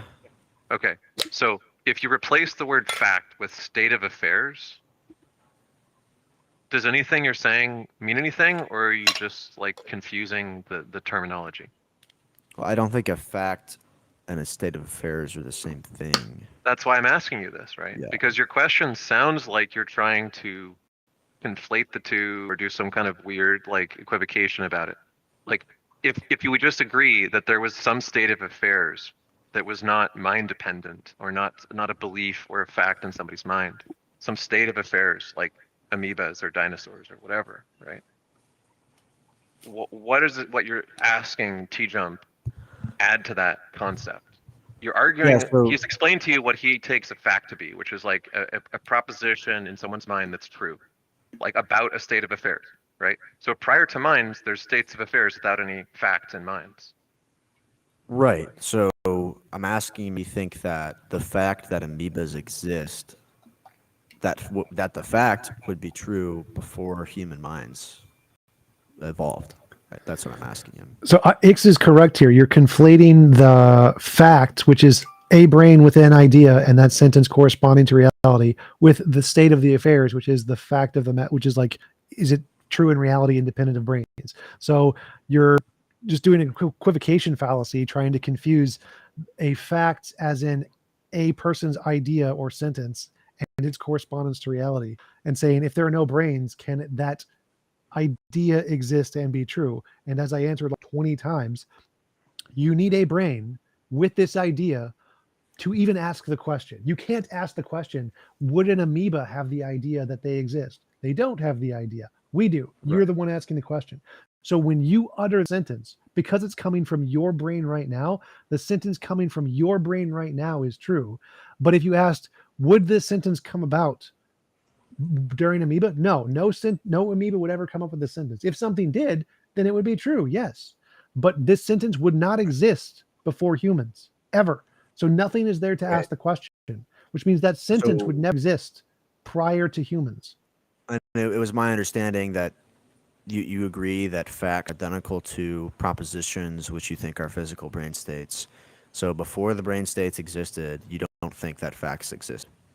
No, again, you're conflating a state of affairs and a sentence in someone's brain can correspond to that state of affairs. Again, you like Ix was correct here. You're just using equivocation fallacy. That's been debunked. That argument has been debunked. Because the fact is literally an equivocation fallacy from the state of affairs. Right. Those are not a fact is a brain state corresponding to a state of affairs. Right, exactly. And so if there are no brain states, then the fact doesn't exist. So facts didn't exist before brain states. That's the conclusion of your argument. Yes, because you're equivocating fact and state of affairs. The state of affairs existed before brain states. I got it. So, yeah, great. So, but the facts don't. Right. So didn't we already exist covered this. This is your before human equivocation mind. fallacy. So the fact, if Do you you define agree fact specifically as an idea in a brain that corresponds to reality, yes, those didn't exist before brains, obviously. Okay. So concepts didn't exist Before brains, humans obviously. existed. And so like concepts didn't exist before Brains. humans did. And if the laws of logic are necessarily true concepts, and the laws of logic wouldn't have existed before brain states then, right? So that's going to be problematic. Right, but Your there's a state. problem No, is there's that no you're- problem. There's you're no problem making- there. The your state of problem is affairs you're of reality making is true ontology just about fine.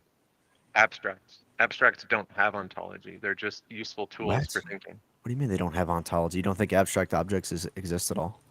Are you a Platonist? I'm not a full-on Platonist. Well, it certainly sounds like it when you make an entire argument and spend all this time arguing about the laws of logic existing like they exist outside of some mental construct. Well, no, they exist within a mental construct. It's just a necessarily existing mental construct. I don't think. Yeah, they're I can out there floating look. off. I can say that certain mathematical laws follow from certain mathematical axioms that I begin with, right? Because structurally, certain things follow and are entailed by them. It doesn't mean that there's some truth about the world which didn't exist prior to me doing that, or that has some causal power about the world, even if it happens to fit a pattern in the world that it describes accurately, right? The fit between our abstracts and the things in the world is pragmatic and is not evidence that they have some kind of magical ontology like Plato thought they did. Well, I don't have the same kind of views that Plato did. Certainly, I don't think that propositions are floating off somewhere in some realm, right? I think that propositions are indeed grounded in intellects, right? But nevertheless, there are certain necessarily existing propositions, like Julius Caesar was killed in the Ides of March, like, well, maybe not that one, sorry, but the laws of logic and mathematics as well. Yeah, if you start with certain axioms, the axioms entail conclusions. That doesn't mean that they have an existence in the world independent of starting from those axioms. I'm not sure the relevance with that. Like, the laws of logic and mathematics are necessarily existent propositions. Abstract. What does it even mean to say necessarily existent propositions? All you're saying is that if you start from the premise that we do in our language, that you need the laws of logic to be able to operate and understand the world using our language. It doesn't mean that there's some special thing about the world that you've discovered, right? You're not a scientist for proposing the laws of logic. You're a linguist, right? You're saying how we need to understand terms and propositions to be understood and clear. You're not giving us some truth about physical existence of reality or something like that. Well, no, the point is that something like mathematics, like these universals we invoke, such as, again, the laws of logic, which is a necessarily existing mental proposition. Since it's necessarily existing, it cannot be dependent upon human minds, as TJump supposes, right? And that's the problem here. If it's not, I don't even know what you mean. What does it mean to say that some abstraction or some entailment of some abstraction is necessarily existent? You're implying ontology to something which is abstract. Yes, just because it's abstract doesn't mean it doesn't exist. So we just disagree that that's coherent. So what the point do you is have that to tell us? abstract objects exist within minds. So you His say question is, what do you mean when you say a necessarily existing proposition?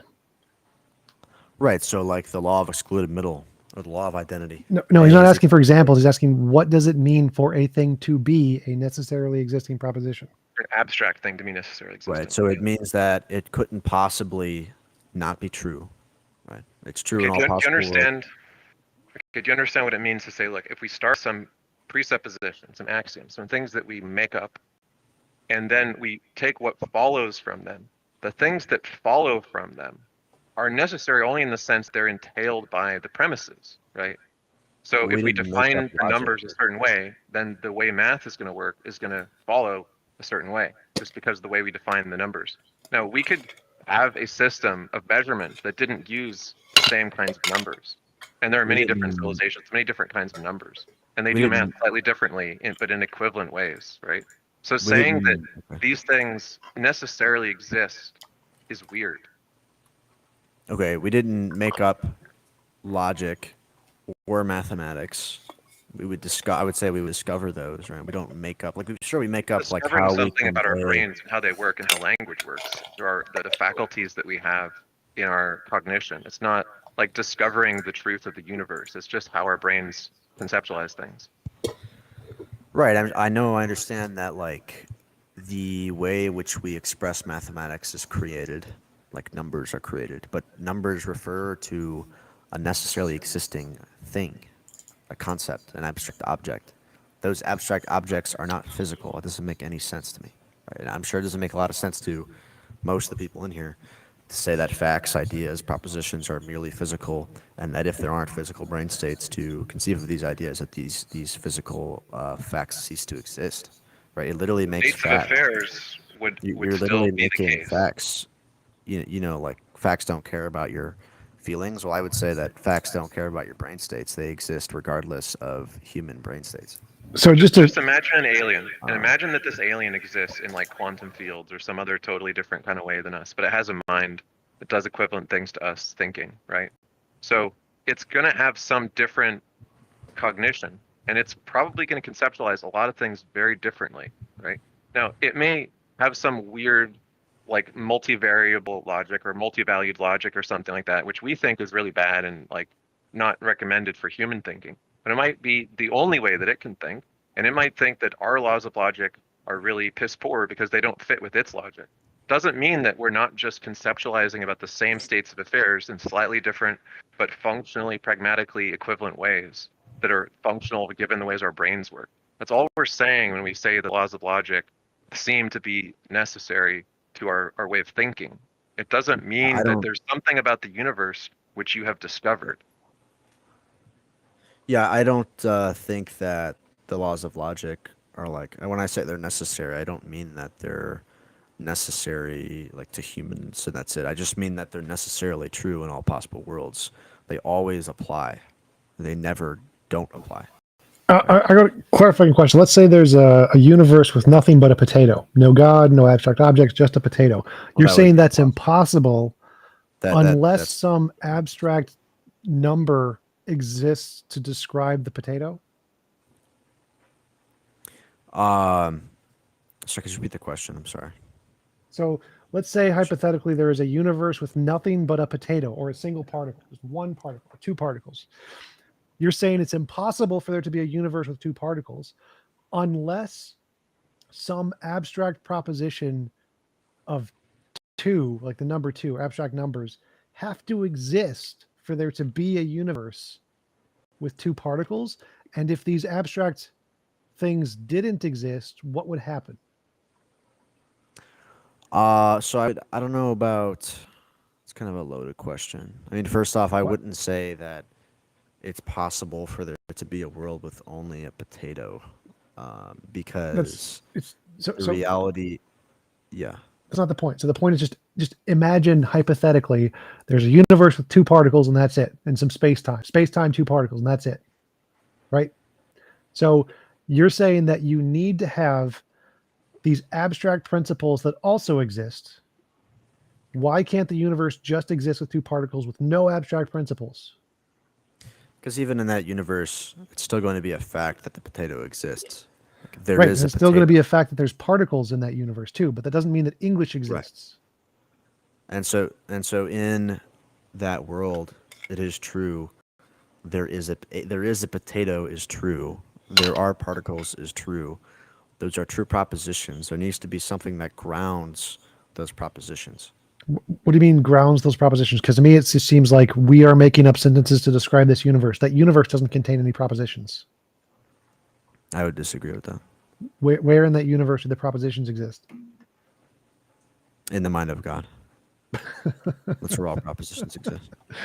Circular That's the question point. picking. It's not really. It's the conclusion of the argument, because again, it's a fact in that universe that a potato exists.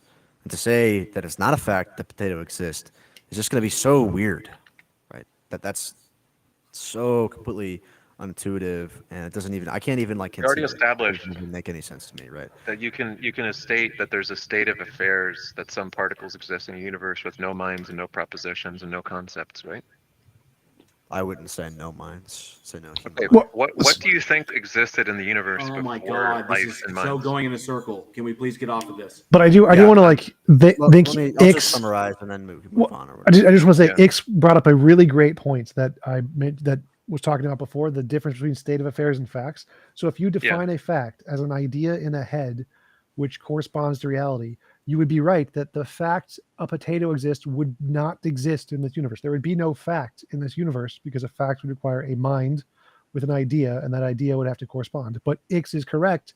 It would still have the state of affairs, which would be true, that a potato exists. So because you're equivocating facts and states of affairs in this very strange way, it makes it seem like there's a intuitive problem that no facts can exist in this universe, when really it's not a problem at all. States of affairs can exist and they can be true just fine. But because you're defining a fact as a statement in a brain that must correspond to reality, that really silly definition leads to this very silly conclusion that facts can't exist in reality.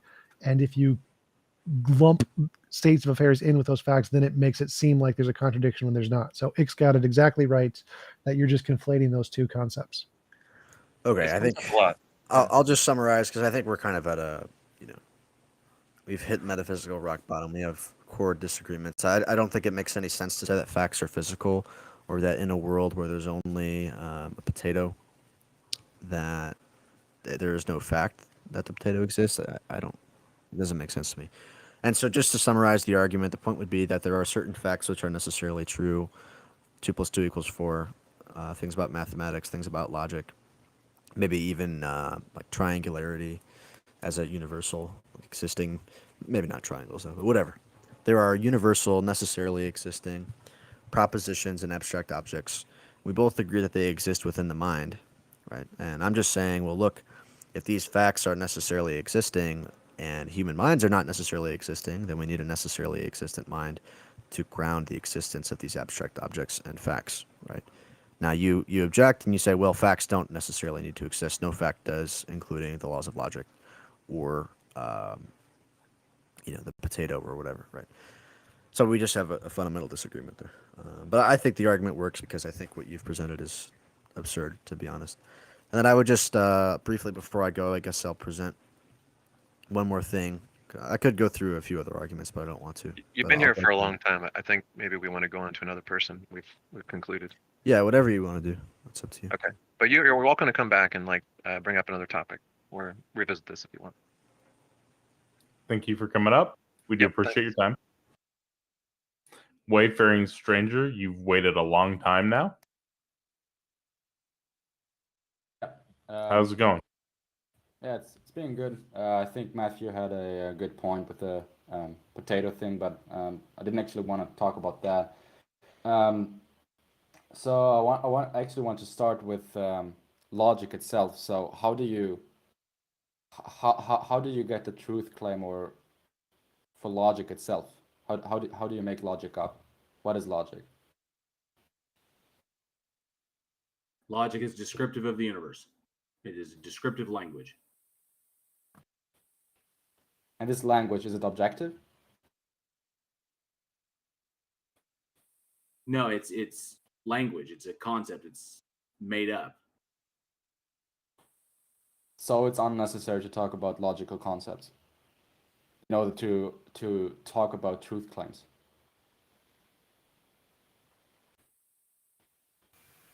That's your question? I'm not following. I think you're confusing the idea that something is made up with the idea that it's it's dispensable, right? Because if I make up one of several different ways of solving a problem, right? And all the different people who solve that problem agree that something that solves that problem is indispensable, right? Doesn't mean that two slightly different ways of solving the same problem are any less dispensable than the other. And since they're all maybe solutions to an indispensable problem that cognitive systems have, which is a way to represent and symbolize and manipulate those symbols abstractly. But that's not evidence that the the concept is not constructed from the brain. But the logic, so first of all, if logic does not talk about objective truth claims because it in itself is not objective, how does it make sense to talk with logic about those truth claims? Because it seems to me that if you don't believe in any objective truth at all, then why do you say, oh, well, I guess there is no God? I'm not sure where this whole objective, subjective thing comes into this. Like, we agree that you can use logic to talk about something subjective as well as use logic to talk about something objective, right? The concept objective, subjective exists within the realm of logic and is discussed using logic. So what does it mean to say that the laws of logic are objective or subjective? But how do you do that? So my point is that you just presuppose logic, right? And the question is how you do that. Because pragmatically it's useful and seems necessary. It doesn't make the fact that we can't seem to do without it evidence that it exists outside of the brain. Are you just trying to repeat the last caller's topic? No, can you actually presuppose logic without logic? So I'm not sure what your point is. Like, are you trying to say there's a formative contradiction? So I've seen examples of people using less than all of the laws of logic to construe one or more of the others or to argue against them. Like, it's not like it's just of a piece. Like, because we make an argument for the laws of logic using logic, right? But how? We can make an argument for subtly different ones. Like, have you ever heard someone claim that the principle of sufficient reason is a law of logic? Obviously, people disagree. It's debated and yeah. Okay. not very popular. So you can take so if you use logic in order to argue for logic, you haven't actually proven logic yet, right? You just take logic and you say that okay, we'll just take it as a given, correct? Yeah, you're familiar with the history of pragmatism, right? Okay, so if pragmatism does not talk about 100% verified axioms or just axioms at all, then I think it's unnecessary to talk about it. Unnecessary to talk about it because it doesn't suit your aesthetics? I don't quite get what you're getting at. Just make your argument. If you have an argument, make it. The argument is that you cannot extract logic from anywhere else but faith. What? Say that again? Oh, wait, what? You cannot extract logic from anywhere else but faith. You must But presuppose logic. faith? You said Logic faith? is useful in making predictions. Predictions work. Therefore, you value logic for its pragmatic value in solving real problems. What does it mean that you need faith? Why would you need faith to do something that just like makes accurate predictions and solves useful How do problems? you say that it solves stuff? Or that it works? But by which standard? By the standard that you can make a prediction that, using these rules is going to do something useful, Where do and you those get predictions come true. Where do you get this axiom from? Observation? Standard. So Where I do you think get the therefore I standard am. from? I You can exist. make predictions and the predictions are true and stuff. Wait. So I think therefore I am. I exist. And in my existence, I see things and my brain categorizes them and I'm making up words to describe the way it categorizes them. So my brain already does logic. I don't presuppose anything. It does it on its own. And I make up labels for the way it does it. And that's logic. Okay, so if your brain does it make it correct? Does it make it logically sound and an axiom? The fact that my brain does it, no. The fact that my brain does it doesn't make them correct. The fact that it describes the things I'm describing makes it correct. Okay, how do you know it describes a thing? By which standard how do you set the standard? Because that's why I'm using it. So if I say I exist, and by I mean my direct experience, then it's accurately describing it. So in the end, you have no justification for it. No, How do you know you can my trust your justification experience is that I'm using it to do the thing I'm saying I'm using it to do. I'm literally doing it right now. It's occurring. It's not an axiom in itself. What? Not an axiom. What? It's not justifiable. What? It's literally justifiable. Like I'm literally doing it. That's the justification. If it's literally Okay, occurring, can you that's give me justification for that? yes. For your I'm literally experience? doing it. Okay, that's not justification. That's your faith in it. You have faith in logic. you No, have no. faith in those Literally doing axioms that it you can't set. be faith. Like I literally have sense experience. I have a sense experience, and so that is a thing that is literally occurring in reality. There's no faith there. Okay, so let's try it another way. So presuppose that, no, not presuppose. I think, do you agree that in every worldview, in every, ideology, whatever, you have axioms, right? You just have them and they build upon each other, right? No, but go ahead anyway. Why do you disagree with that? My worldview just starts with cogito ergo sum. Like I have a direct experience, and then from that I build up. Okay, so how do you know that? How do you know that you can justify this experience? Like, can you actually justify it in any way, shape, or form? I don't know what you mean by justify it. Like it exists. Justify it logically. Justify it metaphysically. I don't know what you mean by justify. It's literally an existing object. It's like, stop. It's like asking me to justify a rock. Rocks exist. I don't justify their existence. It's a fact that they exist. So my qualia experience is an existing object. It's a thing that literally exists. You don't justify existing things. Okay, so if you're talking about why does God exist, right? If you're talking about, so for example, I say God exists, and this rests upon axioms. The mere talk we have right now rests on those axioms, right? If I say God exists, I cannot just say, well, God exists. I mean, I could say that, but you would say, well, that's not justified, right? Right. Yeah. So my point is that you say you start with experience. The problem is, how can you justify this? And with again, so if there's a thing that literally exists, your experience literally exists. What is existence? How you presuppose? What is existence? You presuppose that. I'm not presupposing anything. I literally am experiencing it. It's literally occurring. I don't presuppose anything. What is experience? It's the you presuppose experience, correct? Qualia experience, qualia, direct experience of things. Yeah. Experience itself. You presuppose that's correct. What? There's no presupposition. It's a direct experience. It is an existing thing. No ideas come into the question. How do you know that I perceive that you even? Well, I have no idea what you perceive. I have no idea what you perceive, okay. But my argument doesn't contain. How do you know that whatever nothing that you experience matters? My worldview starts with I exist. It doesn't say anything about you. So I exist. My qualia experience exists. There's no presuppositions there. Right? It's literally just a description of an existing thing. Okay, so you start somewhere, right? What? What did you say? You just said your worldview starts with you existing, correct? Yes. Yes. Okay, so my point is that if you just said that you started there, then my question is, how do you justify the starting point? Because it exists. Like again, this isn't an epistemic starting point. It's not like I thought of the idea. Wait, stop. My experience is literally an existing thing that literally exists. No. It's like a rock. It's a thing that's there. There's no thoughts, there's no presuppositions, there's no axioms, it's a literal thing. Or to anything else.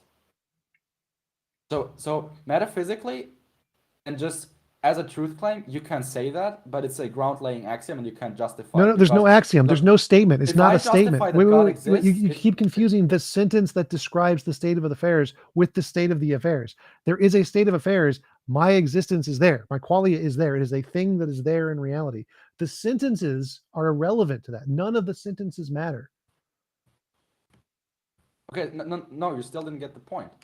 Because you just said that you exist, right? Yes, that's a sentence to describe a state of affairs. I thought the title of this whole thing was Convince Us God Exists, and I think this rests upon axioms, right? If I tell you God exists because A, Y, and Z, right? Then for that, I need to make some ground laying. I need to say, well, let's just assume logic exists. Right, that's because God isn't your direct experience. So like God isn't a thing that literally exists because you're experiencing it. It's an external thing that you need other evidence for. You presuppose empiricism. No. Yes. No, I didn't say anything about empiricism. You presuppose your experience to be correct. No, I don't. I don't presuppose experience. Experience is a literally existing thing. There are no presuppositions. It literally, physically is a thing that actually exists. Existence in itself, the concept of existence. How do you know that that exists? How do you know that you exist? Again, I don't need to know anything. I could just be like a sea potato that has zero ideas, or an ant or something. An ant that has zero ideas has an existing consciousness. It has a qualia that exists. What is existence? That's a stupid question. It exists? No, it's not. Yes, it is. You cannot give me the reason. It's for it's a why we fluctuation of quantum fields. That's what existence is, but it doesn't matter to the question. So presuppose a lot of my things for that. qualia exists. The ant's qualia exists. It knows nothing. It thinks nothing. It just has a qualia, and it's a thing that literally exists. Has zero you just said presuppositions. that Has zero look, axioms. Has zero of anything. It still exists. So the starting point for an ant is an existing qualia. It has no presuppositions. no. You have no presuppositions. You must start somewhere. The problem is that you said they exist. The problem is, how do you know? How No, you're not understanding. Talking about epistemology. If stop. I don't care about epistemology. If an ant exists, if it exists, then it has qualia. So it has qualia. That's its starting point. Has no presuppositions, has no axioms. It has qualia. The qualia exists. That's its starting point. But didn't you just tell Matthew that existence and, fact only exists in one's mind? Yes. Okay, so how do you know that they exist? You don't need to know. Again, I've covered this. The ant knows nothing. The ant has zero ideas. It has qualia. So it knows nothing, but it starts with its qualia. Stop interrupting me. Listen to the statement. Ants' qualia exists. It has zero facts. It has zero ideas. It has zero knowledge, has no presuppositions, has no axioms. It has qualia, which literally is an object that exists, and that's its starting point. Where do you get qualia from?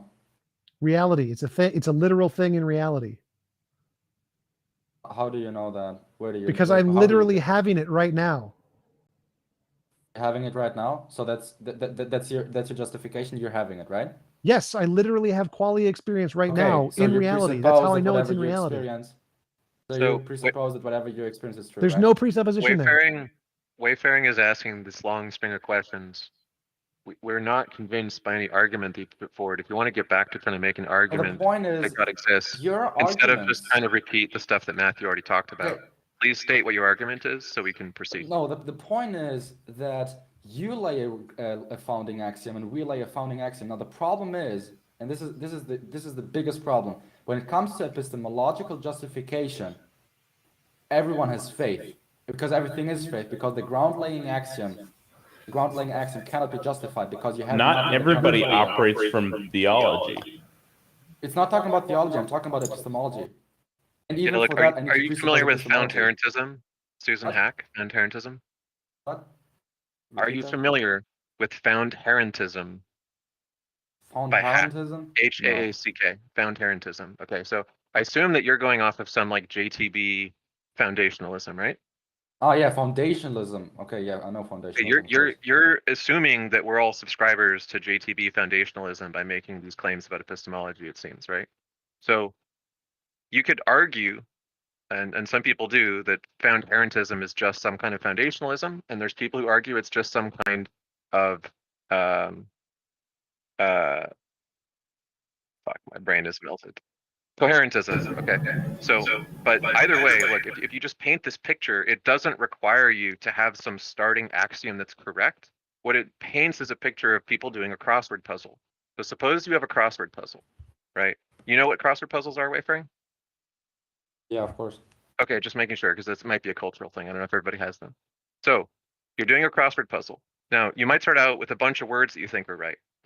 Now, later on, you become more sure of some other words to make you discard those words that you did at the beginning, right? There is no starting point that was the foundation of your conclusions about which words aren't correct. But what there is there's an interlock between things that entail or falsify each other, right? So like if it's an E here and you're absolutely sure, then it must be an E down. That's what logic and justification descriptively actually works like in human brains. We don't just have some foundational proposition and then build more propositions on that and then like feel like we've proven foundationalism is the way to go. What we actually do, well, I'm trying to just finish. Let me finish. So what we actually do is we hold a number of beliefs, some of which seem somewhat contradictory, and we try to work out what those sort of cognitive dissonances are until we realize that one or more of those is falsified, and we end up with some picture that we're satisfied with as a set of seemingly coherent ideas, right? Now you can say that you did it foundationally, and that's fine. You're welcome to call your approach foundational, but that's not like true of the way all people think, nor is it necessary for all people to think that way. And it's entirely coherent to just say, look, you formed your beliefs by eliminating the ones that seem contradicted and choosing the ones that seemed the most coherent, and doing so over time until you were confident in your beliefs. Where is the presupposition at the base of all of that? That is the one thing that explains everything else that you can't justify. Okay, did you just form a line of coherent reasoning in your mind? Yeah, I tried to explain it to you so that you would understand. Did you Okay, understand what I said, Wayfair? I'd yeah, I like to understood hear what some confirmation that you got what I said before you try to make some counter argument. Like, can you steelman my position, or you make it said. clear that you You understood said it that properly? foundationalism is not necessary. The thing is, I don't think that there's foundationalist approach and then there is a different approach than this and this and that. Yeah, I got your argument. Now the problem is that it's inescapable because okay, look, you mentioned so much stuff in what you just said, right? Logic, truth, this and this and that. Crossword puzzles. How do you know that they even exist, right? Because I guess they just exist in your mind, therefore they exist. Okay. What if you don't exist in another person's mind? Do you not Apparently, exist? your skeptical line of evasion is not giving any evidence that you're seriously No, engaging with what I said, no, or that you're willing to, because or that you you understood have it. faith. You have Look, faith I in can what say, you look, believe. how do you know I have faith? Does that answer your question? No, it's just a skeptical evasion. I could say, how do you this? No, How do you no, no, that? no. You use this concept, Look, you use that concept. Show me that you understood the concept of fountaintism enough to show that you actually can rebut it with some counter argument. You have to okay, look, demonstrate I that you don't got what I need. said Okay, before you make up some random stuff to evade to. okay, look. If you presuppose that so many things are correct, like using language that we understand each other, that you that foundationalism is not necessary, okay, that crosswords puzzles are correct and stuff like that. If you presuppose all of that stuff, right? It really seems to me like there must be a starting point in which you believe that to be true, and this is the point that I'm making. The point I'm making is that everything is faith, because everyone starts somewhere. Now wait a second, because I let you talk, all right? You're Because conflating faith with confidence. well, okay, can I? Okay, I thought. Yeah, I want to we were respond going when you're ready, because I think you Bro. said something that I disagree with. Okay, now my point is everything is faith. Now you start with something else. I think TJump, even if he may admit it or not, probably he doesn't because it doesn't agree with his argumentation. But he starts with I exist and what I perceive or whatever might be true and or is true. And we start with the word of God is true and everything we need to understand it. Now then we talk about what faith is just superior. It's all about that. It's not about because look, the problem is we have just too many different axioms. This is the point that Matthew was also making. If there is a world with only one potato, but you think it doesn't exist, even though for this line of reasoning we presuppose that it exists. I mean, honestly, I think that everyone who listens to this, who is kind of a sound mind, will know that this is bullshit, right? So wait, Frank, I'm gonna respond soon. Can you wrap it up? Because now you're just Yeah. like you're just My point is, basically tell me shit. how your worldview is not based upon an axiom, upon a ground-laying axiom that requires faith. Okay. So I asked you to demonstrate some kind of steelmanning or demonstration that you understood what I said about fountaintism. I didn't hear anything in what you said. Did he disappear? Did he disconnect? I'm tired of the dishonesty. Okay. Well, you can continue. I tried to explain, but just to sum it up, look, when people make this charge of like, oh, well, your axioms must be inferior to our axioms, whatever, they're assuming that either side has agreed to be a foundationalist and a JTB, epistemologist, and like have a bake-off about who has the best axioms or something, right? You could start with just being like high on drugs and literally not knowing what the fuck is going on, and then slowly, as you sober up, making some conjectures which eventually cohere into something like a picture of reality. Did you have any starting point that was foundational to any of your later beliefs? Maybe. Did you conclude after you got sober that it was wrong and you had the wrong ideas to begin with? And you end up with totally different ideas than the ones you start out with? Sure, that's kind of what life is like. So it's entirely possible to have a worldview that's like a crossword puzzle, where you don't have one axiom and then build everything up on top of it.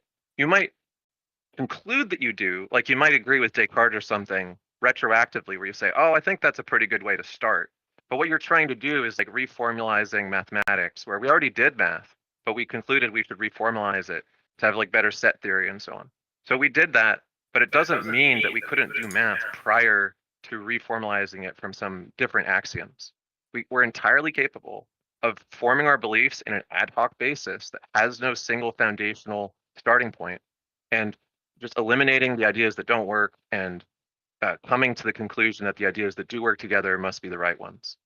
So that's why this whole argument in this charge is painful.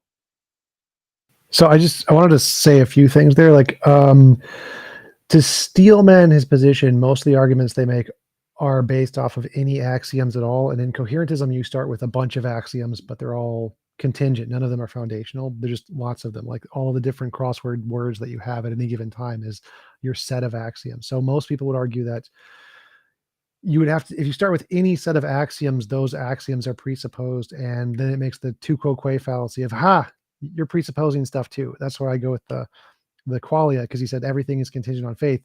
Is my qualia contingent on faith? And the answer is obviously no. Like clearly my existence and the existence of an ant doesn't require faith for the qualia to exist first. In what sense does it require faith if it's just all of your experience shows that it's the case, right? Like, well, I think by faith you can't he means justify it by like proving it doesn't mean that you aren't reasonable to conclude that it's true. I think by faith he means any presupposition. He seems like the presuppositional kind of argument, whereas if you have any presupposition or any axiom that doesn't have justification, that's quote unquote faith. And so that kind of the presup argument applies to all of the different foundationalism, coherentism, infinitism, or whatever it is, the foundationism, whatever. It does So to foundationism. yeah, Because like I said, if foundationism. you're forming a crossword, you don't have a single starting point. Argument isn't you have a single starting point. The argument is you have any set of starting axioms, which would in coherentism apply to the set of the crossword. So Right, the but argument foundationism means means that thing. you could discard those entirely and come up with new ones for It reasons that are it doesn't matter what the deductive. axioms are. So in foundationism, you still start with the set of axioms. They're just random, essentially random things that you came about from your life or whatever. But the point of the argument is that any starting epistemology of any of the Agrippa's trilemma things has a set of axioms, whether or not they're foundational axioms or coherentism axioms doesn't really make a difference. The point is that you have some set of axioms, and those axioms are unjustified to some degree, and that's the only thing that matters. And so the only way to get out of that is to start with like qualia, because you literally exist. It has no foundation. It's just an existing thing. No, I get that that's an attempt to justify them, and like I think therefore I am and so on is like an attempt to provide a starting point.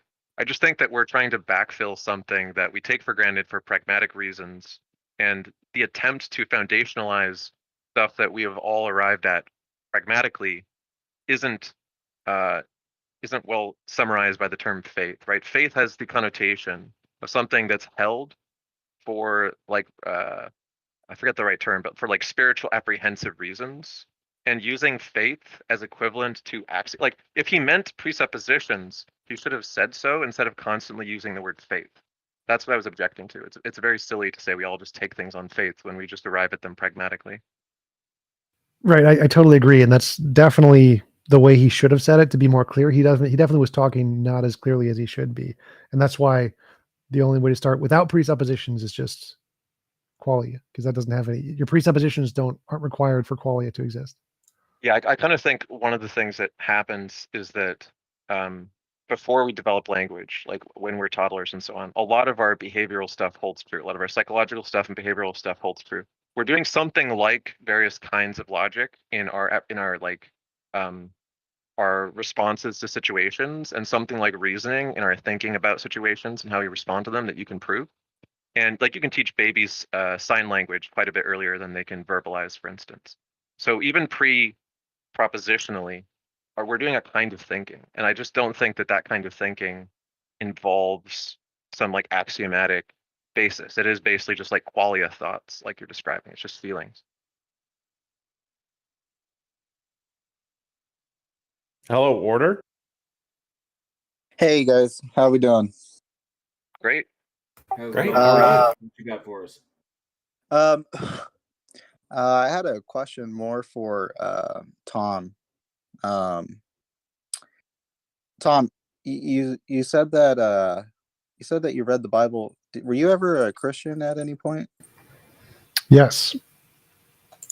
Oh, okay. How long were you a Christian? 18 years ish. Wow. Okay.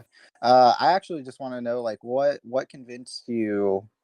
Because at this point, I don't think I can convince you guys that a God exists. You guys have really good reasons, and then as I've seen, some of my Christian brothers are coming up here and trying to point like flaws within your thing, which I noticed, Tom, you weren't biting into it, and I also want to thank you for being respectful and not, or at least I only heard you cuss like once, but I just gotta tell you, we're open to being convinced. If you're coming in with the attitude that you're not going to be able to convince people, I think that I would kind of try to discourage that. I want people to try to bring something forward, because even a slight difference in the argument, if you succeed in convincing one person, then you've succeeded. You'll be the first on this show to do so. So we're open. We're actually open to this. Is that Randolph talking? Yes, sir.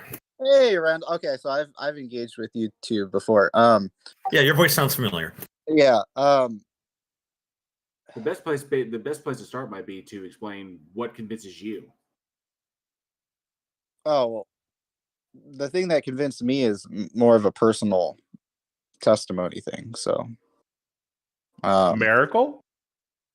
A miracle. I guess you could call it a miracle. In my perspective, it would be a miracle. But so the idea is that, I mean, if like convincing us mean that like you have some sort of argumentation or you have evidence to present that would support your claim that this thing exists, that the God exists, or whatever you happen to believe in. I don't know if you're a Christian. I don't know what denomination, or if you're non-denom. Yeah, I'm a non-denominational Christian. Yeah.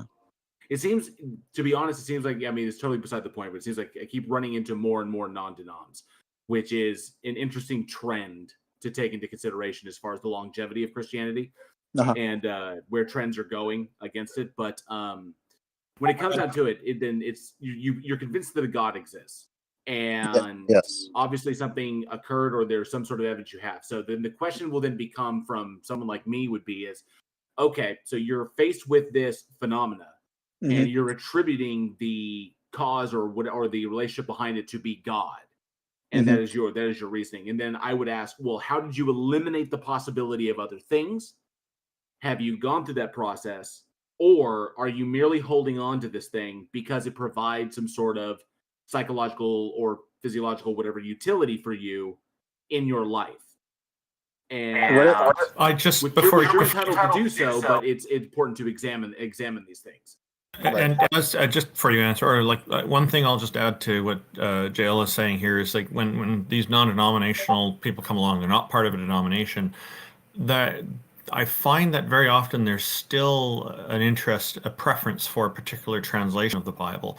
So I would still ask this question: is which Bible do you follow? Just mostly out of curiosity, because I find that the answer can be all over the place. There's one guy I was talking to back in the Google Plus days, and I think his name was Frank, and he said his favorite Bible translation is called The Message, MSG, which is like, I have run across very few people who favor that one. Most people seem to go for King James or New International Version or something like that. So I'm just curious, if you're non-denominational, which Bible do you find is preferential, and why? So there's three Bibles right now that I go back and forth. So I'll use the KJV, and then I'll use the CSB, which is the Christian Standard Bible, or sometimes it's referred to as the Christian Study Bible. And then I forget which translation it is, like what the name is, but James White's Bible of where it has like the footnotes and a whole bunch of like commentary stuff. Oh, that's interesting. I guess that can be helpful with interpretation then. And the fellow I'm thinking of from the Google Plus days, that was his primary one, was the Message. And then he said where there's things that he didn't like, he would go for a second Bible. I think it was King James. I don't quite remember. Mm-hmm. I don't know if I found something that I didn't like. I think there were things that were like, what exactly is this particular thing saying here? And like, what is the author or supposed author, like, what is their intent to the reader? Okay, so it sounds to me like what you do is you have this one preferred version of the Bible translation that you like, and then you go to two more for additional insight, with the third one being the one with the footnotes if you really need to go delve into it. Yes. Oh, okay, that's interesting. Thank you. Yeah. I had some questions. Okay. I'll be honest. It's kind of fallen through just because, well, I don't like how they try to trap Tom earlier. That the two last Christians. The last one was saying, "Oh, so you presuppose," and Tom made it very clear that he's not presupposing anything. It's just simple as he's living, and so therefore, like for instance, if he's living, and Tom, you can interject and correct me if I'm wrong. Like when it checks out that in life, right, that 1 + 1 = 2, you don't presuppose that that's always been the case. That just is the case, right? You know, like presuppose that, right?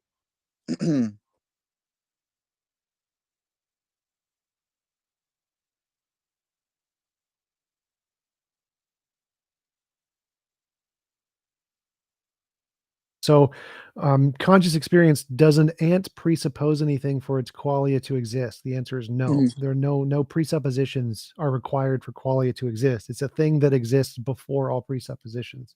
So my starting point is literally my direct experience, and I don't do anything. Like, all of my experiences could be wrong, but my starting point is my direct experience. And that direct experience exists prior to any presuppositions. It exists without any axioms. It exists without any ideas or concepts at all. Like, if there's an ant that had 0 ideas, its qualia would still be an existing object.